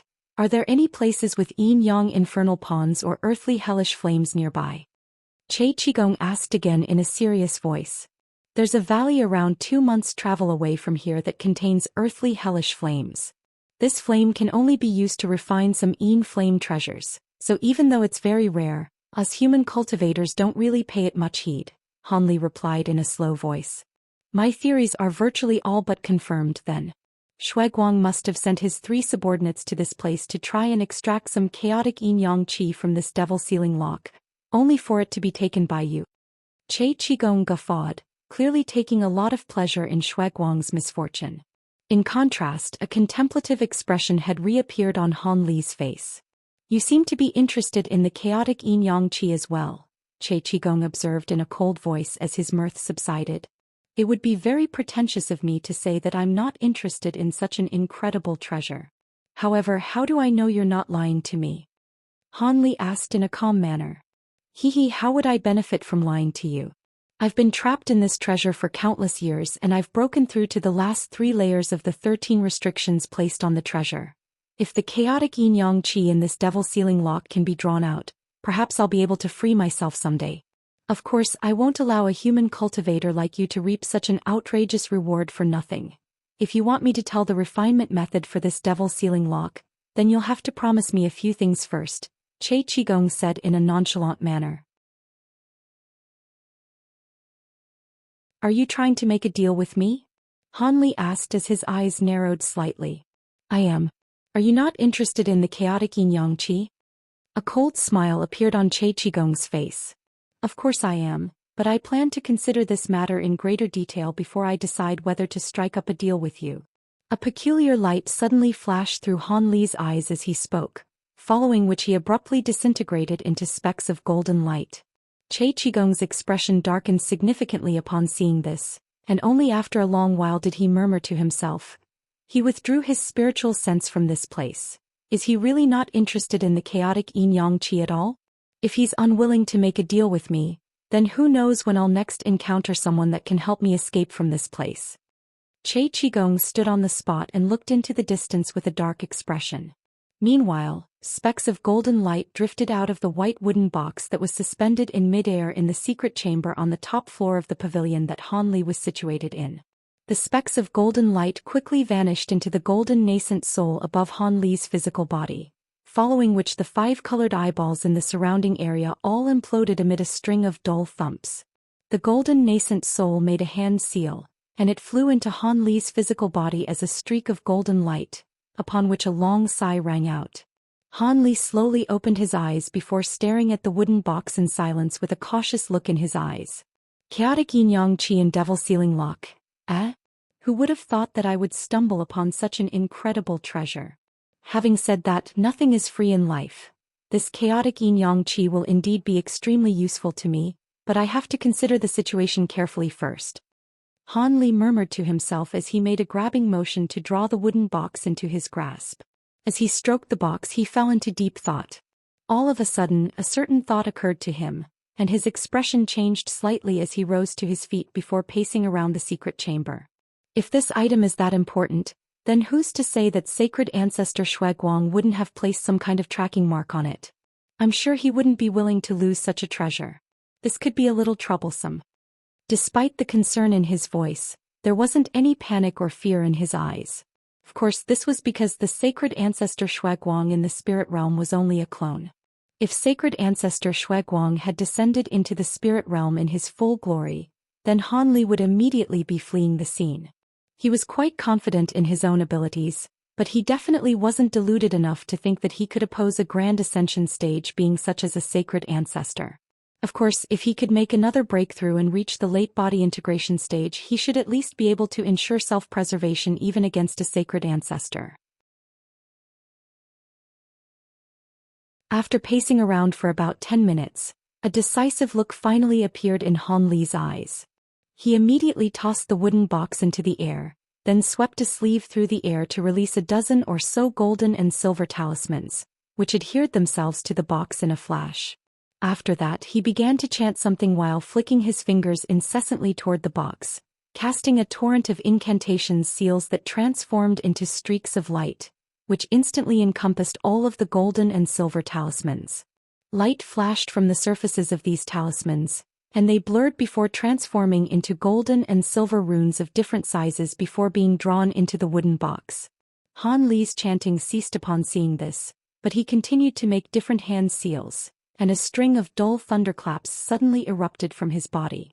Golden lightning flashed from his fingertips, and a series of thin arcs of lightning sprang forth, then instantly intertwined to form a golden lightning net that descended toward the wooden box. Following a string of rumbling thunderclaps, the lightning net converged at Han Li's behest, and layers of golden lightning enveloped the wooden box, transforming it into a shimmering golden rectangular brick. Only then did Han Li's expression ease slightly as he swept a sleeve forward to release a burst of azure light, which drew the golden brick into his storage bracelet in a flash. After that, Han Li sat down with his legs crossed again to contemplate his current situation. He began to wonder whether the green liquid from his mysterious small vial would work on this incomplete profound heavenly treasure.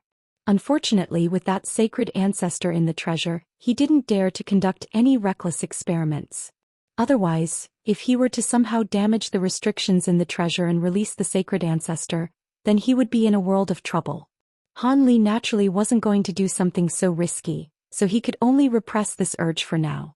As for whether that sacred ancestor Shuaguang would send people to hunt him down, Han Li was confident that self-preservation wouldn't be an issue as long as he didn't get surrounded by 4 or 5 late-body integration stage devilish lords at once.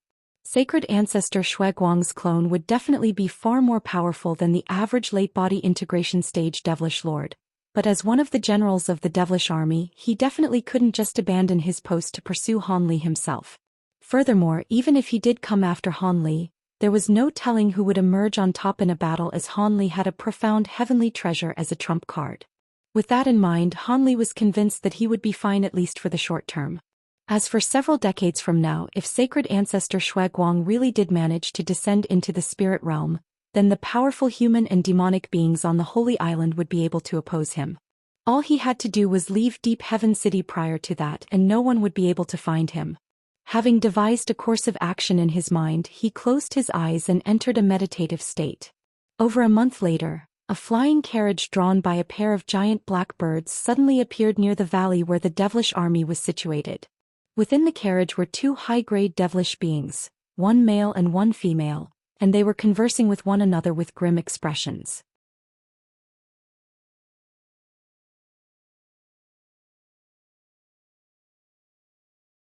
Lord Tai isn't lying to us, is he? The human cultivator who killed Lord Li's trio just so happens to be in Heavenly City? Is he saying this to make us join their attack against Heavenly City? I've heard that this city is an extremely difficult nut to crack, unlike the other human settlements we've destroyed in the past, a pink-robed beauty said in a concerned manner. Her companion was a silver-robed middle-aged man, and he shook his head in response. Rest assured, Lord Li is a borrowed devilish lord, and he has quite an uncouth personality, but he definitely wouldn't lie about something like this. After all, this is a task handed down by Master Shuaguang himself. There's no way he would risk invoking the wrath of Master Shuaguang. Besides, if that human cultivator really is in Heavenly City, then there's no harm in lending them our power to attack the city. That's true. We did manage to find the place where Lord Li's trio was killed quite quickly, but the entire battlefield had been cleaned up, so we weren't able to find any useful leads. It really is quite fortunate for us that we've received some information here. At the very least, we'll be able to answer to Master Shuaguang, the woman sighed in a resigned manner. Indeed. I would be very fearful of the consequences that await us if we return without the item that Master Shuaguang is searching for. Alright, now that we have a solid lead, we have to prepare for a grueling battle now. Those human cultivators were able to kill Lord Li's trio, so even with the treasures that Master Shuaguang entrusted to us, we'll have to tread with caution. On top of that, those people are hiding in Heavenly City. It'll most likely take a lot of effort to force them out of the city, the middle-aged man said as a cold look flashed through his eyes. Lord Tai wishes to use our power to attack Heavenly City, so he'll naturally be responsible for that. If he can't even do something so simple, then he has no right to join forces with us. Our only task is to kill the perpetrators behind the deaths of Lord Li's trio, and to recover the item that Master Shuaguang is searching for, the woman said in a proud manner. Don't underestimate Lord Li and the others. Lord Li himself is at the pinnacle of the late-body integration stage, and he's only one step away from becoming a sacred ancestor. Fei Ya is still quite young, but as a direct lineal descendant of sacred ancestor Shuetian, he possesses powerful glacial abilities. It's said that even Master Shuetian himself once praised his powers. On top of that, Fairy Yu is a descendant of sacred ancestor Ming Luo as well, so she should definitely have a couple of powerful trump cards up her sleeve. The weakest one among them is most likely only Lord Yan. The middle-aged man seemed to have a very detailed understanding of the devilish lords that were attacking Heavenly City. That's true. They want to borrow our power, so why don't we do the same? Let's get down there. I'm sure they've already sensed our arrival, the woman chuckled. Almost as soon as her voice trailed off, the black devilish clouds above the valley abruptly surged, following which groups of black-armored cavaliers emerged amid a burst of loud drumming. These cavaliers were led by a black-armored elderly man, who was standing in midair with a hint of a smile on his face. Behind him stood Fei Ya, Fairy Yu and Lord Yan. Fairy Yu wore a faint smile on her face, while Fei Ya was still as expressionless as ever. Thank you for your hard work, fellow Taoists. You've arrived far sooner than I anticipated. Tai Long chuckled as he cupped his fist in a salute from afar.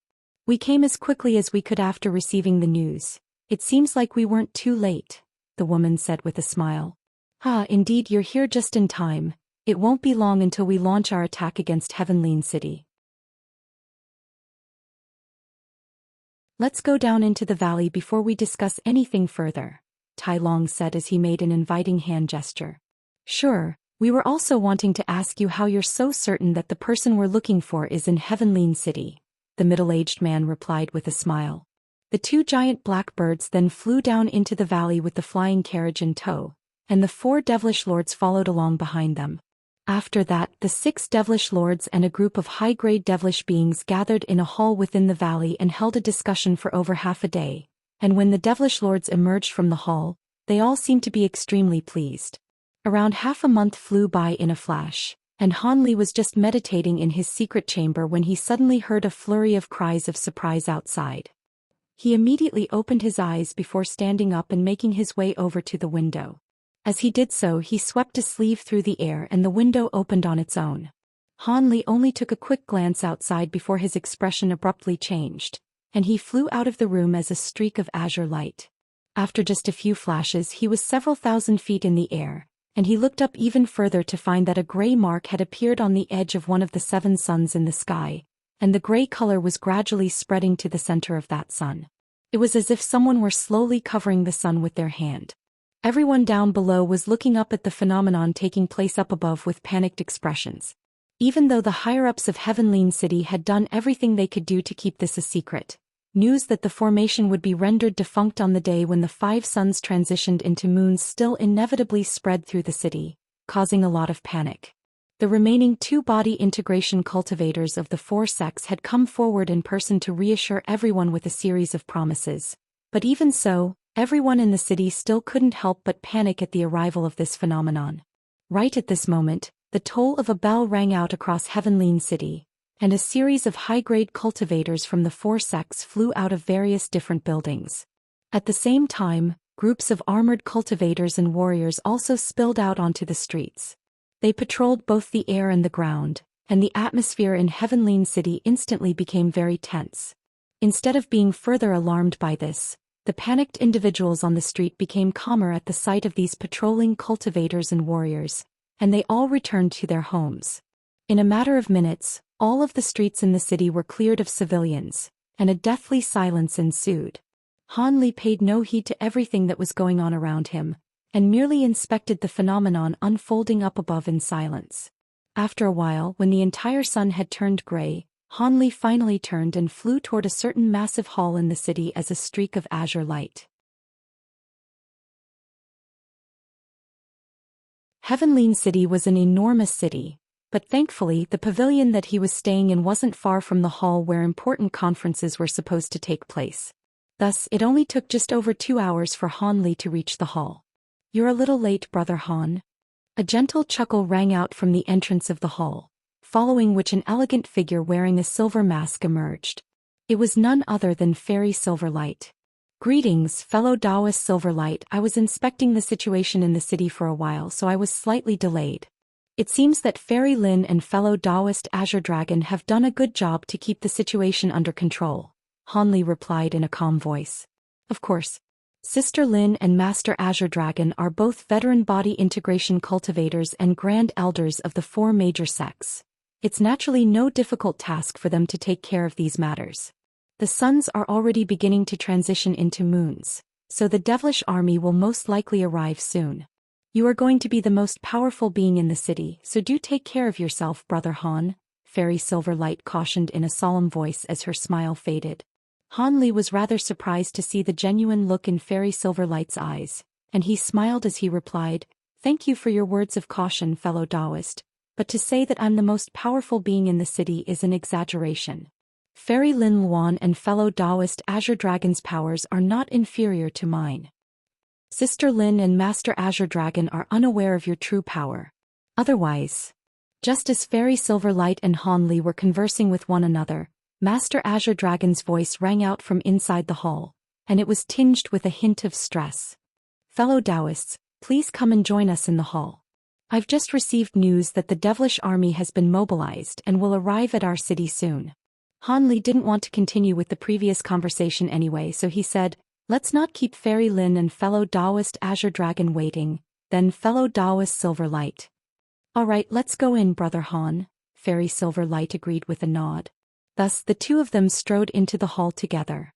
At present the entire hall was packed to the rafters with over 100 spatial tempering cultivators present, as well as hundreds of armored guards that were standing around the hall in a stationary manner. At one end of the hall were 4 chairs, 2 of which were slightly more elevated than the other 2. At the center of the hall was a giant light screen, and the image in the light screen depicted a rather familiar-looking city in a great level of detail. There were currently clouds of black chi that were inching toward the city from all directions.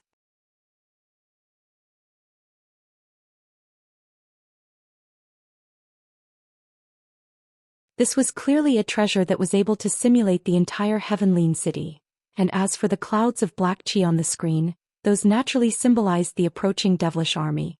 These clouds of black chi seemed to be moving extremely slowly, but in reality, the devilish army was approaching at a rapid speed. "Please take a seat, fellow Taoist Han Fairy Silverlight. This battle is going to decide the fate of our Heavenly City, so we'll be counting on you, fellow Taoists," Master Azure Dragon said in an earnest manner as he rose to his feet. "Of course, it's only right that we do our part in such an important battle," Fairy Silverlight said with a smile. An elated look appeared on Master Azure Dragon's face upon hearing this, and he immediately offered words of gratitude.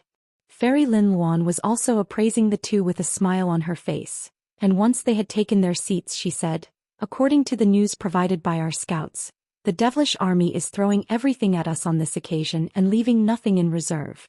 Thankfully we had already anticipated that this would be the case, and we've also made some preparations for this day. As long as we can hold off those devilish lords, there's a very good chance that we'll be able to force back the devilish army. Of course, we are very grateful that Sister Silverlight and fellow Taoist Han have come all the way here to reinforce our city, and our 4 sects certainly won't make this a thankless trip for the 2 of you. We've prepared some presents, please do accept them." As soon as her voice trailed off, she clapped her hands twice, and 2 azure armored guards immediately strode into the hall from outside. Each of them was carrying a silver platter covered by golden silk fabric, and they made their way over to Han Li and Fairy Silverlight before raising the platters high above their heads as a gesture of respect. A peculiar look flashed through Han Li's eyes as he waved a hand toward one of the silver platters, and the section of golden silk fabric draped over the platter rustled slightly before a blue bracelet flew out and was drawn into his grasp. This was a storage bracelet of quite a high caliber. Han Li injected his spiritual sense into the bracelet and immediately drew a sharp breath. He had already anticipated that the items in the storage bracelet would be extremely valuable, but even he didn't think that it would be filled with so many precious materials and ingredients. This was virtually the equivalent of the entire wealth of a medium-sized sect. As expected of one of the most prominent superpowers of the human race, the 4 major sects truly were extremely wealthy. Of course, this was also due to the fact that the survival of Heavenly City truly hinged on the upcoming battle. Otherwise, no matter how grateful Master Azure Dragon and Fairy Lin Luan were toward Han Li and Fairy Silverlight, there was no way they would offer such staggering compensation. On top of that, if Han Li and Fairy Silverlight were to accept this massive offering, then they would have no excuse to not give everything they had in the upcoming battle. A faint smile appeared on Han Li's face and he said, "Thank you for the present, fellow Taoists." He flipped his hand over as he spoke, and the storage bracelet vanished amid a flash of spiritual light. After inspecting the contents of her storage bracelet, a hint of elation also flashed through Fairy Silverlight's eyes, and she accepted it as well. Both Fairy Lin Luan and Master Azure Dragon were very elated to see this, and the latter said, "If we can defend the city from the devilish army, we'll have another present for the 2 of you following the battle as thanks for your efforts. Indeed, as long as we can withstand this attack, the suns will return to normal, and the 9-sun astral formation will recover its function, which will restore the city's ability to protect itself. However, prior to this, the 4 of us will definitely have a grueling battle ahead. I hope our presence will suffice as a show of our heartfelt gratitude," Lin Luan said with a smile. "This is indeed a very large present, and I'll be sure to do everything in my power to help the city withstand this attack." The all-encompassing devilish cavaliers aren't a concern as the copper puppet army will be able to counter them, but those Jaluan war devils are going to be very troublesome. I'm concerned that ordinary cultivators won't be able to handle them, Han Li said in a slow voice. Rest assured, Brother Han, we're also aware of just how powerful these Jaluan war devils are, so we've organized a group of elite cultivators and prepared some special methods to oppose them. I'm sure we'll be able to keep those devils at bay, Master Azure Dragon replied in a slightly ambiguous manner. Oh, sounds like my concerns were unnecessary then. You seem to already have everything planned out. Would you be able to disclose your plans to me and Fairy Silverlight? Han Li asked with a calm smile. Of course. Aside from the 9-sun astral formation, we've spared no expense to activate all of the other formations in the city to their maximal extent. On top of that, we've also brought out the 32 spatial tempering stage puppets stored in our treasure vault, which is one of our trump cards. Thus, Master Azure Dragon began to introduce the preparations they had made, and Fairy Lin Luan would interject from time to time to provide additional details. Both Han Li and Fairy Silverlight listened with rapt focus, and close to 2 hours later, a large number of high-grade cultivators suddenly began to frequently enter and exit the hall. All of them wore grim expressions and flew away to different parts of Heavenleen City to carry out the orders they had received. Not long after that, a resounding bell chime rang out across the entire city, and groups of armored warriors and countless streaks of light appeared in the city before rushing to all of the city walls. At the same time, a series of formations of different sizes emerged on a plot of empty land in a secluded corner of the city. These formations were all radiating dazzling light, and some of the nearby buildings suddenly began to transform, taking on the form of massive giants or huge battle carriages and flying arcs.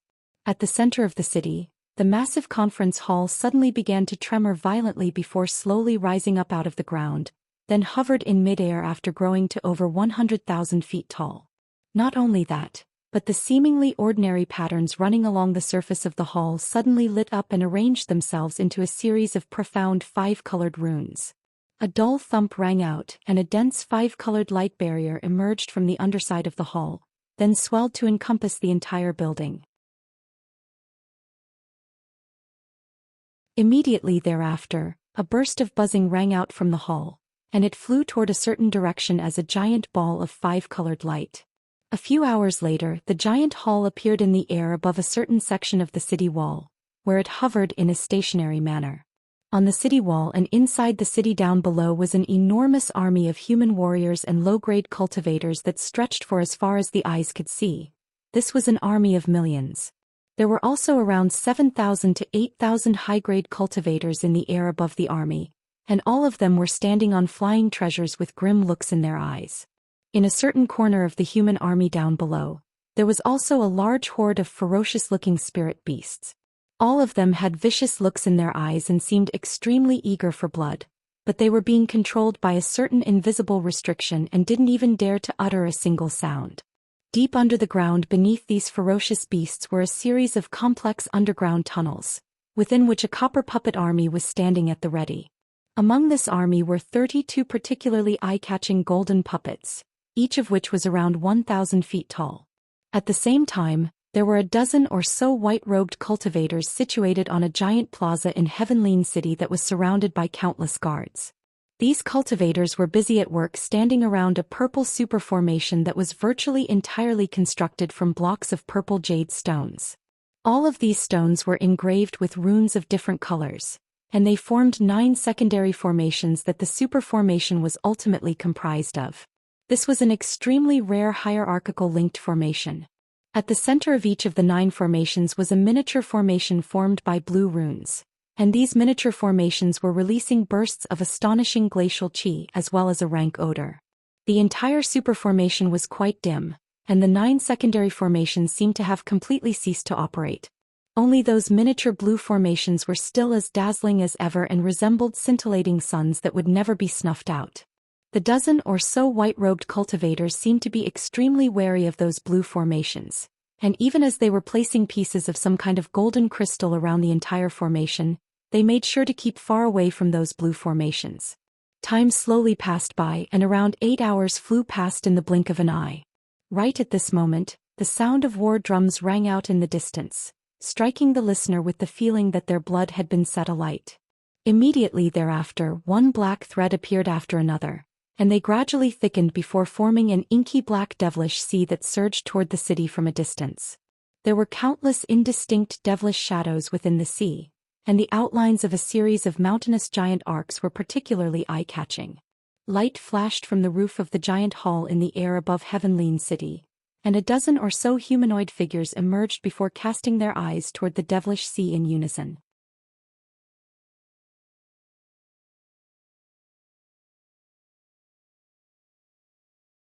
These were none other than the city's 4-body integration cultivators, as well as a group of late spatial tempering cultivators.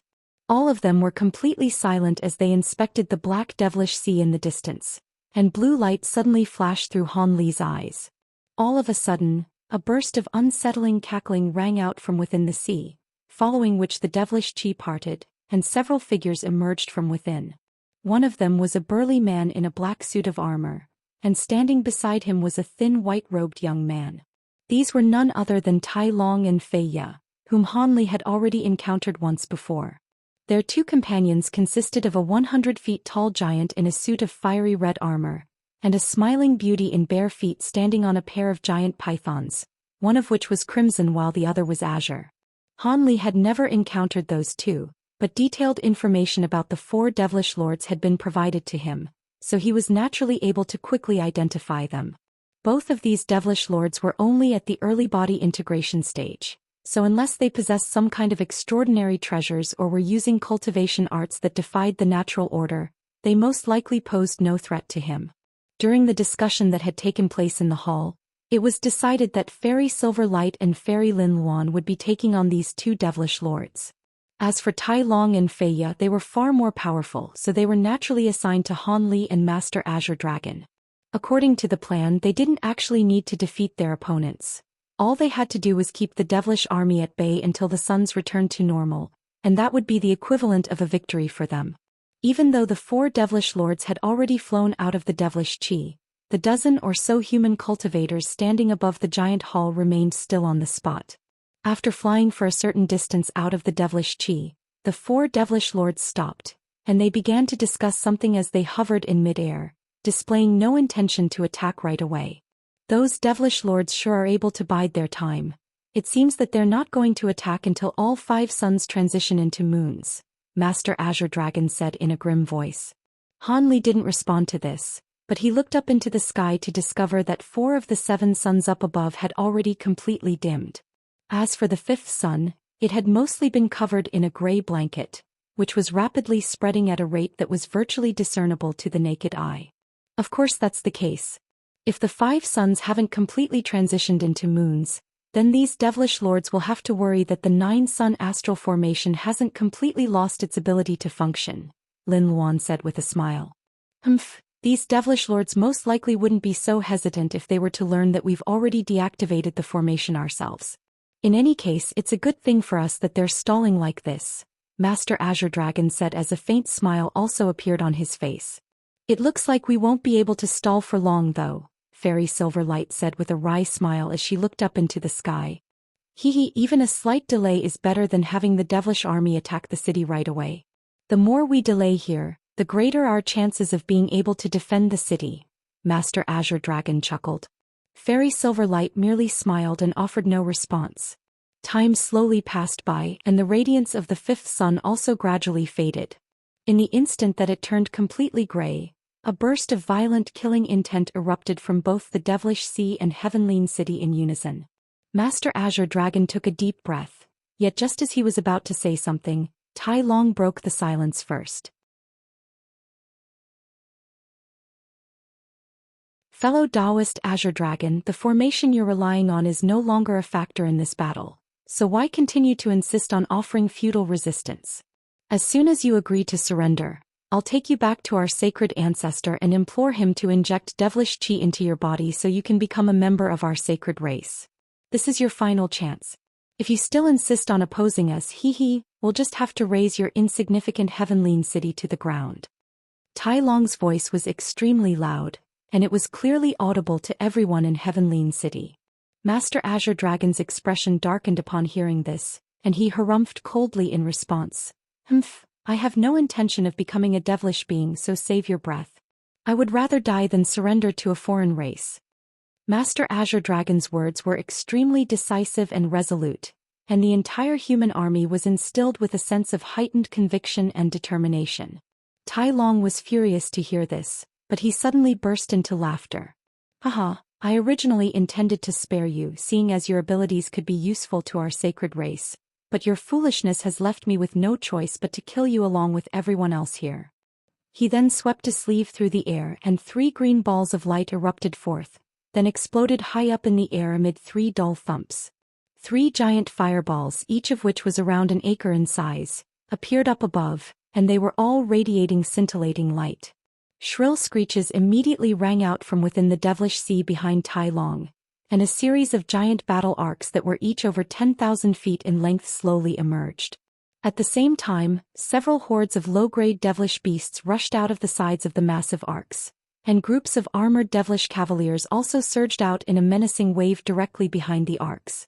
Within the span of just a few breaths, the low-grade beasts and all-encompassing devilish cavaliers had taken up virtually the entire sky, and their numbers far exceeded what Han Li had witnessed on the previous occasion.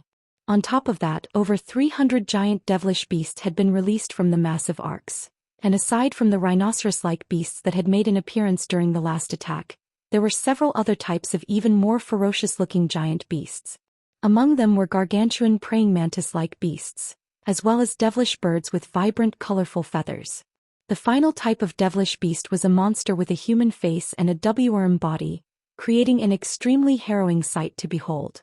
They had disheveled heads that resembled those of unkempt cavemen, but from the neck down, they possessed giant purple W-worm bodies that were covered in scales, and they were releasing an overwhelming odor of blood and gore. Among these 3 new types of giant beasts, the giant praying mantises comprised the majority of their numbers with over 200 of them present, and there were also around 80 giant rhinoceros beasts.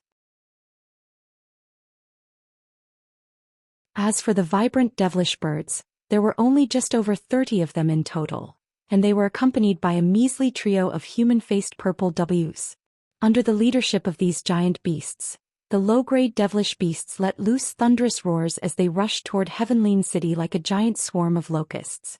At the same time, pillars of black light erupted from the massive battle arcs to bolster the offensive power of the swarm of devilish beasts. As for the devilish cavaliers, they formed a series of formations once again and charged forward right behind the army of beasts, with excitement and bloodlust in their eyes. At this point, the Jialuan war devils were still nowhere to be seen, presumably still concealed within the devilish sea.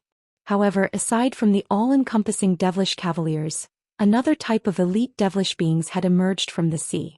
This was a group of beings that resembled giant malicious ghosts. They were each around 40 to 50 feet tall with sharp claws and fangs, but they were dressed in long green robes. There was an extra green eye on each of their foreheads, and none of them were wielding any weapons as they advanced behind the all-encompassing devilish cavaliers. There were slightly more of these devilish beings than the Jialuan war devils, but the disparity in numbers definitely wasn't a very significant one. In total, there were only around 20,000 to 30,000 of these green-robed devilish beings, and all of them wore sinister smiles. The grim expressions on the faces of Master Azure Dragon and the others became even more pronounced upon seeing this, but the devilish lords were yet to attack, so they couldn't emerge from the city to face this devilish army either. Without requiring any orders, the high-grade cultivators above the city wall issued a series of instructions to the human army down below. After a few flashes, the black pillars of light that had erupted from the giant arcs crashed violently into Heavenly City's protective restrictions. On this occasion, the pillars of black light were significantly thicker than the ones unleashed in the previous attack, and they were raining down relentlessly without any respite. Each pillar of light was imbued with power equivalent to that of an all-out attack from a deity transformation cultivator, and with so many of them raining down at once, the outermost layers of restrictions began to disintegrate almost immediately. The restrictions of Heavenly City seemed to be about to collapse, and Han Li's expression changed slightly upon seeing this. However, before he had a chance to say anything, over 100 bursts of different formation fluctuations abruptly erupted from down below, then surged toward all sections of the city wall in a frenzy. A loud buzzing sound rang out, and a series of silver runes appeared on the surfaces of the city walls to form one shimmering silver formation after another.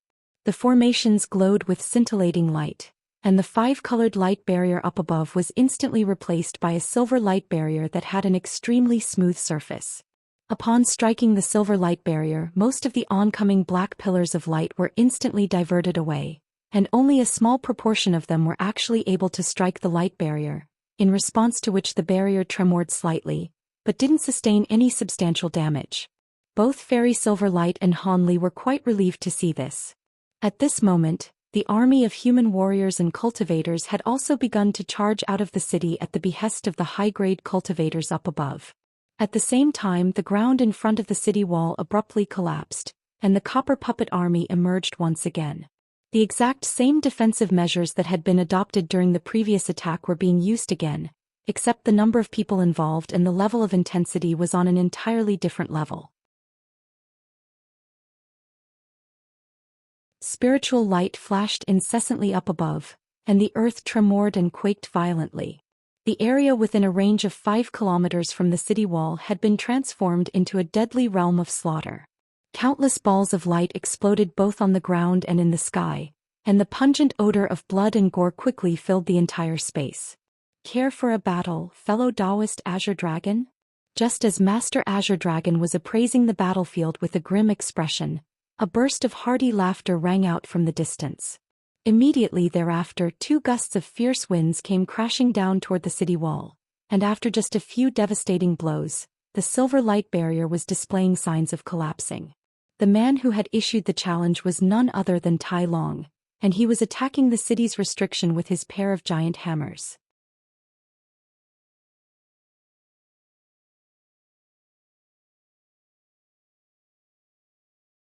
The 2 giant hammers swelled to over 1,000 feet in size each, and they crashed down repeatedly upon the restriction like a pair of small black mountains, causing the restriction to tremor violently.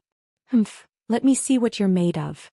A cold light appeared in Master Azure Dragon's eyes, and he made a hand seal, upon which a pillar of azure light immediately erupted out of his body, then transformed into an azure dragon projection that was over 1,000 feet in length. The projection circled around in the air before letting loose a thunderous roar, then swept up Master Azure Dragon and hurtled directly toward Tai Long. Tai Long's haughty guffaws faltered momentarily at the sight of the powerful Azure Dragon projection, but a cold smile then appeared on his face as he abruptly pointed toward the 2 gusts of fierce black winds before him. The gusts of wind instantly reverted back to a pair of giant hammers, immediately following which the 2 combined as one to form a gargantuan hammer that was several thousand feet in length. The colossal hammer was sent crashing down toward the Azure Dragon projection with devastating force, in response to which Master Azure Dragon swept a sleeve through the air to release 7 small black swords. All of the 7 swords were releasing astonishing spiritual chi, and a string of dull thumps rang out as they pierced into 7 acupoints on his chest.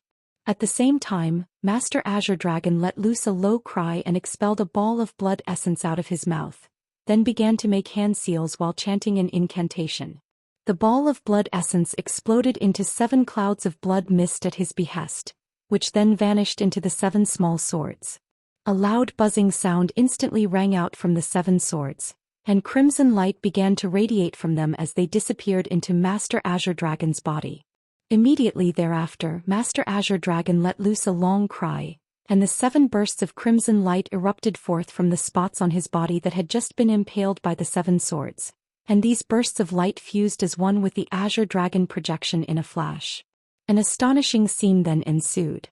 Countless crimson threads suddenly appeared within the body of the Azure Dragon projection before quickly intertwining with one another. In the next instant, Master Azure Dragon had vanished, but the Azure Dragon projection had taken on a far more substantial form, appearing like an actual living creature now. At the same time, a terrifying aura surged throughout heaven and earth in a frenzy, striking those in its immediate vicinity with the urge to bow in subordination. The Azure Dragon raised a claw before extending it toward the oncoming mountainous hammer, and a giant azure claw appeared out of thin air. The claw was able to catch the colossal black hammer amid a resounding boom and keep it at bay with ease. Tai Long faltered slightly upon seeing this, and even though there was a hint of wariness in his eyes, A sinister smile quickly appeared on his face. That's the great blood spirit manifestation technique. I didn't think that you would have mastered such a powerful ancient ability. It seems that I underestimated you. Having said that, let's see how much blood essence you have to give. The instant you run out of blood essence is the instant you'll fall by my hands. Immediately thereafter, he rubbed his hands together before raising them upward, and countless bursts of silver lightning and fire were sent surging through the air in a torrential wave. At the same time, the gargantuan black hammer also blurred before quickly multiplying into 8 slightly smaller black hammers that attacked the azure dragon from all sides. The azure dragon whipped its tail violently through the air, sweeping up an almighty gust of wind that repelled the 8 giant hammers, as well as the lightning and fire sweeping down from above. As for the azure dragon itself, it abruptly vanished on the spot, then reappeared in the air high above Tai Long before opening its mouth to unleash a burst of azure flames. Tai Long was clearly quite wary of these azure flames as he immediately stomped a foot into space and also disappeared into thin air, not daring to take the attack head-on. In the next instant, spatial fluctuations erupted, and a massive inky black blade lashed out toward the azure dragon from the side without any warning. The blade was sweeping through the air with devastating force, clearly attempting to slice the dragon in half in one fell swoop. However, the azure dragon was agile beyond belief, and it lashed out with one of its azure claws almost as soon as the black blade emerged. Azure light flashed from its claws before swelling drastically to form 5 azure longswords that swept toward the giant black blade. A string of loud clangs instantly rang out, and despite the fact that Tai Long was a late body integration stage devilish lord, he was still unable to gain the upper hand over the fearsome azure dragon. The two of them seemed to be evenly matched, and this came as quite a surprise to both the body integration stage human cultivators and the devilish lords. Of course, this was a pleasant surprise to the humans and a far nastier one for the devils. Han Li was also rather taken aback and relieved to see this. If Master Azure Dragon could hold off the late body integration stage Tai Long, then the rest of the devilish lords would naturally be far easier to deal with. With that in mind, Han Li cast his gaze toward the other 3 devilish lords. Fei Ye seemed to have sensed something, and he also turned to meet Han Li's gaze. Without uttering a single word, he swept a sleeve through the air, and a glittering and translucent flying dagger that was several inches in length suddenly appeared in his hand. He then flew directly toward Han Li, and Han Li raised an eyebrow upon seeing this as a cold smile appeared on his face. Spiritual light flashed from his body, and he was just about to fly forth to meet this devilish lord in battle when Fairy Lin Luan suddenly laid a hand onto his shoulder. A faint smile appeared on her face and she said, "Brother Han, this devilish lord is no ordinary mid-body integration stage being, and he's extremely adept in glacial abilities. I have some treasures that are a perfect counter to him, so allow me to take him on instead." As soon as her voice trailed off, she laid a hand onto her waist without waiting for a reply from Han Li. Immediately thereafter, 3 gourds of different colors, 1 purple, 1 black and 1 yellow, flew out before her. The gourds were only several inches in size each, but their surfaces were riddled with layers of silver runes, and it was quite apparent that they were no ordinary treasures. 3 dull thumps rang out in quick succession as the lids on the 3 gourds were removed of their own accord, and swarms of thumb-sized fiery hornets emerged from within, then flew toward Fei Ye as 3 giant fiery clouds that were releasing a loud buzzing sound. Meanwhile, Fairy Lin Luan made a hand seal, and 2 bursts of crimson flames suddenly erupted behind her, then formed a pair of fiery red wings. With a flap of her wings, she was propelled through the air as a streak of red light directly behind the fiery clouds. Moments later, the fiery clouds and the white-robed young man clashed, and explosions of white glacial chi and scorching flames erupted as a fierce battle ensued. Blue light flashed through Han Li's eyes, and he was immediately able to identify that the cultivation arts and treasures that Fairy Lin Luan was using seemed to truly be a great counter to glacial power. In the face of the astonishing glacial chi being released by Fei Ye, the fiery hornets were able to hold their own, and they were even beginning to gain a slight upper hand. However, he could also see that Fairy Lin Luan was constantly making a series of hand seals while rapidly injecting her magic power into the 3 gourds, so it was quite clear that controlling these fiery hornets was a very taxing task. Even though Fei Ye's abilities were being suppressed, His expression remained as calm as ever, and he seemed to have more to give. This observation made Han Li's brows furrowed slightly. Brother Han, Sister Lin and Master Azure Dragon have taken on the two most troublesome opponents. Let's engage the other two in battle as well. If we can take down one of them quickly, perhaps there's a chance we'll be able to win this battle, Fairy Silverlight said as she raised both hands up into the air, releasing her 2 silver hooks as well as several other treasures. She then rose up into the air as a streak of silver light before flying through the silver light barrier and hurtling directly toward the petite woman, leaving the armored giant to Han Li. The devilish lord by the name of Fairy Yu naturally wasn't going to fear Fairy Silverlight, and a hint of disdain appeared on her face as a burst of strange fragrance suddenly erupted from her body. Immediately thereafter, clouds of pink mist emerged out of thin air around her, then formed a giant pink cloud that was around an acre in size before rapidly descending from above. The pink cloud swept up the streak of silver light before countless beasts of different descriptions were manifested by the pink mist. The ferocious beasts pounced toward the silver streak of light, and in response Fairy Silverlight released a crescent moon and a red sun that released scintillating light in all directions. A faint smile appeared on Han Li's face upon seeing this, but that was soon replaced by a cold expression as he cast his gaze toward the armored giant. He then immediately made a hand seal, and a loud thunderclap erupted behind him, following which a pair of translucent wings surfaced on his back. After flapping those wings a few times, arcs of silver lightning shot forth around him, then intertwined to form a lightning formation that was several tens of feet in size. In the distance, the armored giant was also appraising Han Li, and he was rather taken aback to see this. However, before he even had a chance to react, a rumbling boom suddenly rang out around 70 to 80 feet above him, and a thick bolt of silver lightning instantly sprang forth as the lightning formation appeared out of thin air. Within the formation was a golden human figure, and he swept a sleeve downward, sending 2 giant mountains, one black and one azure, crashing down from above.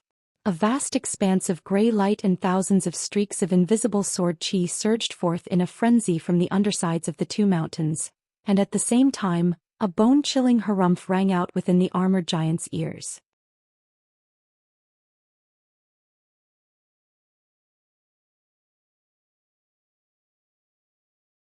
The giant was immediately struck by a burst of excruciating spiritual pain, as if several sharp spikes were being driven straight into his brain. He let loose a cry of agony and alarm as he threw his hands over his head, and the protective spiritual light around his body faded as he plummeted out of the sky. Right at this moment, the 2 giant mountains came crashing down toward the armored giant's head with devastating might. Gray light and invisible sword chi surged violently, forming a massive net that encompassed the armored giant from all sides. Help me! As a body integration stage devilish lord, the armored giant was quickly able to recover from the agony inflicted by Han Li's spirit-stun thorn, and as soon as he returned to his senses, his face immediately paled as he let loose a desperate cry of help. A burst of buzzing rang out from his suit of red armor, and it swelled drastically in size amid a flash of bright crimson light. At the same time, 3 crimson fiery pythons, each of which was several hundred feet in length, emerged from the suit of armor to protect him. This suit of armor was a life-saving treasure that the giant constantly wore, and in this dire situation, it had activated of its own accord to protect its wearer. Han Li's heart stirred slightly upon hearing the giant's cry for help, but he didn't falter even for a single instant as he swept both sleeves through the air, releasing 72 small azure swords that surged forth in a frenzy.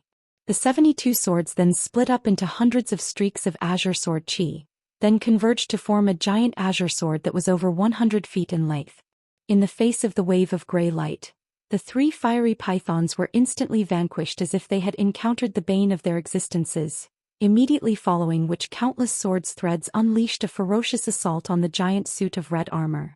Countless explosions rang out in rapid succession, and the suit of armor was immediately pushed to the verge of falling apart. Han Li pointed a finger toward the giant sword before him and uttered a single word. Slash. At the same time he swept a hand down from above, and a silver shadow shot forth from within his sleeve. The giant sword crashed downward with devastating might and incredible speed, and before it had even reached the armored giant, he was already struck by a bone-chilling sensation of impending doom. He felt as if his entire body had been plunged into a glacial pit, and in his desperation he attempted to flee the scene as a ball of crimson flames. However, right at this moment, a silver ruler suddenly emerged out of thin air without any warning, then immediately transformed into a long silver snake that wound itself tightly around the giant's waist, preventing him from being able to escape. The crimson flames around the armored giant's body instantly swelled up with greater intensity, but the silver snake was completely unfazed and only wound its body tighter around the giant. A look of shock and horror appeared on the giant's face, and he tried to unleash some other abilities, but it was already too late. The giant's silver sword descended with unstoppable might, instantly tearing through the protective spiritual light around the giant's body. Immediately thereafter, it transformed into a massive azure vortex that encompassed an area of around an acre in size. The armored giant was situated right at the center of the vortex, and he only had a chance to let loose a blood-curdling cry before his body and nascent soul were both shredded into nothingness. Almost at the exact same moment, two bursts of formidable fluctuations erupted from within the devilish chi, and two streaks of light, one golden and one silver, shot forth directly toward Han Li. As such, Han Li didn't even get a chance to savor his victory against that body integration stage devilish lord before he was forced to turn his attention to these two oncoming streaks of light. The two streaks of light were traveling at an incredible speed, and after just a few flashes, they stopped around 1,000 feet away from Han Li. The golden and silver light then faded to reveal a silver-robed middle-aged man, and a middle-aged beauty in a pink palatial dress. Both of them were appraising Han Li with fury and incredulity in their eyes. They were none other than the Yin-Yang twin devils, who had joined the devilish army just a few days ago. Tai Long had somehow managed to convince them that Han Li was the one who had killed Lord Li's trio, so they agreed to participate in this attack against Heavenlin City. The two devilish lords had intentionally concealed themselves within the devilish sea, and their plan was naturally to get the other devilish lords to distract Han Li and the others before they lashed out with a series of surprise attacks. However, never did they think that Han Li would be able to kill one of the devilish lords before they even had a chance to intervene. This alarming turn of events naturally filled them with shock and fury. After sweeping his spiritual sense toward this pair of devilish lords, Han Li's brows also furrowed slightly. These two were both mid-body integration stage beings, so this could prove to be a rather troublesome battle. He had already guessed that there were other devilish lords hiding within the devilish sea upon hearing the armored giant's plea for help, but it was naturally still a surprise to see that there were two devilish lords lurking in the shadows. To think that you were able to kill Lord Yen in just a single exchange, it seems that there really is a very good chance that Lord Li and the others fell by your hands as well. With your abilities, I'm sure you're quite a renowned figure in the human race. Do you dare to tell us your name? The middle-aged man said as his eyes narrowed slightly. Han Li's heart stirred slightly upon hearing this, but his expression remained unchanged. Lord Li? Who's that? Are you two mistaking me for someone else? As for my name, I'll disclose that to you when I send you two on your way. It's been many years since anyone has dared to speak to the two of us like this. There's no use denying your involvement in the deaths of Lord Li and the others. We're going to capture you and use that infernal soul refinement technique to make you spit out the truth. Senior Marshal Brother, bring out the treasure that the sacred ancestor bestowed upon us, the middle-aged beauty said with a cold look in her eyes.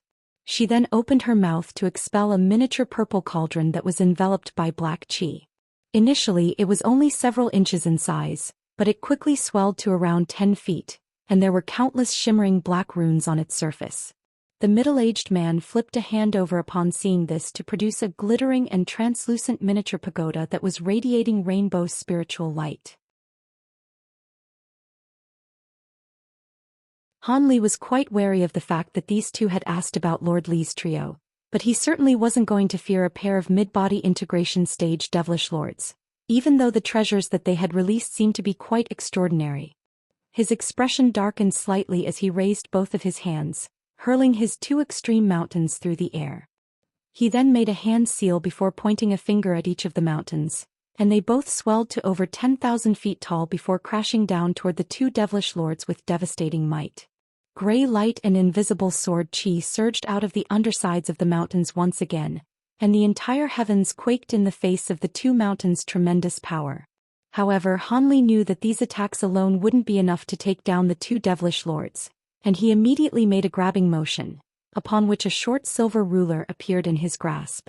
He flicked his wrist and two ruler projections shot forth before vanishing into thin air in a flash.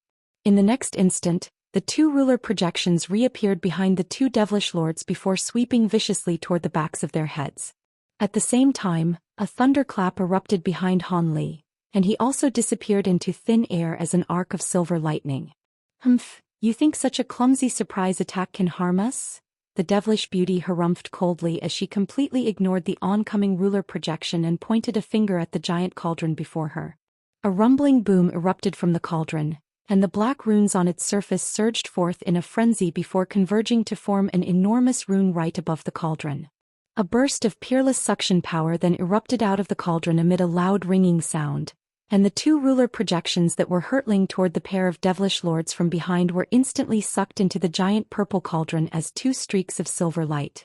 As for the two massive mountains that were crashing down from above, the devilish beauty switched to another hand seal, and the giant rune above the cauldron blurred before taking on a different form.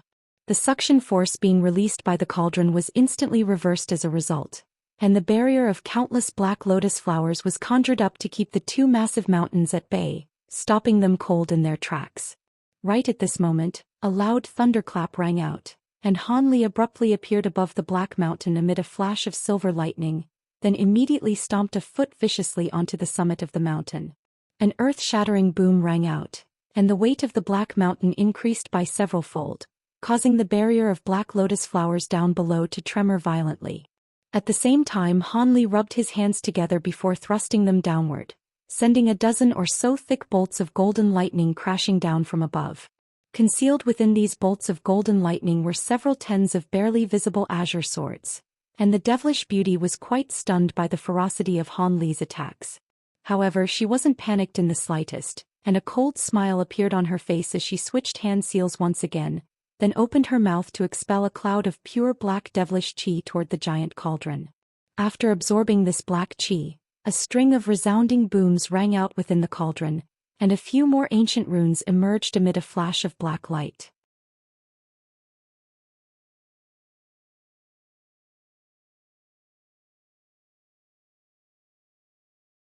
As soon as these ancient runes appeared, the black lotus flowers in the air instantly transformed into a black light barrier. Upon striking the black light barrier, the extreme essence-fused mountain was immediately struck by a burst of equivalent force acting in the opposite direction, and it was instantly repelled. As for the arcs of golden lightning and azure swords, they were met by the exact same number of black bolts of lightning and flying swords that erupted from the light barrier in retaliation. The two clashed amid a string of resounding booms, and all of the attacks completely nullified one another. The light barrier possessed a mirror-like ability to replicate and repel attacks. This was truly a treasure that defied the natural order. Han Li was quite stunned to see this, but he was still unconvinced that a treasure could truly be this powerful. As such, he immediately made a hand seal before stomping his foot viciously down onto the black mountain again. A burst of azure light erupted out of his foot and was injected into the extreme essence-fused mountain. The mountain immediately descended amid the sound of howling winds and rumbling thunder, and several giant silver runes lit up on the surface of the mountain as it released a vast expanse of gray light. The gray light then manifested into countless gray threads of light that rained down from above in a torrential downpour. As for the other azure mountain, that also came crashing down from above with even greater ferocity than last time at Han Li's behest. However, the devilish beauty was completely unfazed and merely expelled another mouthful of pure devilish chi toward the giant purple cauldron. A resounding rumbling boom rang out, and the same scene unfolded again.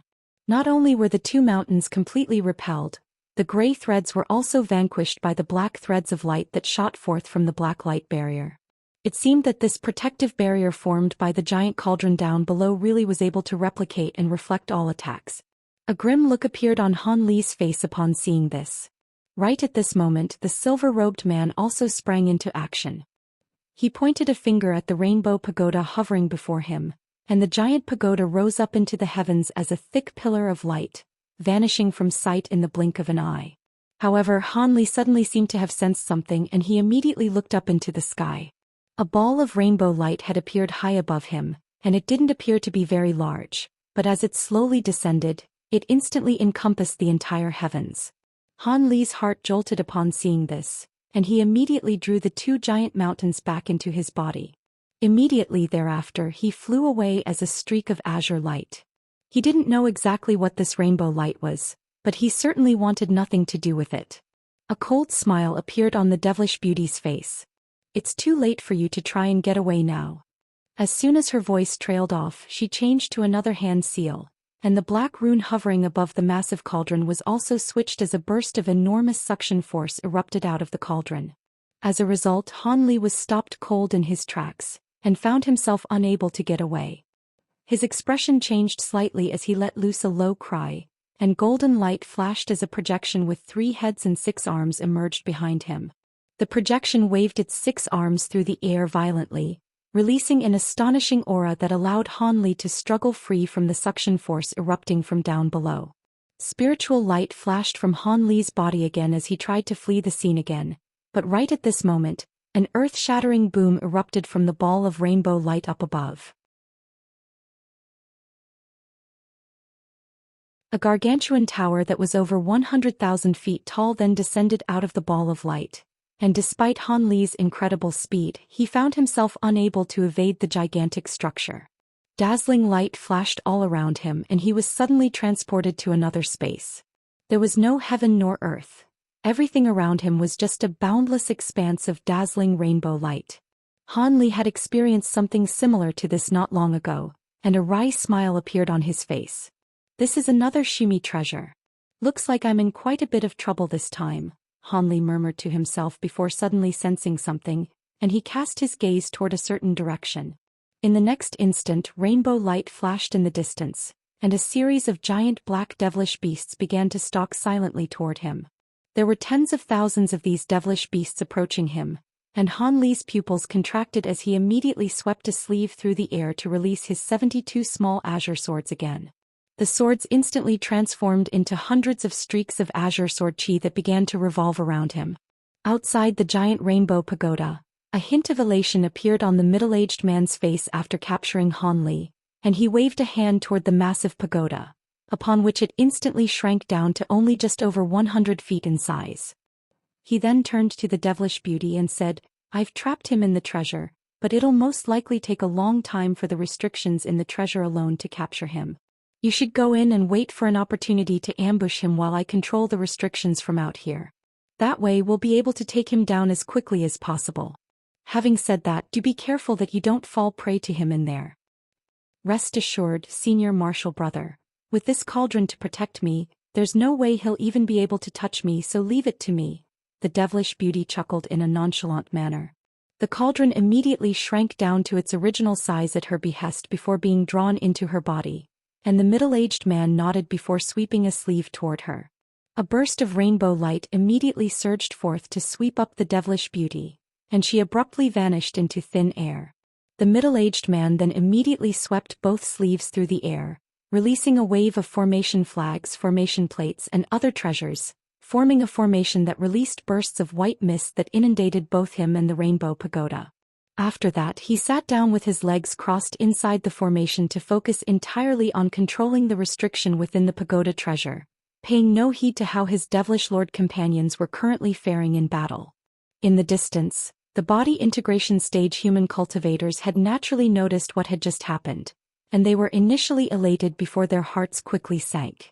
They were naturally elated that Han Li had been able to kill a devilish lord so quickly, but they were then extremely alarmed to see 2 more mid-body integration stage devilish lords emerge before capturing Han Li with that pagoda treasure. Master Azure Dragon was holding his own against Tai Long, but he was struggling internally. Just as Tai Long had said, with his current magic power, he was still unable to fully unleash this dragon transformation ability. He had only been able to forcibly use this ability through employing a secret technique, and he couldn't last long in this form. He and Lin Wan had chosen to take on the 2 most powerful devilish lords, and they were hoping that Han Li and Fairy Silverlight would be able to take care of their opponents before lending them their assistance. After all, he had heard that Hanli had once matched a late-body integration cultivator in battle before, so he had very high hopes for him. However, now that Hanli had been trapped in that pagoda treasure, his hopes were naturally dashed, and as he cast his gaze toward the other two battles, his heart sank even further. Lin Luan had held a slight upper hand not long ago, but Faya had suddenly released 13 snowy white flying daggers, which instantly inflicted casualties on the fiery hornets that she was controlling, and she was now being forced onto the back foot. Meanwhile, Fairy Silverlight was in an even worse situation. She had been surrounded by 8 four-armed devilish apes that had been manifested from pink mist, and she was only just barely able to withstand the torrential barrage of attacks they were unleashing. Master Azure Dragon became very concerned upon seeing this, and after quickly contemplating the situation, he suddenly unleashed an extremely ferocious wave of attacks, sacrificing a huge amount of magic power to force Tai Long into retreat. Tai Long was rather taken aback by this, yet before he had a chance to react, Master Azure Dragon suddenly turned back to Heavenleen City and roared, "Release that thing now." As soon as the order was issued, a human cultivator on the city wall immediately sprang into action. He flipped a hand over to produce a golden and silver badge, then injected his spiritual power into the badge before waving it through the air a few times. A pillar of golden and silver light erupted out of the badge, and it surged directly into the heavens, stretching for as far as the eyes could see. Within the span of just a few breaths, 9 more pillars of light that were identical to the first one emerged from a certain formation amid a resounding boom. Each pillar of light was as thick as a water tank, and there seemed to be countless runes swirling within them. All of a sudden, a white-robed cultivator emerged atop each pillar of light. These 9 cultivators were all holding small flags that were of the same color as the pillars of light while chanting something with solemn expressions. A loud buzzing sound rang out from the 9 pillars of light, and they began to rotate rapidly on the spot, expanding at a dramatic rate as they did so. Within the span of just a few breaths, the pillars of light had become extremely massive, and they quickly converged to form a single gargantuan pillar of light, within which all types of runes were flashing violently with spiritual light. Right at this moment, the white-robed cultivators let loose low cries in unison, then tossed their small flags toward the center of the pillar of light before fleeing the scene in a panicked manner. As soon as the small flags vanished into the pillar of light, a rumbling boom akin to a thunderclap rang out, following which all of the runes condensed to form 81 formations on the surface of the pillar of light. All of the formations were radiating scintillating light, and the pillar of light suddenly shattered amid an earth-shattering boom.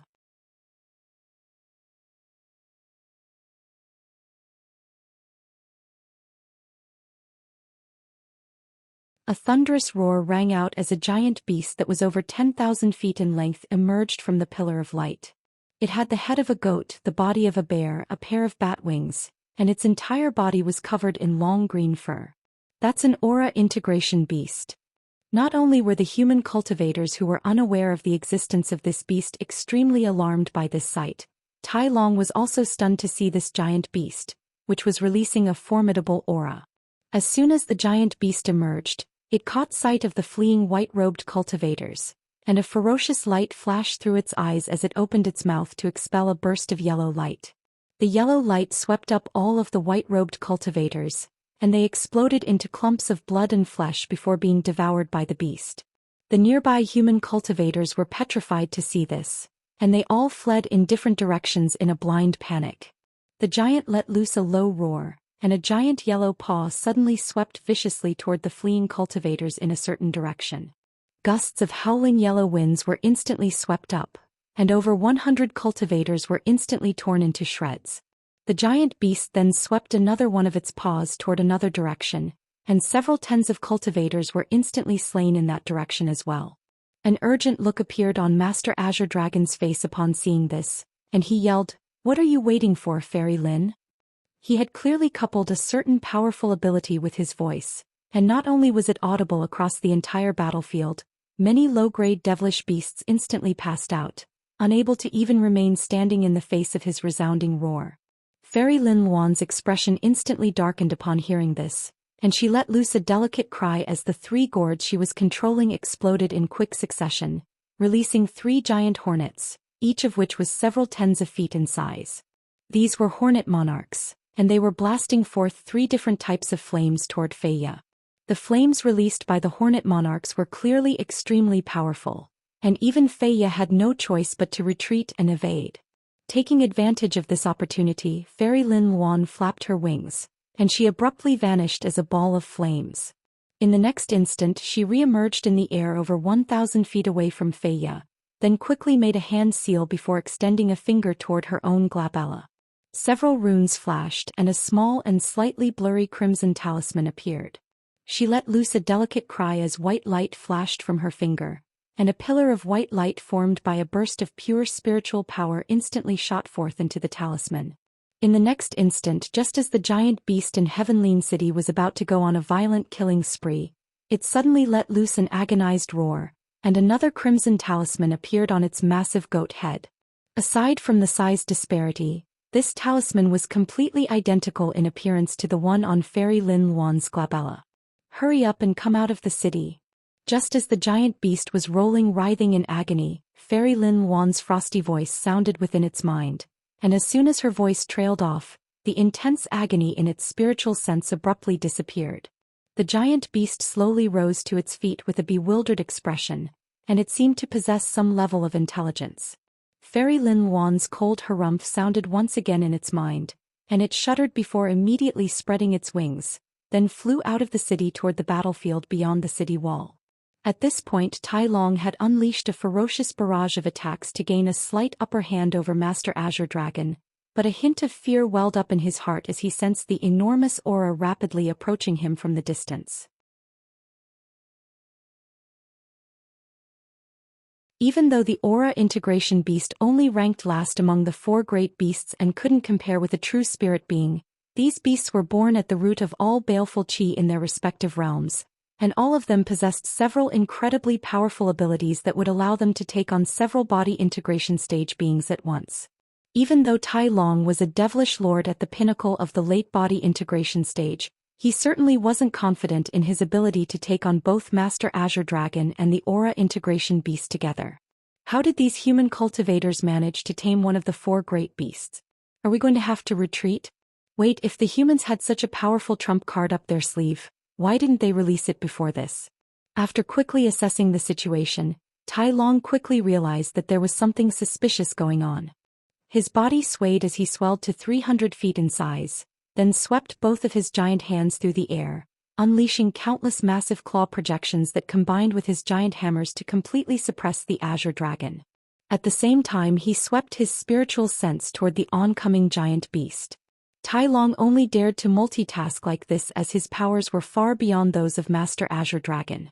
If he had been battling someone more evenly matched with him, then there was no way he would have dared to do this. With his fearsome late body integration stage spiritual sense, he was naturally able to assess the Aura Integration Beast right away, and just as he had suspected, its aura was fluctuating quite drastically, indicating that it was carrying some severe injuries. As such, there was still a good chance that they would be able to secure victory. With that in mind, Tai Long immediately made a decision, and he suddenly let loose a long cry. The cry sounded like a cross between the roar of a tiger and a dragon, and it was clearly audible to everyone within a radius of 50 kilometers. Deep within the devilish sea, an armored high-grade devilish being's eyes lit up upon hearing this cry. "Hee, looks like it's our turn to join the battle." There was a devilish army that numbered in the thousands standing behind him, and most of them were all-encompassing devilish cavaliers, while a small proportion of them were Jaluan war devils. In contrast with the devilish beings that were currently attacking the city, these devilish beings all gave off a bone-chilling aura and had gray qi revolving around their bodies, indicating that they were using some kind of special cultivation art. These devilish beings were seated in mid-air in a cross-legged manner, and they all rose to their feet upon hearing the words of the armored devilish general. They then either got onto their steeds or drew their weapons, but they did so in a completely silent wraith-like manner. "Begin devilification," the devilish general instructed in a solemn voice. Peculiar expressions appeared on the faces of the devilish beings upon hearing this, but none of them opposed the order as they pulled out a purple pill each before swallowing them.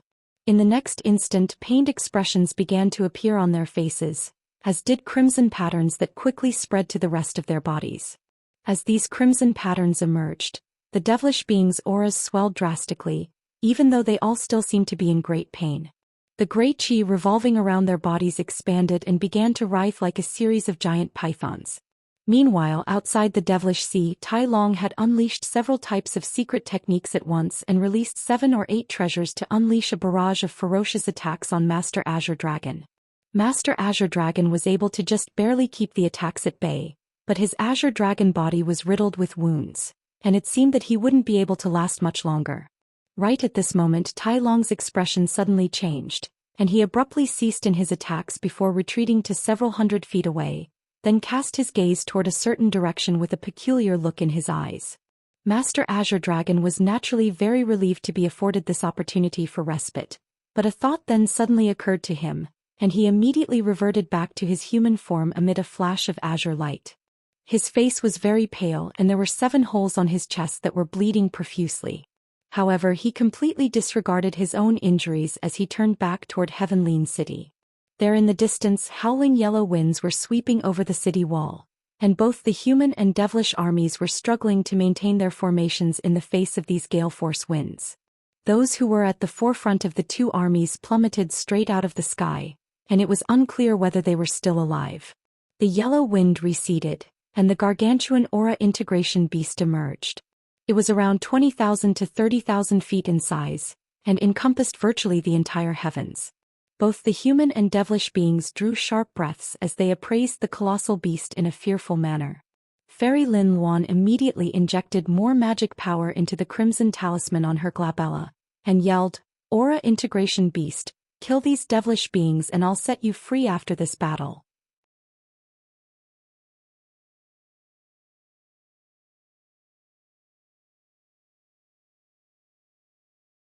The Aura Integration Beast was appraising the body integration stage beings on the battlefield with a hesitant look in its eyes. Among all of the beings on the battlefield, these body integration stage beings were the only ones that could pose a threat to it.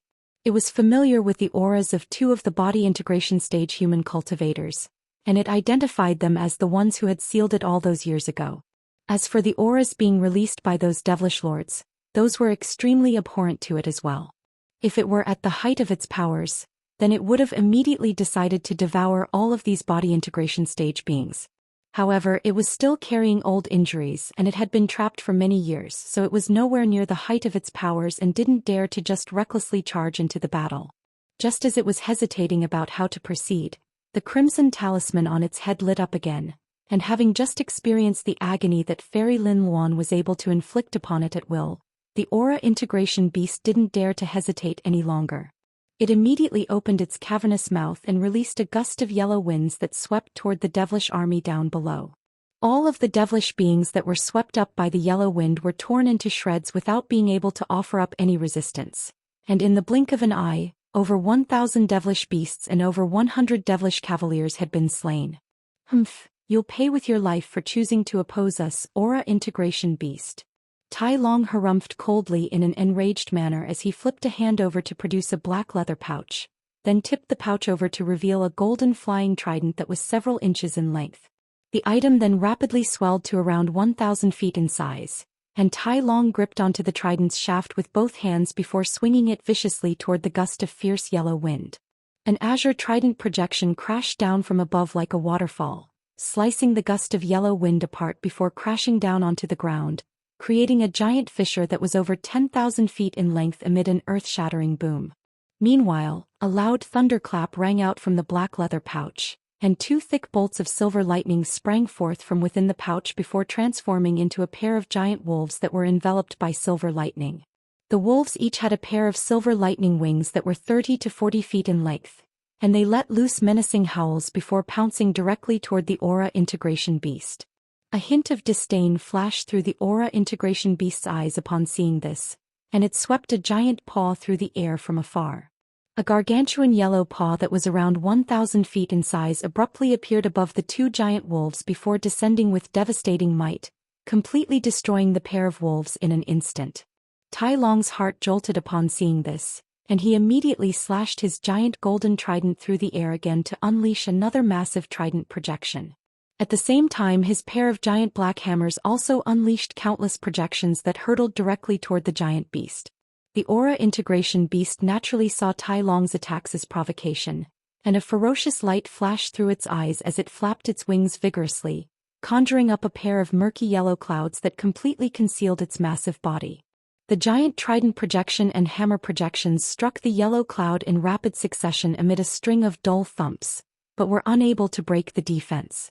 Tai Long was quite stunned to see this, and he immediately made a hand seal, conjuring up balls of silver lightning around his body that he prepared to unleash on the yellow cloud.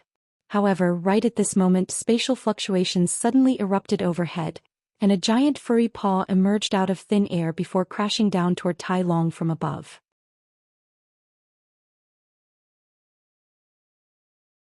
Before the paw had even fully descended upon him, a burst of enormous force closed in on Tai Long from all sides, and his body became extremely sluggish, as if he were carrying a mountain on his shoulders.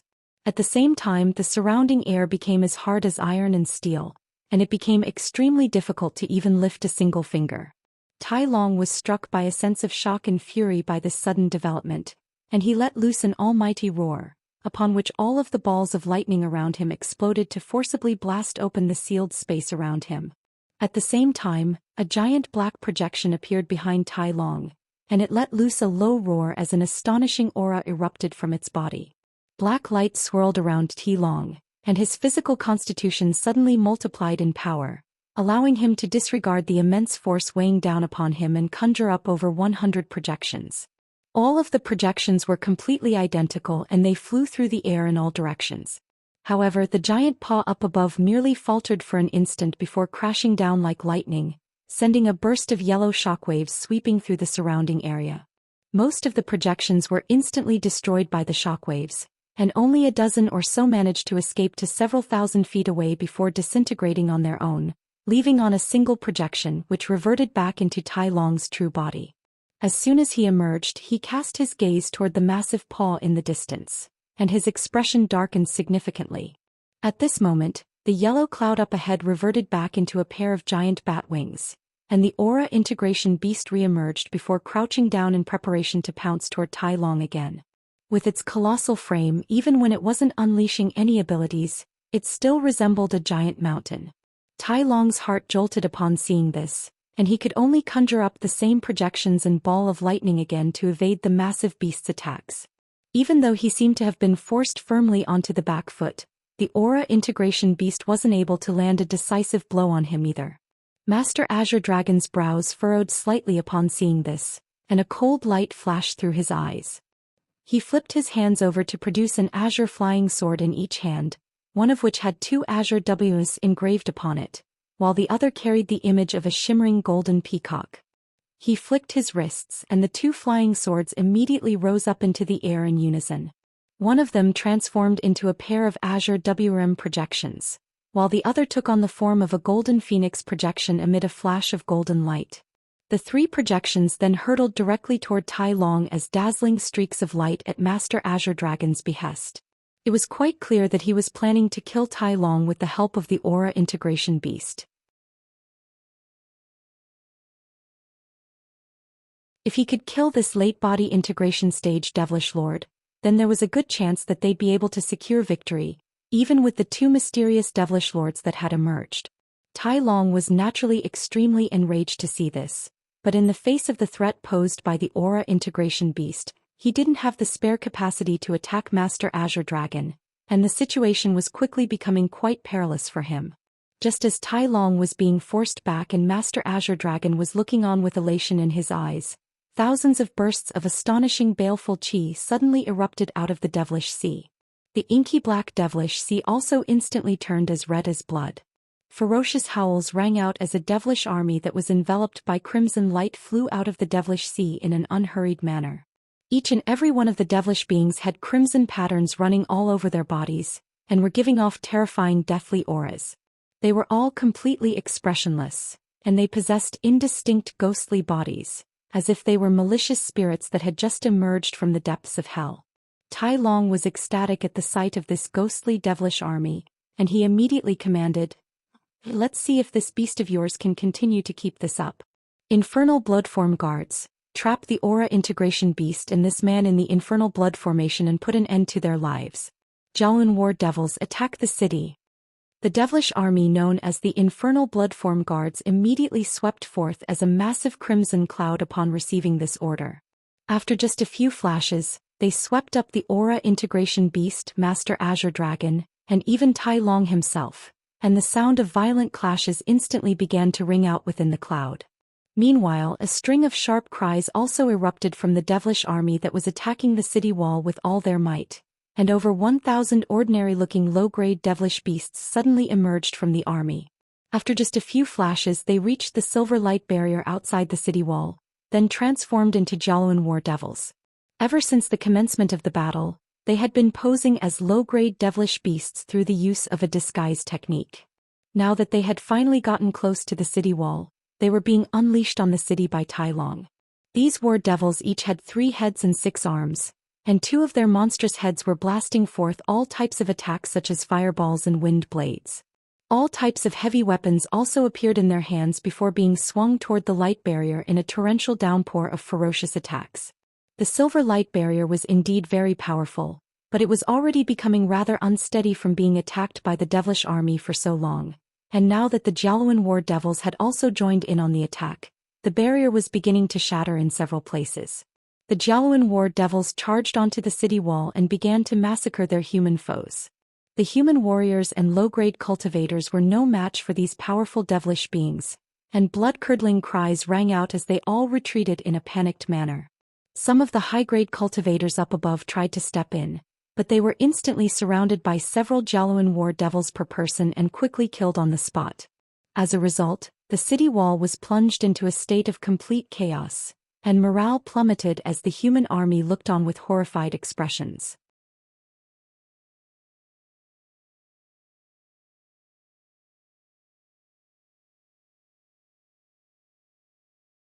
Even the weakest of these Jiaolan War Devils possessed deity transformation stage powers, and they had cultivated powerful devilish arts, so ordinary cultivators were naturally no match for them. However, the unrest on the city wall only lasted for a short time before the chime of a bell rang out, and thousands of streaks of dazzling light suddenly shot forth out of the surrounding buildings.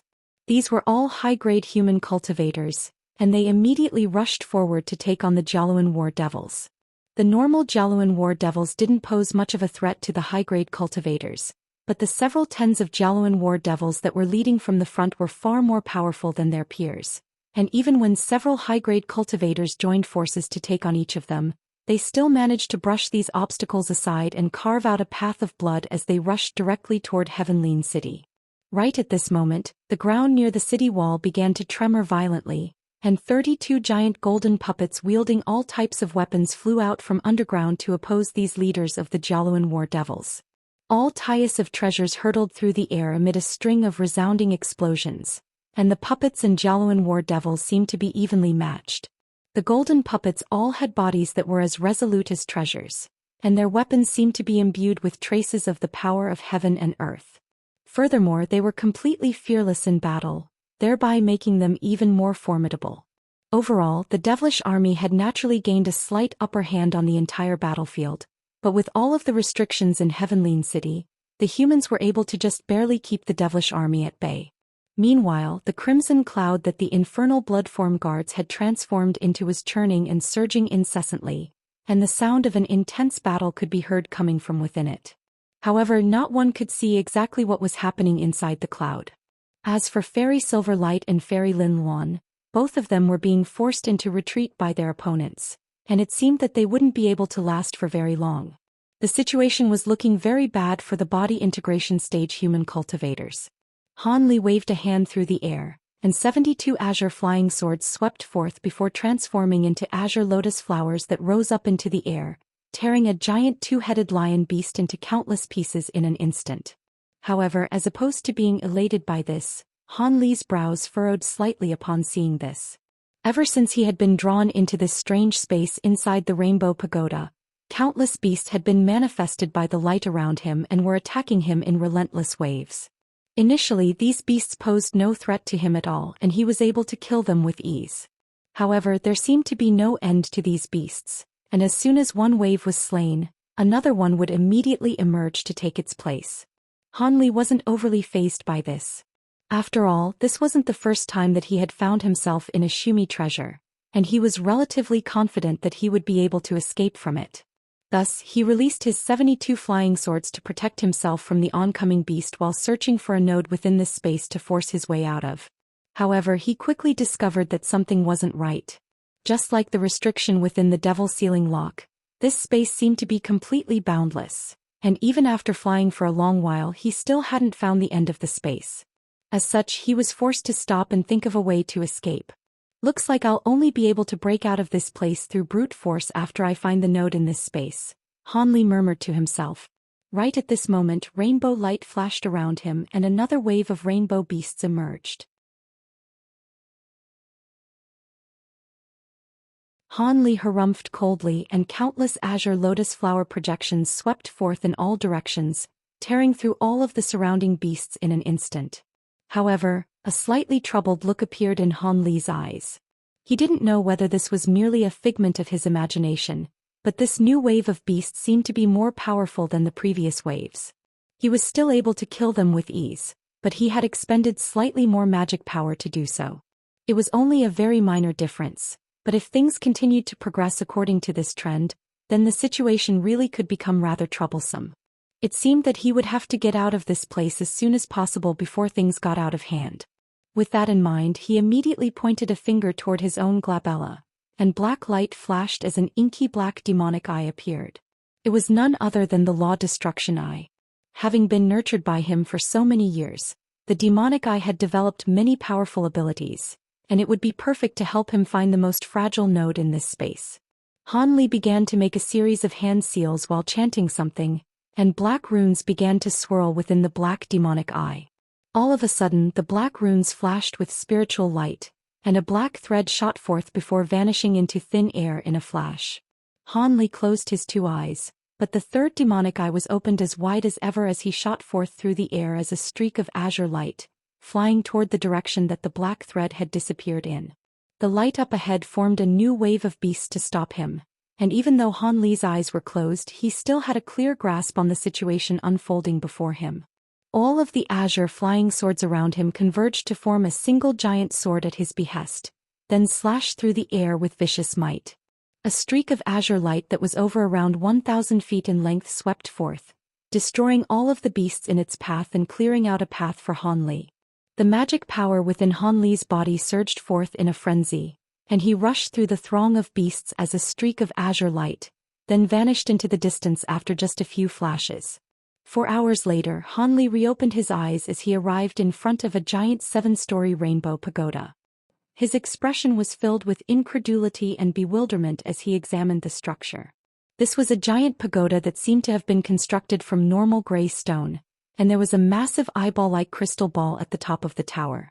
There was a tightly shut stone gate that was around 100 feet tall on the first level of the pagoda, and around 500 meters away from Han Li, there were countless silver ruler projections destroying an endless wave of rainbow beasts.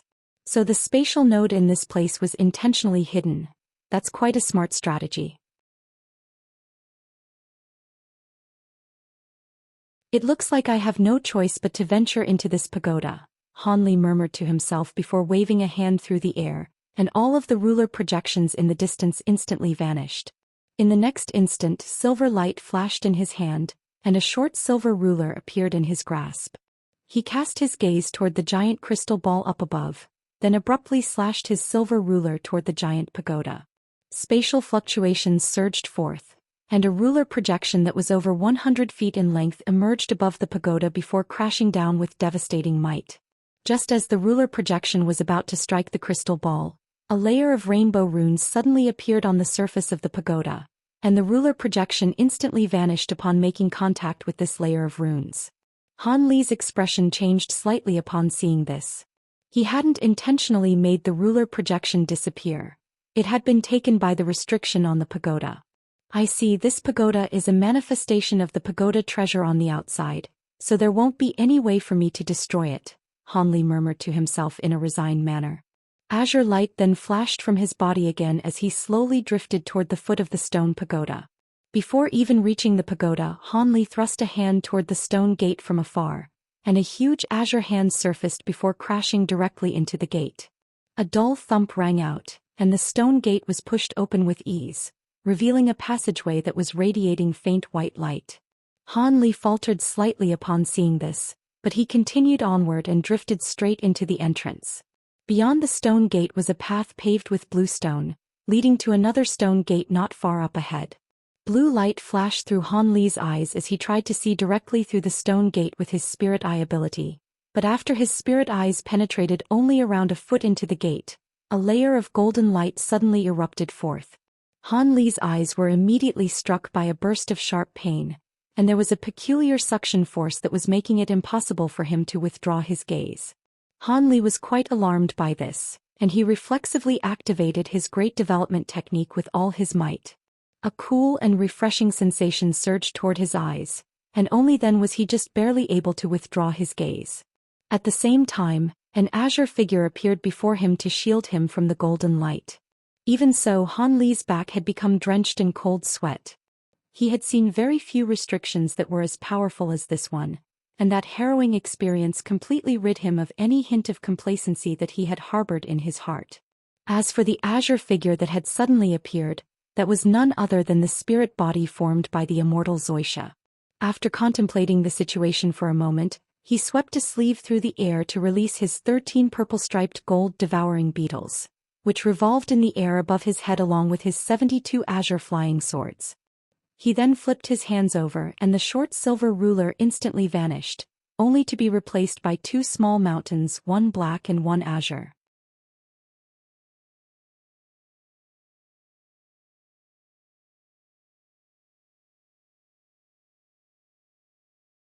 In the next instant, golden light flashed from Han Li's body, and he let loose a low cry as his body expanded drastically in size. Strands of golden fur also began to emerge out of his skin, and in the blink of an eye he had transformed into a giant golden ape. The giant ape abruptly swung both of its arms through the air, and the 2 extreme mountains in its grasp shot forth before crashing heavily into the stone gate amid 2 earth-shattering booms.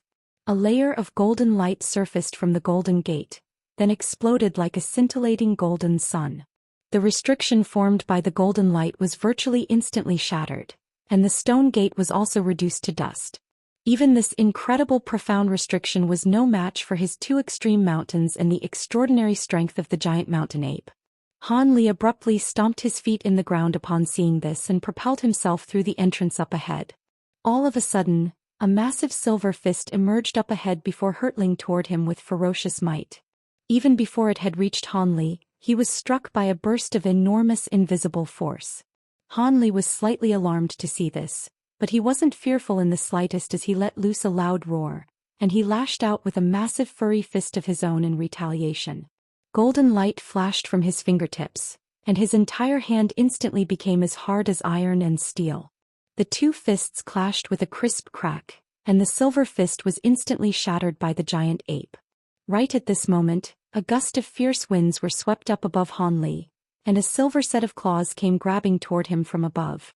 Han Li immediately thrust his other golden palm upward in retaliation, and the silver claws were instantly destroyed as well. After doing all that, Han Li still had no intention of stopping. Blue light flashed through his eyes, and he suddenly opened his mouth to expel a pillar of azure light, which instantly struck a patch of empty air over 100 feet away.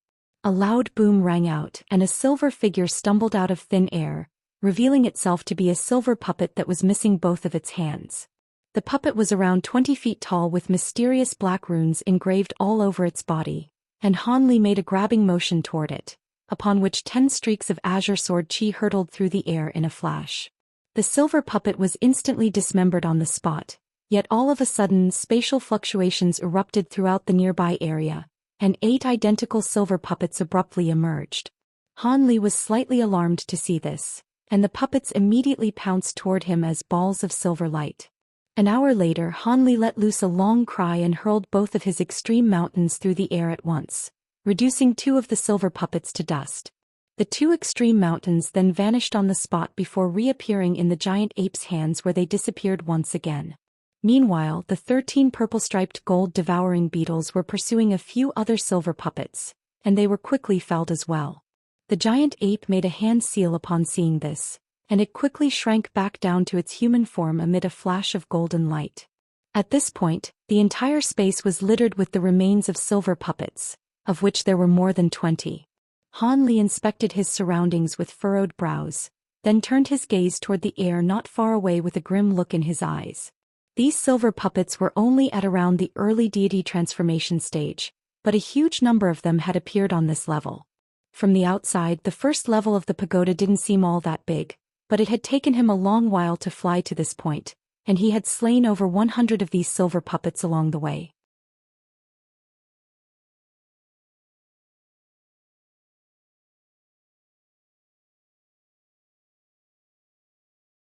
However, he had yet to encounter any opposition on this level, and that made him even more cautious. Thankfully, his law destruction I told him that the node within this space was definitely on the 7th level, and it was most likely not far away, so this was a very encouraging sign for Han Li. All of a sudden, the 13 purple-striped gold devouring beetles let loose sharp screeches at once and became noticeably more agitated. Han Li's heart stirred upon seeing this, and he immediately stopped on the spot. At the same time, blue light flashed within his eyes as he cast his gaze toward a certain direction. The rainbow light there surged, and two tall and broad figures that were flashing with dazzling rainbow spiritual light emerged. This was a pair of semi-transparent puppets. These two puppets were around the same stature as an adult human, but their facial features were completely blurred. Their skin was extremely smooth and translucent, and in the instant that they appeared, Han Li was struck by a formidable sense of pressure. Han Li instantly conducted a careful inspection of the two puppets, upon which a cold smile suddenly appeared on his face. These puppets are indeed quite interesting, but if they think that a pair of early body integration stage puppets without any spiritual nature can stop me, then they must be delusional. He then swept a sleeve through the air and his two extreme mountains instantly shot forth. At the same time, the 13 purple-striped gold devouring beetles around him also flew toward the two puppets. Immediately thereafter, he flipped a hand over to produce his silver ruler, which he swept through the air to unleash a silver ruler projection that was over 100 feet in length. Han Li was displaying derision and disdain toward these puppets, but his attacks were extremely ferocious, and he didn't want to waste any time with them at all. In the face of these devastating attacks, rainbow spiritual light swirled within the eyes of these puppets, and they suddenly approached one another before joining their four hands together. Two balls of rainbow light instantly erupted between their four palms before combining as one, and the unified ball of rainbow light began to swell drastically. Initially, it was only around the size of a human head, but after just a few flashes, it had transformed into a rainbow light barrier. The dazzling rainbow light shielded both of the puppets, and the barrier began to tremor at a frequency that was untraceable to the naked eye.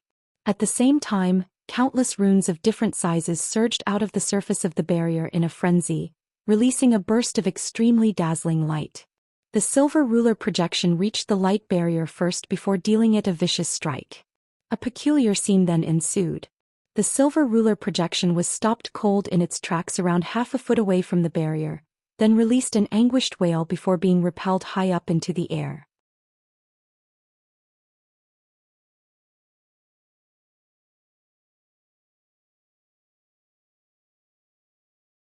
Han Li's heart jolted upon seeing this, and he immediately made a hand seal, upon which both of his extreme mountains swelled to around 10,000 feet in size before crashing down violently from above.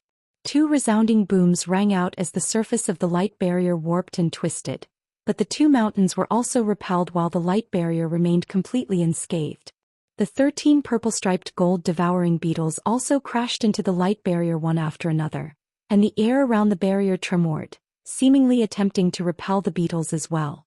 However, the 13 purple-striped gold devouring beetles suddenly let loose sharp screeches and expanded to several feet in size each. They then extended their limbs, which released layers of silver light, then plunged into the space near the light barrier like a series of steel needles. The space near the light barrier was still twisting and tremoring incessantly, but the purple-striped gold devouring beetles remained completely unmoved as if they had taken root there. Immediately thereafter, the purple-striped gold-devouring beetles opened their mouths to expel a golden thread each, which pierced straight through the light barrier, completely disregarding its defensive powers. The rainbow light barrier suddenly tremored, following which bursts of rainbow light surged directly toward the purple-striped gold-devouring beetles in a frenzy along the golden threads. Within the span of just a few breaths, the light barrier had thinned and dimmed significantly, seemingly leaking spiritual power at a rapid rate. The two puppets seemed to falter slightly upon seeing this, but rainbow light then immediately erupted from their hands again before surging in all directions. The light barrier flashed and was bolstered by the influx of rainbow light, but the 13 purple-striped gold-devouring beetles were clearly drawing spiritual power from the light barrier at an astonishing rate. Even though the two puppets clearly possessed other powerful abilities, they were locked in a stalemate with the beetles.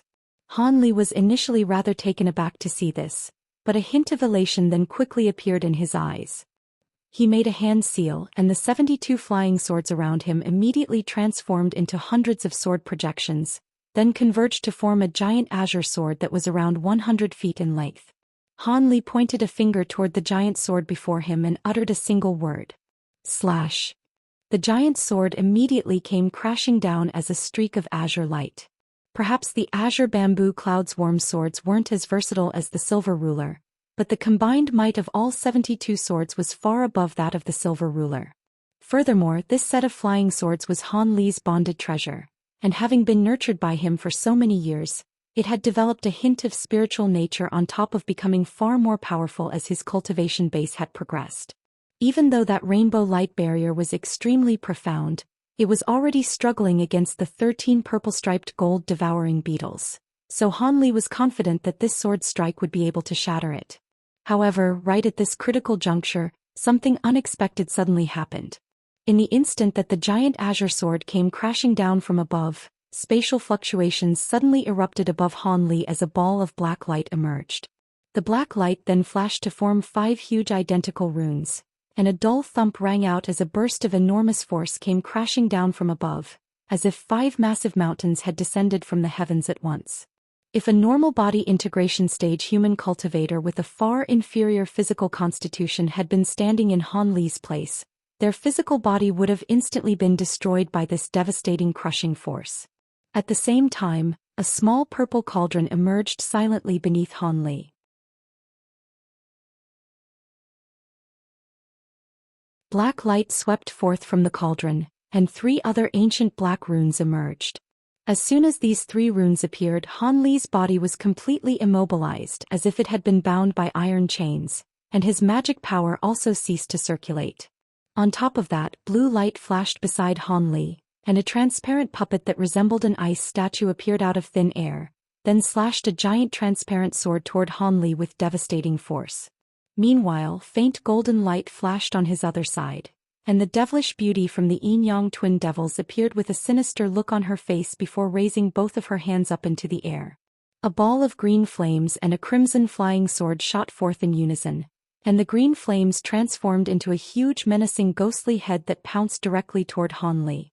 As for the flying sword, it released an extremely unsettling sharp howl and came crashing down while emitting an overwhelming odor of blood and gore. By using the profound restriction in this place and the silver formation plate she was carrying, the devilish beauty had managed to escape the detection of Han Li's spiritual sense and spirit eyes. In the instant that the 2 extreme mountains and the purple-striped gold-devouring beetles left Han Li, she immediately appeared alongside another body integration stage puppet to unleash a devastating sneak attack. She was unleashing all of her most powerful abilities at once to kill Han Li on the spot. In the face of this unexpected and extremely fierce attack, even Han Li's pupils contracted drastically, but he immediately reacted and sprang into action. Golden light flashed from his body and he transformed into his giant mountain ape for again. With the incredible strength that this form bestowed upon him, he was able to escape the restrictions being exerted upon him by the runes both above and below him, and his magic power also became free to circulate again. After letting loose a loud roar, black chi swirled around Han Li's upper body, and his suit of heavenly devilish armor appeared before releasing countless black runes in a frenzy to form a protective barrier. At the same time, golden light flashed behind him, and a golden body with 3 heads and 6 arms emerged. The golden body swung all 6 of its arms through the air, and 6 giant golden blades appeared at once to oppose the oncoming giant transparent sword. As all this was happening, a green figure also shot forth out of Han Li's body before transforming into another green-skinned Han Li. The green-skinned Han Li clenched its fists and unleashed countless green fist projections that hurtled directly toward the ghostly head and the crimson sword Qi. As for Han Li himself, he opened his cavernous mouth to release a ball of silver flames. In the next instant, lights of all colors exploded around Han Li, creating an extremely dazzling display to behold.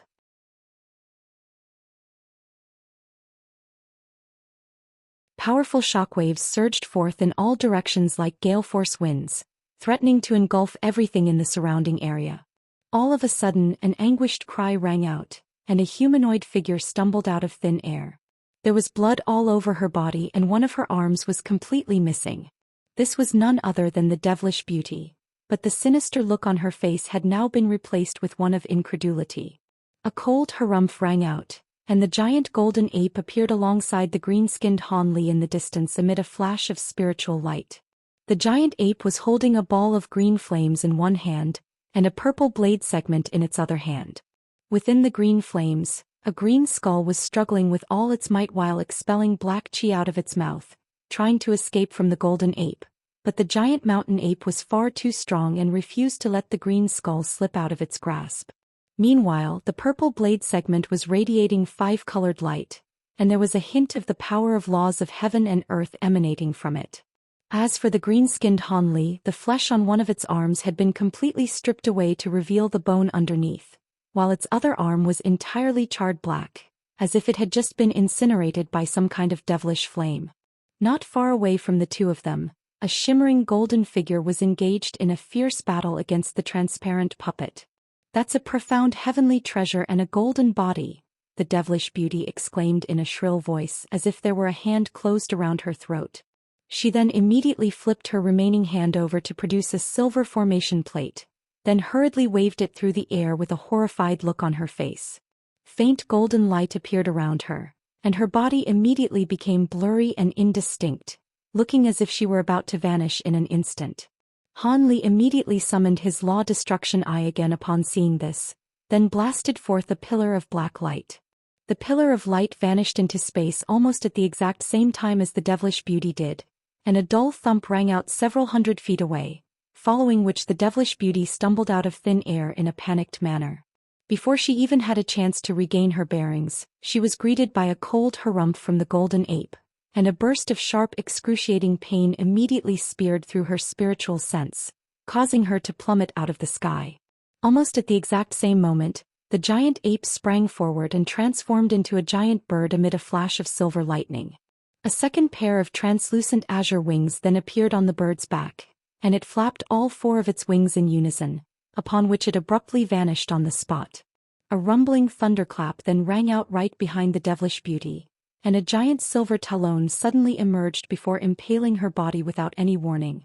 A burst of silver flames was then released by the talon, and the fire quickly encompassed her entire body, reducing her to ashes as well as incinerating her nascent soul into nothingness. After that, the giant bird quickly shrank down and reverted back to its human form. Han Li then turned toward the Provenance golden body, which was still locked in combat against the transparent puppet, and he flicked his fingers toward the distance. A series of streaks of sword qi sprang forth, and all of them were hurtling toward the exact spot that the puppet was retreating toward. The puppet was clearly far more suited to assassinations and sneak attacks rather than direct battles, and it was quickly forced onto the back foot. Finally, it was overwhelmed and shredded into countless pieces by the giant golden blades being wielded by the golden body.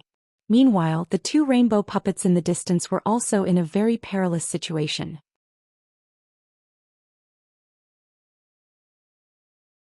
The giant azure sword that Han Li had directed toward the light barrier had failed to do anything as he had been distracted by that sneak attack just now. But with the 13 purple-striped gold-devouring beetles devouring spiritual power to their heart's content, the barrier still collapsed in the end.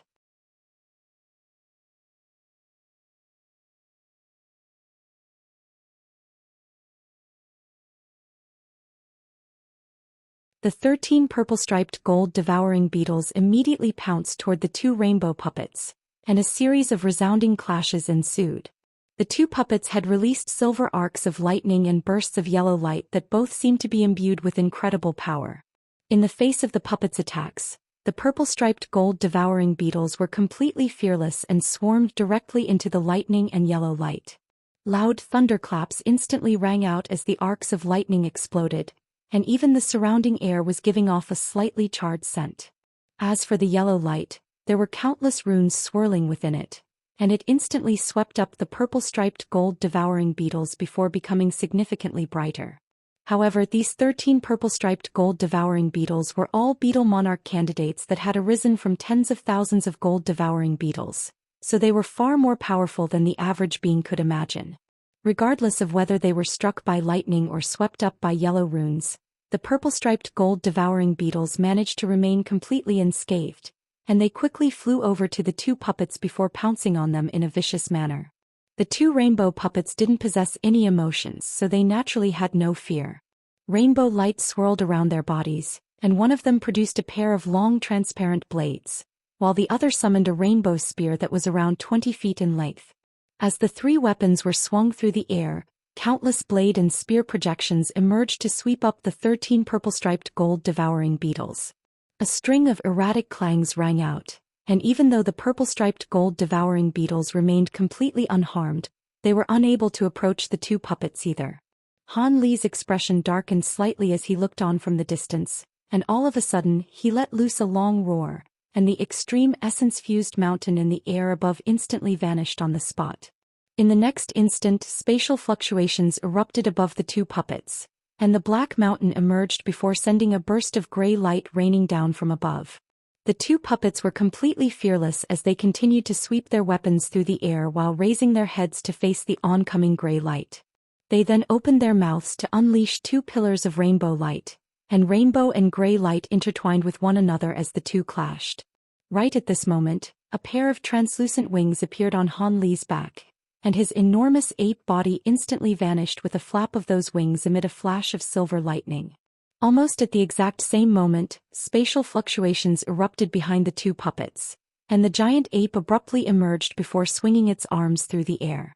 The rainbow light in front of the two puppets shuddered, and two furry golden fists emerged, both of which were radiating shimmering golden light. The giant ape had plunged its massive fists straight through the bodies of the two puppets at an incredible speed.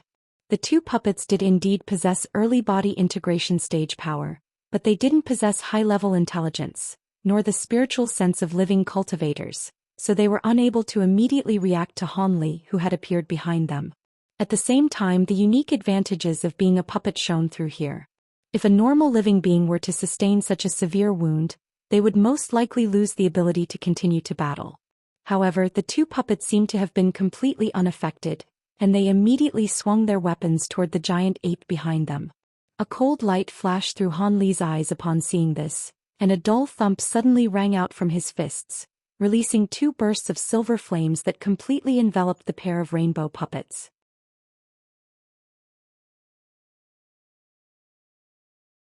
This was none other than his spirit engulfing heavenly flames. At the same time, Han Li shot back like an arrow and evaded the puppets' attacks with ease. However, the scenes that unfolded next were rather surprising to Han Li.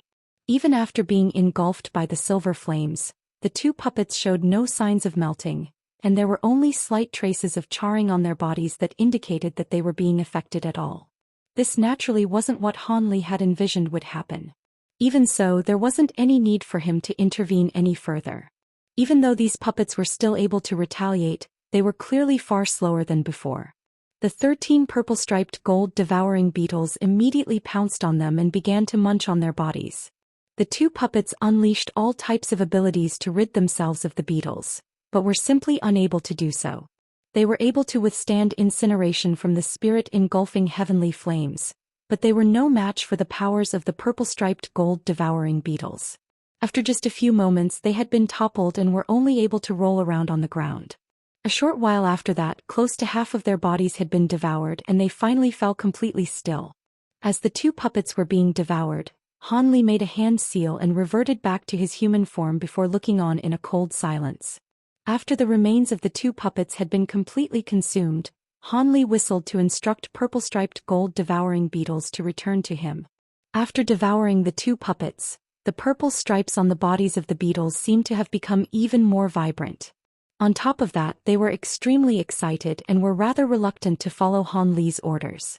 Han Li's expression darkened upon seeing this, and he abruptly injected more spiritual power into his whistle.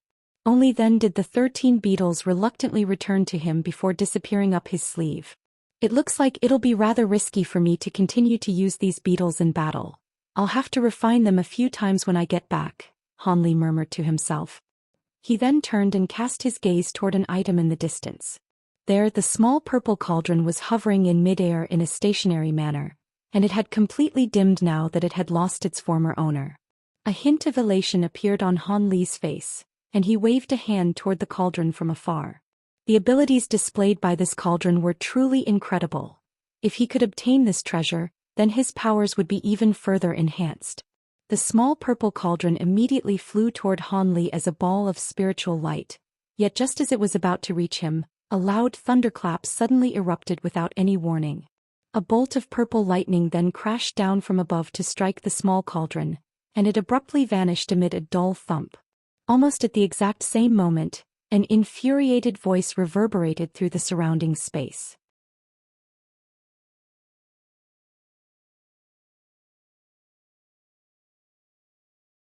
Not only have you taken my devil sealing lock, you're even going after my purple word cauldron now. Looks like those two useless buffoons were unable to kill you even with the treasures I gave them. So be it, I'll be coming to meet you in person soon. I'll show you how it feels to wish you had never been born. The voice seemed to have been imbued with some kind of indescribable mysterious power, and even though it wasn't very loud, it sounded like a rumbling thunderclap to Han Li. Even with his astonishing spiritual sense, he was still struck by a rush of dizziness, and he swayed unsteadily before righting himself. However, his face had become very pale. That was the spiritual sense of a grand ascension cultivator. Could it be that sacred ancestor Shui Guang's clone transmitted his voice to me? That can't be. That clone can only be at the late body integration stage at most, so how could its spiritual sense be this powerful? That voice should have come from sacred ancestor Shui Guang's true body. What does he mean when he says that he'll come to see me in person? Could it be that he's able to descend into this realm? Otherwise, he should know that a mere clone of his won't be able to do anything to me either. Han Li was very bewildered by that ordeal, and he knew that he had to get out of this place as quickly as possible. Thus, he temporarily cast aside his chaotic train of thought and withdrew his spirit body and provenance golden body. He then stomped a foot down onto the ground and shot forth into the distance as a streak of azure light. In the giant devilish city not far away from Deep Heaven City, there was a crimson-robed young man sitting by himself on a golden chair in a massive hall. He had a contemplative look on his face, which then suddenly gave way to one of confusion. What's going on? It feels like... The young man's expression changed drastically as he stood up from his chair with incredulity in his eyes. Could it be that another clone is descending into this realm? No, the feeling is too intense. It feels like my true body is forcing its way into this realm. How could this be? Did he unleash that cultivation art? The crimson-robed young man exclaimed. Han Li made a hand seal, and a pillar of black light erupted out of the law destruction eye on his glabella, hurtling directly toward the head-sized crystal on a tall platform that was several tens of feet above him. At the same time, the golden provenance true devil projection also emerged behind him, then unleashed a series of balls of golden light toward the crystal. He seemed to have been attacking the crystal for some time already, and it dimmed significantly with cracks running all over its surface.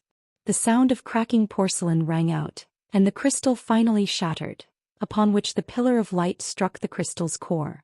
A faint buzzing sound rang out, and a white hole that was around 10 feet in size emerged.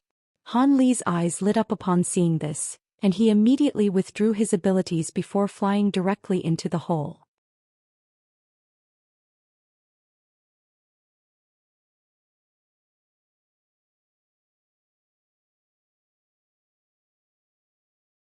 The azure streak of light pierced through space, and the light faded as Han Li turned around to find a giant pagoda that was tens of thousands of feet tall standing behind him. The hole that he had just emerged out of was rapidly shrinking at a rate that was discernible to the naked eye, and the space there returned to normal in the blink of an eye. It seemed that the treasure hadn't really sustained much damage. Han Li's expression changed slightly upon seeing this, and he took a deep breath as he cast his gaze around him, upon which a hint of surprise appeared in his eyes. A fierce battle was still raging around him, and the human and devilish armies were clashing with all their might. High up in the air, a massive beast with a goat head and a bear body had joined forces to face Tai Long, as well as a peculiar devilish army that was enshrouded in crimson mist. Master Azure Dragon had already reverted back to his human form, and his face was very pale. In the face of the devilish army's attacks, he was only just barely able to ensure self-preservation. The attacks of these devilish beings were very simple. Aside from blasting pillars of crimson light out of their mouths, they were merely swinging their weapons through the air with all their might to unleash a barrage of projections. However, Master Azure Dragon and the giant beast were clearly rather wary of these simple-looking attacks. They didn't dare to allow the attacks to strike their bodies, and kept the attacks at bay using protective spiritual light or their treasures. Furthermore, these devilish beings all seemed to possess immortal bodies. Even if they were completely destroyed by attacks from that giant beast, they would instantly regenerate and unleash attacks of even greater ferocity. As for Tai Long, he was situated far behind this devilish army, and whenever the giant beast threatened to burst out of the devilish army, he would appear in its path to force it back to its original spot. Of course, he was also occasionally directing vicious attacks toward Master Azure Dragon to keep him on his toes as well. Even with the Aura Integration Beast's formidable powers, it was unable to force its way out of this devilish army in a short time. At the same time, Tai Long and the devilish army were unable to defeat or harm this beast either, so an impasse had ensued. Meanwhile, the situation elsewhere was completely different. Fairy Silver Light and Fairy Lin Luan had joined forces, and they were in a very bad situation. One of them had radiant silver light shimmering around her body, while the other had 3 colored flames burning around her, and the 2 types of abilities had fused as one to complement one another's powers. However, Feiya and the Fairy Yu had also joined forces, and the projection of a giant green clam had appeared behind Fairy Yu. Every time the clam opened its mouth, it expelled forth balls of green light that was able to nullify the silver light and 3 colored flames. If it weren't for the fact that the giant clam projection had to rest for a while after expelling each burst of green light, Fairy Lin Luan and Fairy Silverlight's defenses would have most likely been overwhelmed already. However, what was of the greatest concern to the two were the attacks from Feiya. Aside from the dozen or so translucent flying daggers Feiya had released, he hadn't employed any other forms of attacks. However, these simple-looking attacks were imbued with a type of incredible glacial power, and the 2 women were forced to expend a vast amount of magic power to keep the daggers at bay. Thus, their magic power was being whittled down at a rapid rate, and if it weren't for the fact that both of them were carrying some extremely precious magic power restoration pills, they would have most likely been defeated and killed already. Even so, their situation was still becoming more and more perilous as their supply of pills was quickly being depleted.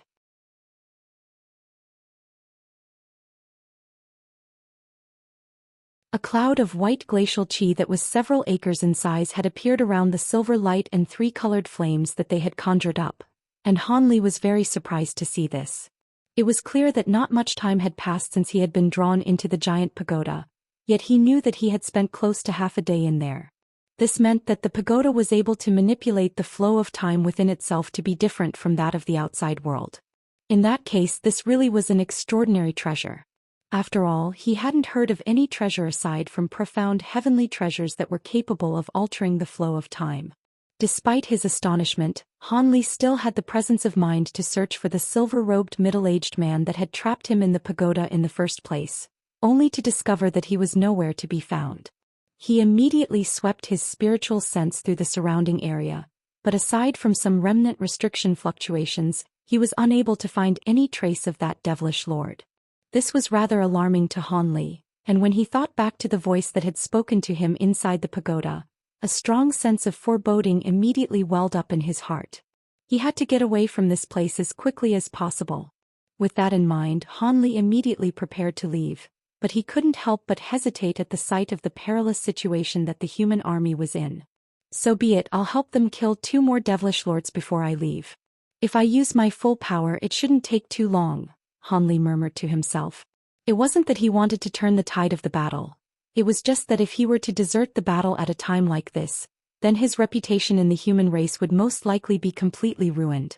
Even if the voice transmission had indeed come from sacred ancestor Shuaguang's true body, he found it very difficult to believe that sacred ancestor Shuaguang would be able to pose any threat to him unless his true body was to descend into this realm.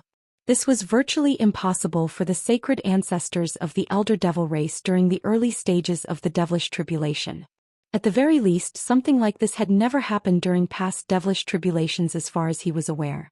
As such, even though Han Li had been struck by a bad premonition, he still decided to help the Heavenly City cultivators one last time before he left. As for that giant pagoda, it was naturally a very appealing treasure to Han Li, but it was clearly something that belonged to sacred ancestor Shuaguang, just like that purple cauldron.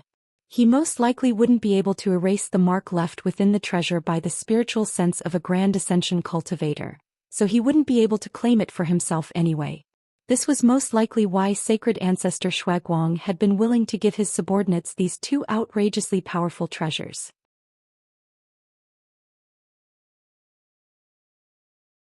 With that in mind, Han Li shot forth as a streak of azure light to reinforce Fairy Silver Light and Fairy Lin Luan, as opposed to Master Azure Dragon and the Giant Beast. Fairy Silver Light and Fairy Lin Luan had naturally also caught sight of Han Li approaching from the distance, and they were ecstatic. As soon as he reached the two women, he swept his sleeves through the air, and countless azure lotus flower projections emerged. At the same time, he summoned his silver ruler, and Fairy Lin Luan called out in an elated voice, "I'm so glad you're safe, fellow Taoist Han. Please keep these two devilish lords at bay so I can control the aura integration beast to kill that devilish lord and those mutated devilish beings." As soon as her voice trailed off, the three colored flames around her instantly vanished, and she quickly made a series of hand seals. The crimson talisman appeared over her glabella again, and she really was leaving herself completely defenseless. Han Li's brows furrowed slightly upon seeing this, but he still raised a hand into the air to summon his black mountain. The mountain swelled to over 1,000 feet in size, then descended right in front of the translucent flying daggers that Fei Ye was directing toward the two women. White light flashed, and a layer of ice appeared over close to half of the entire extreme essence-fused mountain. The glacial powers that Fei Ye was displaying now were far more powerful than what he had unleashed at the beginning of the battle, and it was even capable of freezing the extreme essence-fused mountain. As opposed to being disgruntled by Han Li's intervention, Fei Ye's eyes immediately lit up, and he directed all of his flying daggers toward Han Li as streaks of white glacial light. Han Li's heart stirred upon seeing this, and he immediately made a hand seal. All of the azure lotus flowers around him instantly vanished into thin air, and in the next instant hundreds of pillars of azure light emerged. A giant azure sword formation was formed, and it encompassed Han Li as well as the two women. It was quite clear that this Fei Ye was going to be quite a formidable opponent, and Han Li wanted to end this battle as quickly as possible, so he had unleashed one of his trump cards, the azure coil sword formation that he was yet to fully master. The glacial power unleashed by the flying daggers was extremely powerful, but it vanished without a trace as soon as it came into contact with the sword formation. That's an interesting formation, but you're severely underestimating me if you think that's enough to stump me," Fei Ye said with a hint of mockery in his frosty voice. As soon as his voice trailed off, he made a hand seal, and his flying daggers converged to form a massive blade that was 500 to 600 feet in length. The blade then crashed down toward the sword formation with devastating might, and even before it had even reached the formation, a layer of white light had descended from the heavens. A string of crackling sounds rang out from the surrounding space, and it was as if the very heavens had been frozen by this glacial chi. Even the streaks of sword chi surging throughout the azure coil sword formation became very sluggish in the face of this burst of glacial power, and the operation of the entire sword formation was slowed down significantly.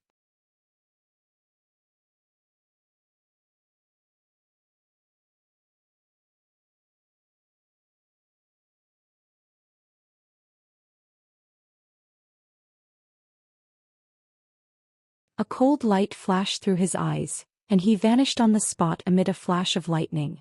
The more fearsome his opponent was, the greater the necessity for Han Li to kill him as quickly as possible. This was the best course of action for both himself and the entire human army in Heavenly City. Fei Ye's pupils contracted slightly upon seeing this, but he then harumphed coldly, and the translucent flying daggers hovering before him shot forth high up into the air. The daggers converged up above to form the same translucent giant blade, while Fei Ye stomped a foot into the air and shot forth as a streak of translucent light. The streak of light then fused as one with the massive blade, and it slashed toward the azure-coiled dragon in a vicious manner. This giant blade was almost twice as powerful as the previous one, and before it had even made contact with the coiled dragon, the entire surrounding air had already been filled with glacial light. However, the azure dragon wasn't fearful in the slightest upon seeing this. The scales all over its body stood up on end, and it transformed into a vast expanse of azure light that clashed with the giant blade.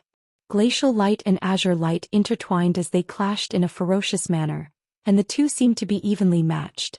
Right at this moment, silver lightning flashed, and Han Li appeared up above before immediately grabbing downward with both hands. Two giant hands that were each several tens of feet in size emerged out of thin air. One of them was as pristine white as jade with layers of 5-colored glacial flames around it, while the other was as black as ink and was enveloped in a layer of silver flames. The two giant hands thrust downward and glacial and scorching powers intertwined, creating a strange combination that enhanced rather than weakened one another. Glacial light flashed down below, and Fei Ye emerged before transforming into a giant frosty hand that rose up into the air. This hand was as translucent as ice, and the entire surrounding space congealed in the face of its glacial powers.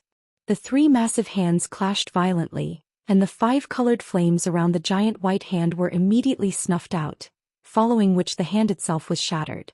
However, the glacial power emanating from the giant frosty hand was also nullified somewhat, and it shrank slightly in size.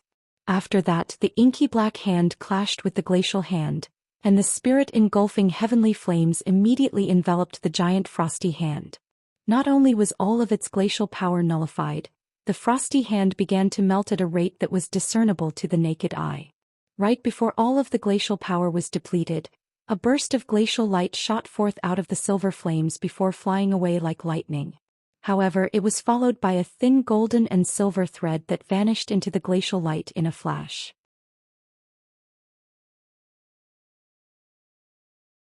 A cry of shock and fury rang out from within the glacial light, and Fei Ye stumbled out of it with a hand clasped over his chest.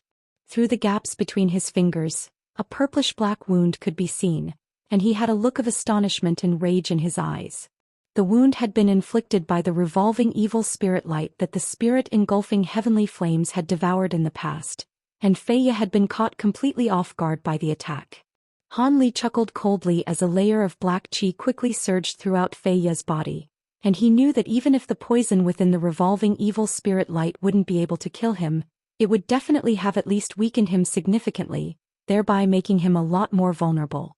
He quickly cast a glance toward Fairy Yu to find that she was engaged in a fierce battle against Fairy Silver Light and his silver ruler, so there was no way she would be able to intervene to assist Fei Ye. As such, Han Li didn't hesitate any longer as he flapped his wings, and he immediately pounced toward Fei Ye amid a rumbling thunderclap. However, right at this moment, spatial fluctuations suddenly erupted in the air above the battlefield, and the entire sky abruptly dimmed. Immediately thereafter, an inky black vortex that was around an acre in size emerged hundreds of thousands of feet up in the air. An extremely terrifying aura seeped out of the vortex, and the aura was only growing more powerful at an incredible rate. Han Li immediately stopped cold in his tracks and cast his gaze toward the vortex with a stunned expression. This aura was rather familiar to him. It was identical to the one released by the spiritual sense that had communicated with him in the giant pagoda. However, this aura was even more fearsome than the one that had appeared in the pagoda. What was even more alarming to him was that there was a humanoid figure standing right under the massive vortex, and upon closer inspection Han Li discovered that it was none other than the silver-robed middle-aged man, the male half of the Yin-Yang twin devils. Both the human and devilish beings on the battlefield were stunned to see this. Many of them stopped what they were doing and turned to stare up at the massive vortex with shock and awe in their eyes. Han Li's expression darkened significantly, and before he had made up his mind about whether he should focus on killing Fei Ye or make a detour to destroy the vortex first, the silver-robed middle-aged man suddenly made a hand seal before opening his mouth to expel a crimson ruby-like crystal. All of a sudden, the terrifying aura emanating from the vortex abruptly vanished, but in the next instant, a burst of blackish-red devilish chi flew out of the vortex before vanishing into the crystal in a flash. Crimson light flashed from the surface of the crystal, and it was suddenly drawn back into the silver-robed man's body. In the next instant, crimson light erupted from the silver-robed man's body, and he threw his hands onto his head as he let loose a howl of excruciating agony.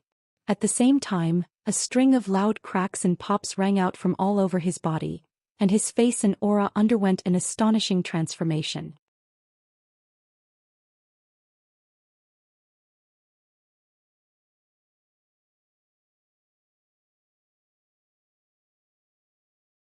His facial features twisted and warped before transforming into those of a young man who appeared to be around 16 to 17 years of age. His pupils had also turned bright red, and he was giving off an overwhelming scent of blood and gore. The young man removed his hands from his head before slowly standing up straight again. He looked around at the human and devilish beings down below with a peculiar expression, then appraised his own hands before suddenly bursting into raucous laughter. I finally arrived in the spirit realm. So that really was a viable method after all. Haha, I'm probably the first sacred ancestor to have accomplished this. It really is a wonderful feeling. All of the high-grade human cultivators were very alarmed to hear this, while the high-grade devilish beings were ecstatic upon getting a clear glimpse of the young man's appearance. One of the high-grade devilish beings immediately half-knelt onto the ground and greeted, "We pay our respects to our sacred ancestor. Congratulations on descending into the spirit realm, sacred ancestor." His greeting seemed to have acted as a reminder to the other devilish beings, and the entire devilish army immediately knelt down in unison. As for the human army, all of their faces instantly paled as they looked up with horror and despair in their eyes. The devilish lords were still rather bewildered, seemingly more hesitant than elated. Master Azure Dragon's expression changed drastically before a cold look appeared on his face and he yelled, "No need to fear. This devil was only able to descend into this world after possessing a host, so he most likely doesn't possess even a tenth of the powers of his true body. We can still win this battle.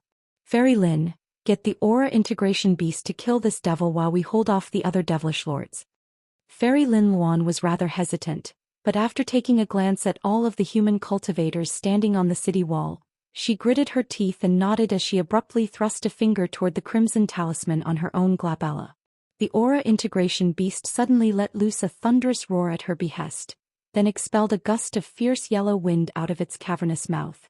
The devilish beings around it were all blown aside, and it flapped its wings vigorously, forcibly tearing its way out of the devilish army as it flew toward the young man. Even though the young man hadn't displayed any of his powers yet, the aura that he was giving off struck the beast with a sense of danger. As such, even without Fairy Lin Luan's instructions, it was still inclined to kill this young man in case he posed a threat to it later on. Meanwhile, Master Azure Dragon let loose a loud roar, and the 7 short blades re-emerged over his body as he transformed into a giant azure dragon once again. Howling winds and bolts of lightning erupted around him, and in the face of his ferocious barrage of attacks, the devilish army around him was unable to pursue the aura integration beast. Tai Long was unleashing countless hammer projections with his pair of giant hammers, and the attack seemed to be extremely powerful, but he was rather distracted as he was focusing most of his attention on the aura integration beast and the young man. Han Li was naturally extremely alarmed by this turn of events as well. Even though this wasn't the actual true body of sacred ancestor Shuiguang, it didn't seem to be an ordinary spiritual sense clone either. The aura that the young man was giving off was truly formidable, and far superior to that of the average late body integration cultivator. Now that the aura integration beast had been unleashed on the young man, Han Li also stopped what he was doing to appraise the situation. Fei Ye was naturally quite relieved to see this, and he hurriedly consumed a few antidote pills, then began to circulate his magic power to force the poison out of his body.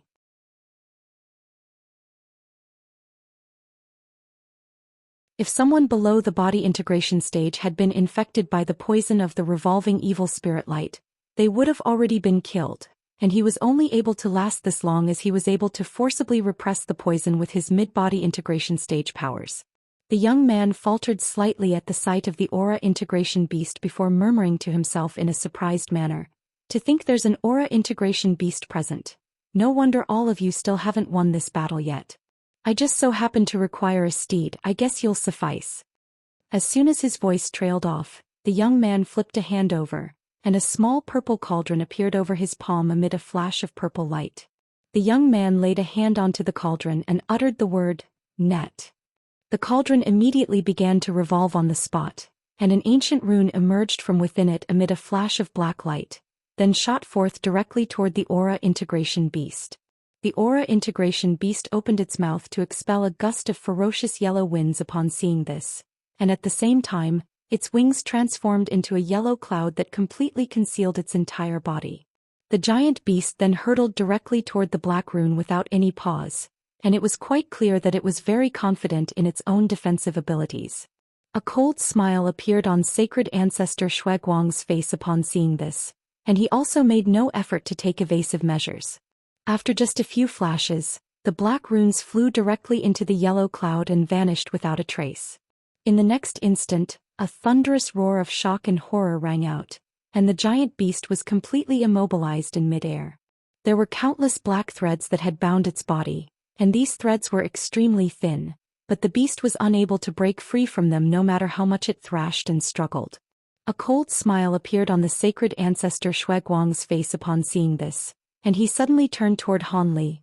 Han Li immediately shuddered as a chill ran down his spine, and sacred ancestor Shuiguang remained completely expressionless, but he suddenly waved a hand toward Han Li.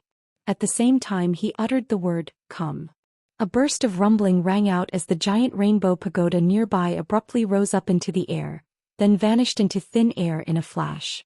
In the next instant, bright rainbow light erupted over sacred ancestor Shuiguang's palm, and a miniature pagoda appeared above his hand before being tossed toward the aura integration beast. He then made a hand seal, and the pagoda transformed into a burst of rainbow light that instantly inundated the giant beast.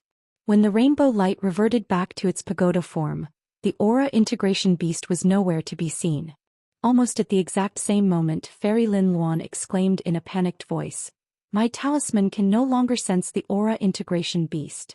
Han Li's heart immediately sank upon hearing this.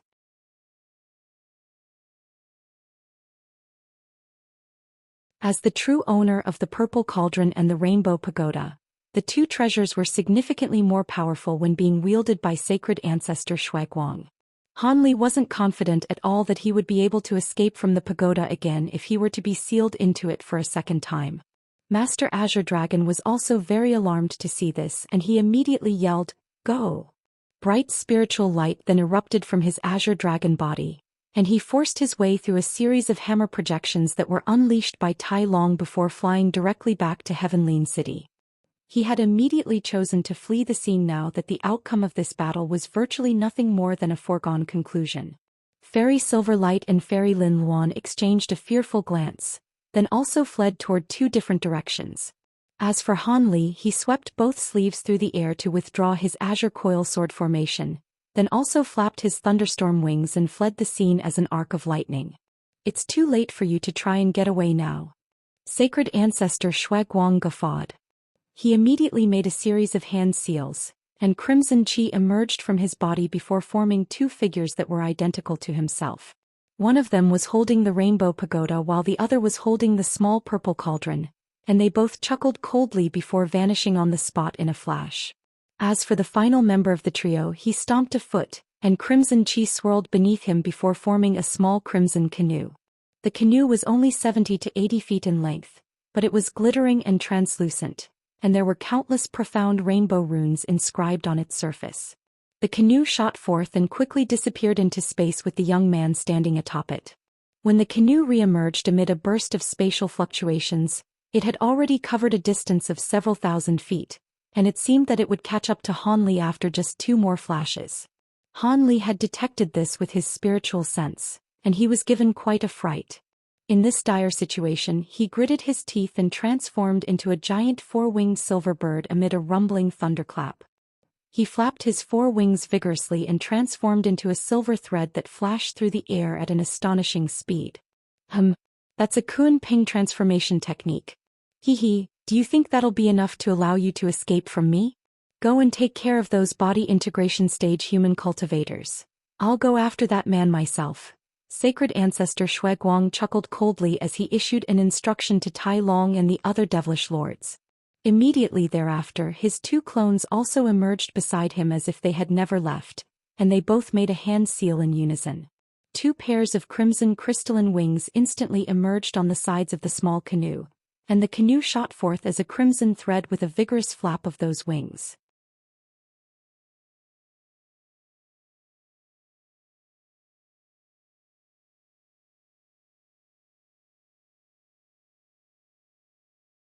The canoe carried the three young men away into the distance in the blink of an eye, and they displayed no interest in the battle that was currently taking place.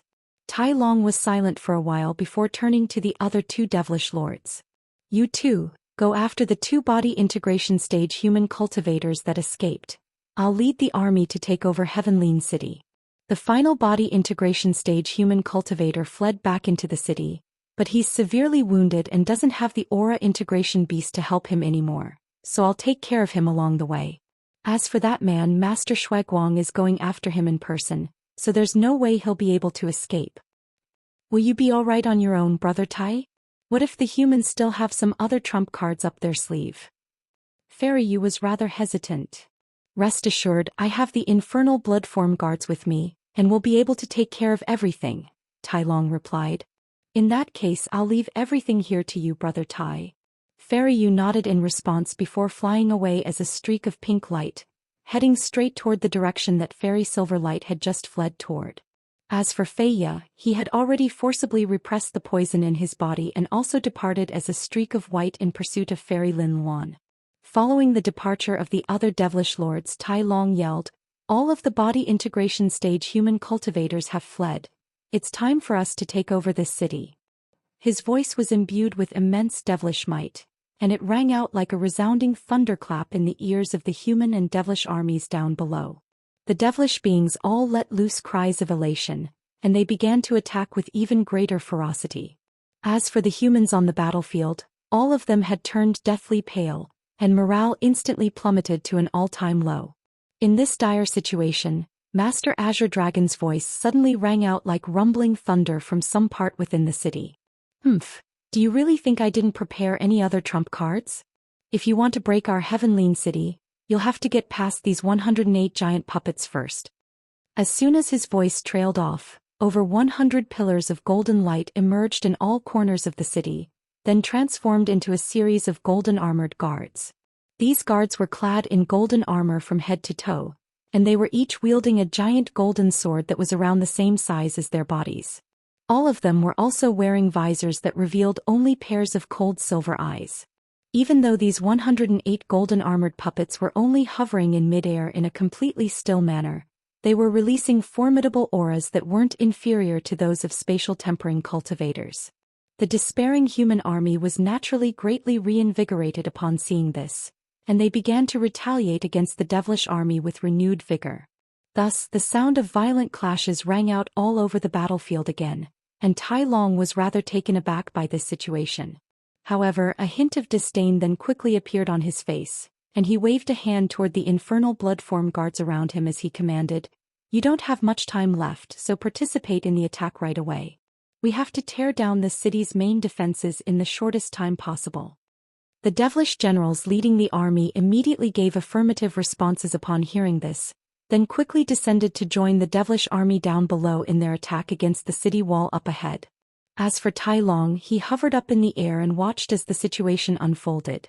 With the inclusion of the infernal bloodform guards, the devilish army immediately gained a crushing upper hand, and some devilish beings had even torn through the defensive restrictions and made it onto the city wall.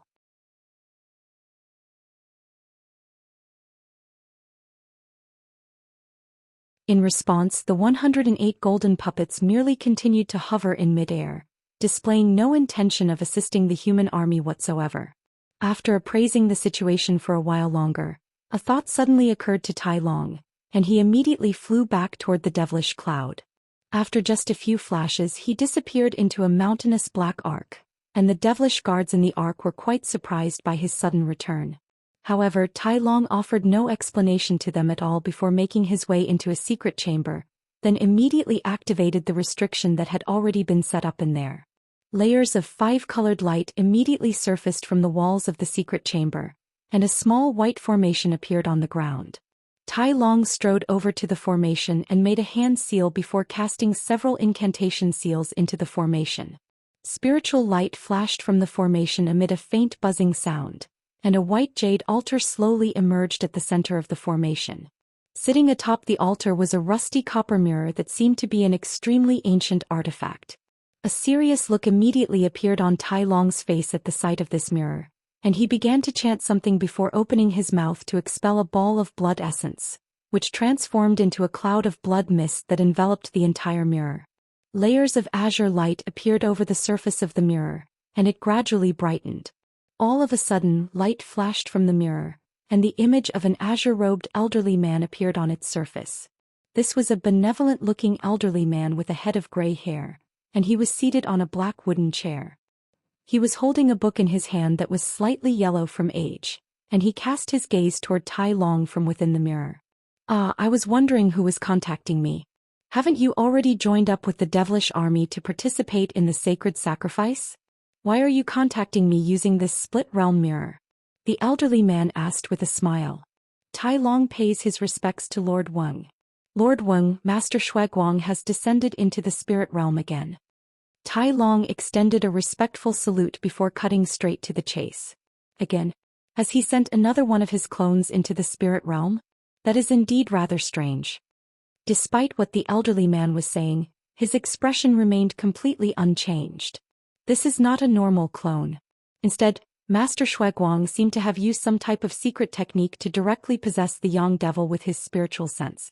After being possessed, not only did the young devil transform into Master Shuaguang, his powers were also enhanced to an incredible degree. Judging from what I could feel at the time, he seems to currently possess around a third of the power of Master Shuaguang's true body. On top of that, he's also able to make far better use of the purple word cauldron and rainbow light pagoda.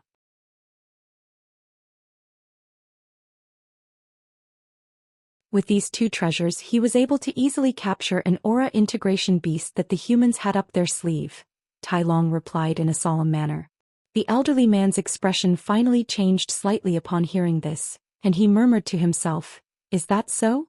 That's quite interesting. Sacred ancestors like us can indeed make our spiritual sense descend into an alternate realm along with some of our magic power. But the amount of magic power that can be transferred is downright negligible due to the pressure from the power of that alternate realm. How was Shuaguang able to bypass the power of the spirit realm to bestow so much power upon the young devil? Could it be that he recently mastered some kind of powerful secret technique? By the way, Master Shuaguang seems to be targeting a certain body integration stage human cultivator," Tai Long added. "Oh, tell me everything you know about that human cultivator." The elderly man was very intrigued. The human in question is a mid-body integration cultivator, but he possesses incredible abilities. He was just battling the yin-yang twin devils not long ago and... Tai Long immediately began to divulge the information he had on Han Li.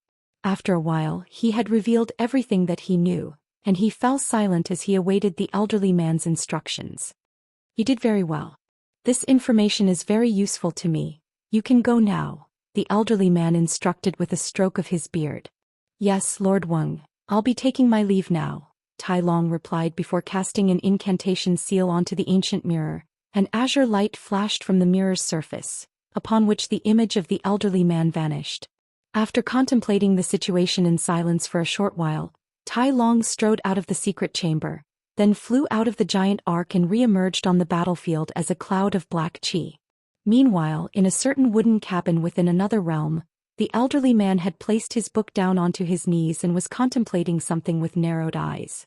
There was an identical antiquated mirror placed on the table next to him. "You sure are a bold man, Shuaguang.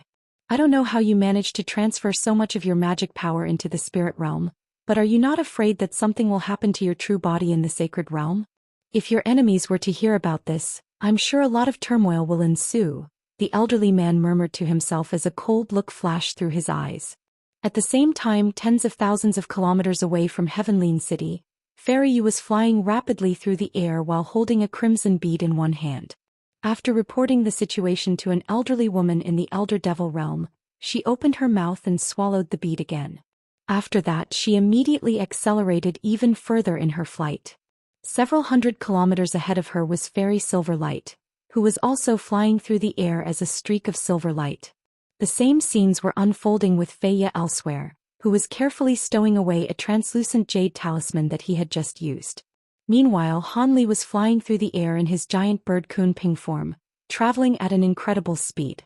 Less than 100 kilometers behind him was a small crimson canoe, which was chasing him in hot pursuit.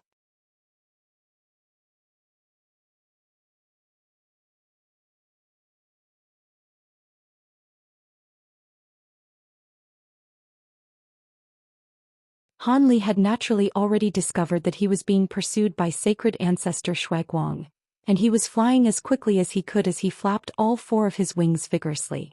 However, the canoe that sacred ancestor Shuaiguang was standing on was the fastest flying treasure he had ever seen, and despite his best efforts, he wasn't able to get any further away from the canoe. Was he really going to have to battle this clone of sacred ancestor Shuaiguang? Setting aside whether sacred ancestor Shuaiguang had any powerful abilities up his sleeve, just those treasures that he was wielding were already quite a handful for Hanli to deal with. At this point, sacred ancestor Shuaiguang had already locked onto him with his spiritual sense, so unless Hanli was able to open up tens of thousands of kilometers between them, there was no way he would be able to truly shake off his pursuer. As he flew through the air, Hanli was rapidly pondering countermeasures that he could take. Just as he was flying over a certain mountain range, Hanli suddenly released over 1,000 silver feathers from his giant bird body, each of which transformed into a formation flag. Lights of different colors flashed, and the formation flags vanished into the mountain range down below. Even while he was doing this, Hanli didn't slow down in the slightest, and after just a few flashes he had emerged from the mountain range before vanishing into the distance again. A short while later, a crimson thread emerged in the distant sky, following which a small crimson canoe suddenly appeared in the air above the mountain range. The three identical clones of sacred ancestor Shuaiguang were standing atop the canoe, and the one at the forefront had his arms crossed and his eyes narrowed. Meanwhile, the other two both had their eyes closed and were making a series of hand seals. The small crimson canoe blurred, yet just as it was about to vanish into space again, over 1,000 pillars of light suddenly erupted from the mountain range down below before forming an extremely vibrant formation in the air above. The surrounding air instantly became extremely viscous, and the small canoe was inundated by the power of the formation. Does he think a temporary formation like this one is enough to trap me? Sacred ancestor Shuaiguang chuckled coldly.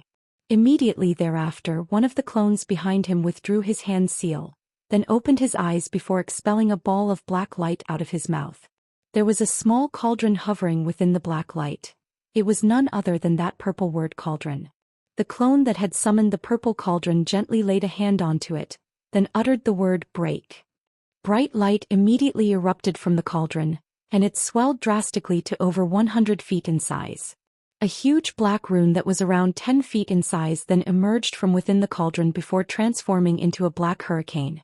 The black winds were imbued with incredible power, and the entire heavens tremored in their wake. The giant formation only managed to withstand the ferocious assault for several seconds before being torn apart and dissipating into countless specks of spiritual light. The giant purple cauldron then instantly shrank down and flew back into the clone's body as a ball of black light. After that, the clone closed his eyes and began to make hand seals again. Sacred ancestor Shuaiguang chortled with glee upon seeing this, and the small canoe shot forth as a crimson thread again, having only been stopped for the span of just a few breaths. At the same time, Hanli could sense that connection had been abruptly cut off, and a hint of astonishment flashed through his eyes. He was stunned that sacred ancestor Shuaiguang had managed to break his formation so quickly, and his heart immediately sank. Moments later, he abruptly flapped his wings, and over 100 more feathers shot forth.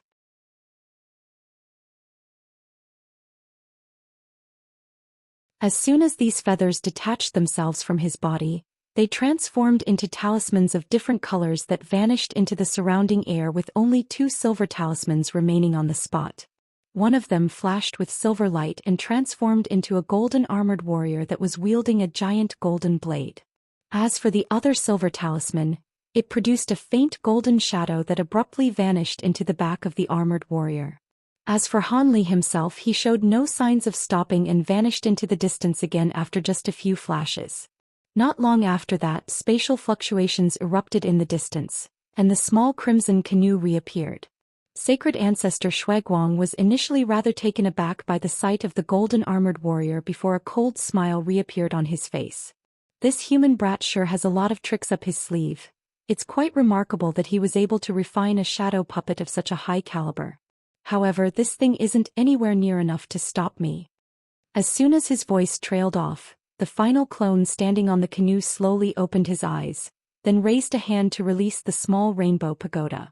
The pagoda then rapidly swelled to tens of thousands of feet tall before abruptly appearing in the air above the golden armored warrior.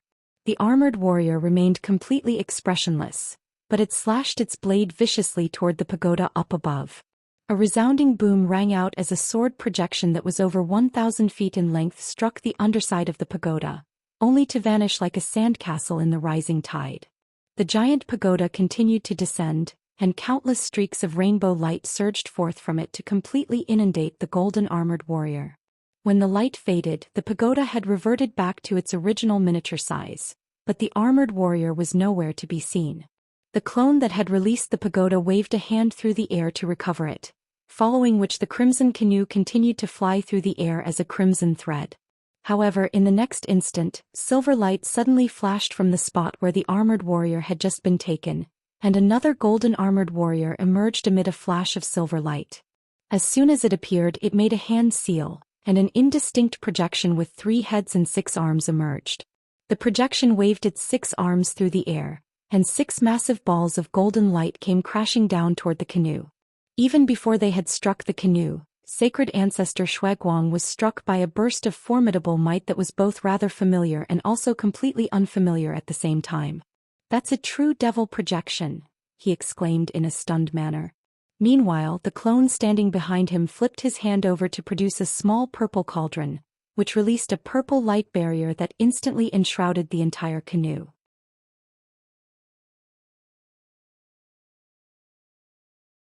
The 6 balls crashed into the purple light barrier amid a string of dull thumps, only to be instantly absorbed by the light barrier. However, the canoe was still stopped for an instant as a result.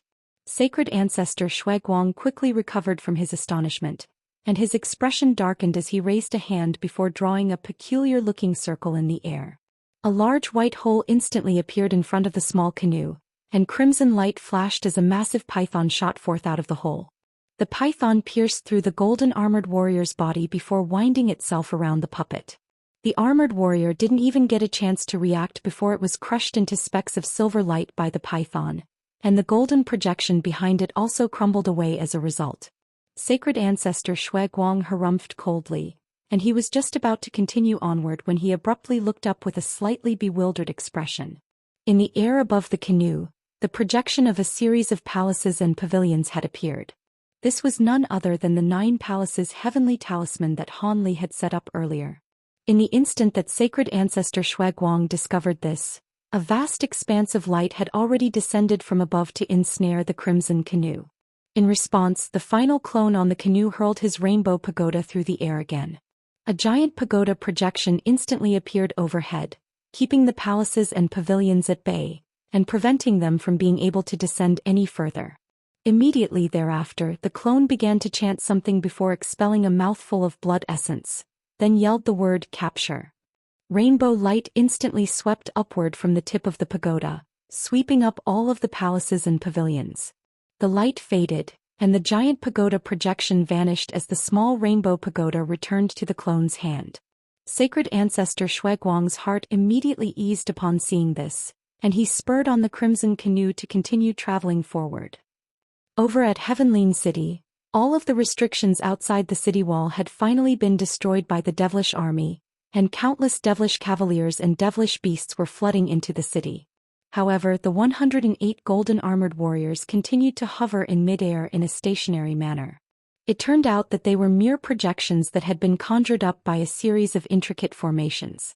The human army had discovered this not long ago, and morale naturally plummeted once again as everyone fled for their lives.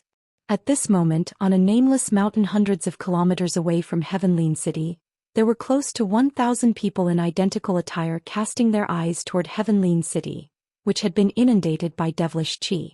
Some of them wore grief-stricken expressions, while others were happy to just be alive.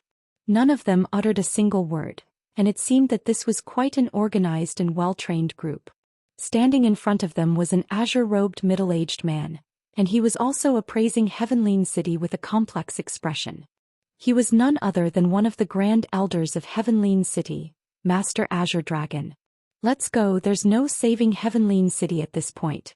You are the seeds of our 4 sects. As long as Deep Heaven City can withstand the devilish tribulation, our 4 sects will rise again someday, Master Azure Dragon said in a solemn voice as he turned to the group of cultivators before him. You're tuning in to the Zhou Xian's Legacy YouTube channel.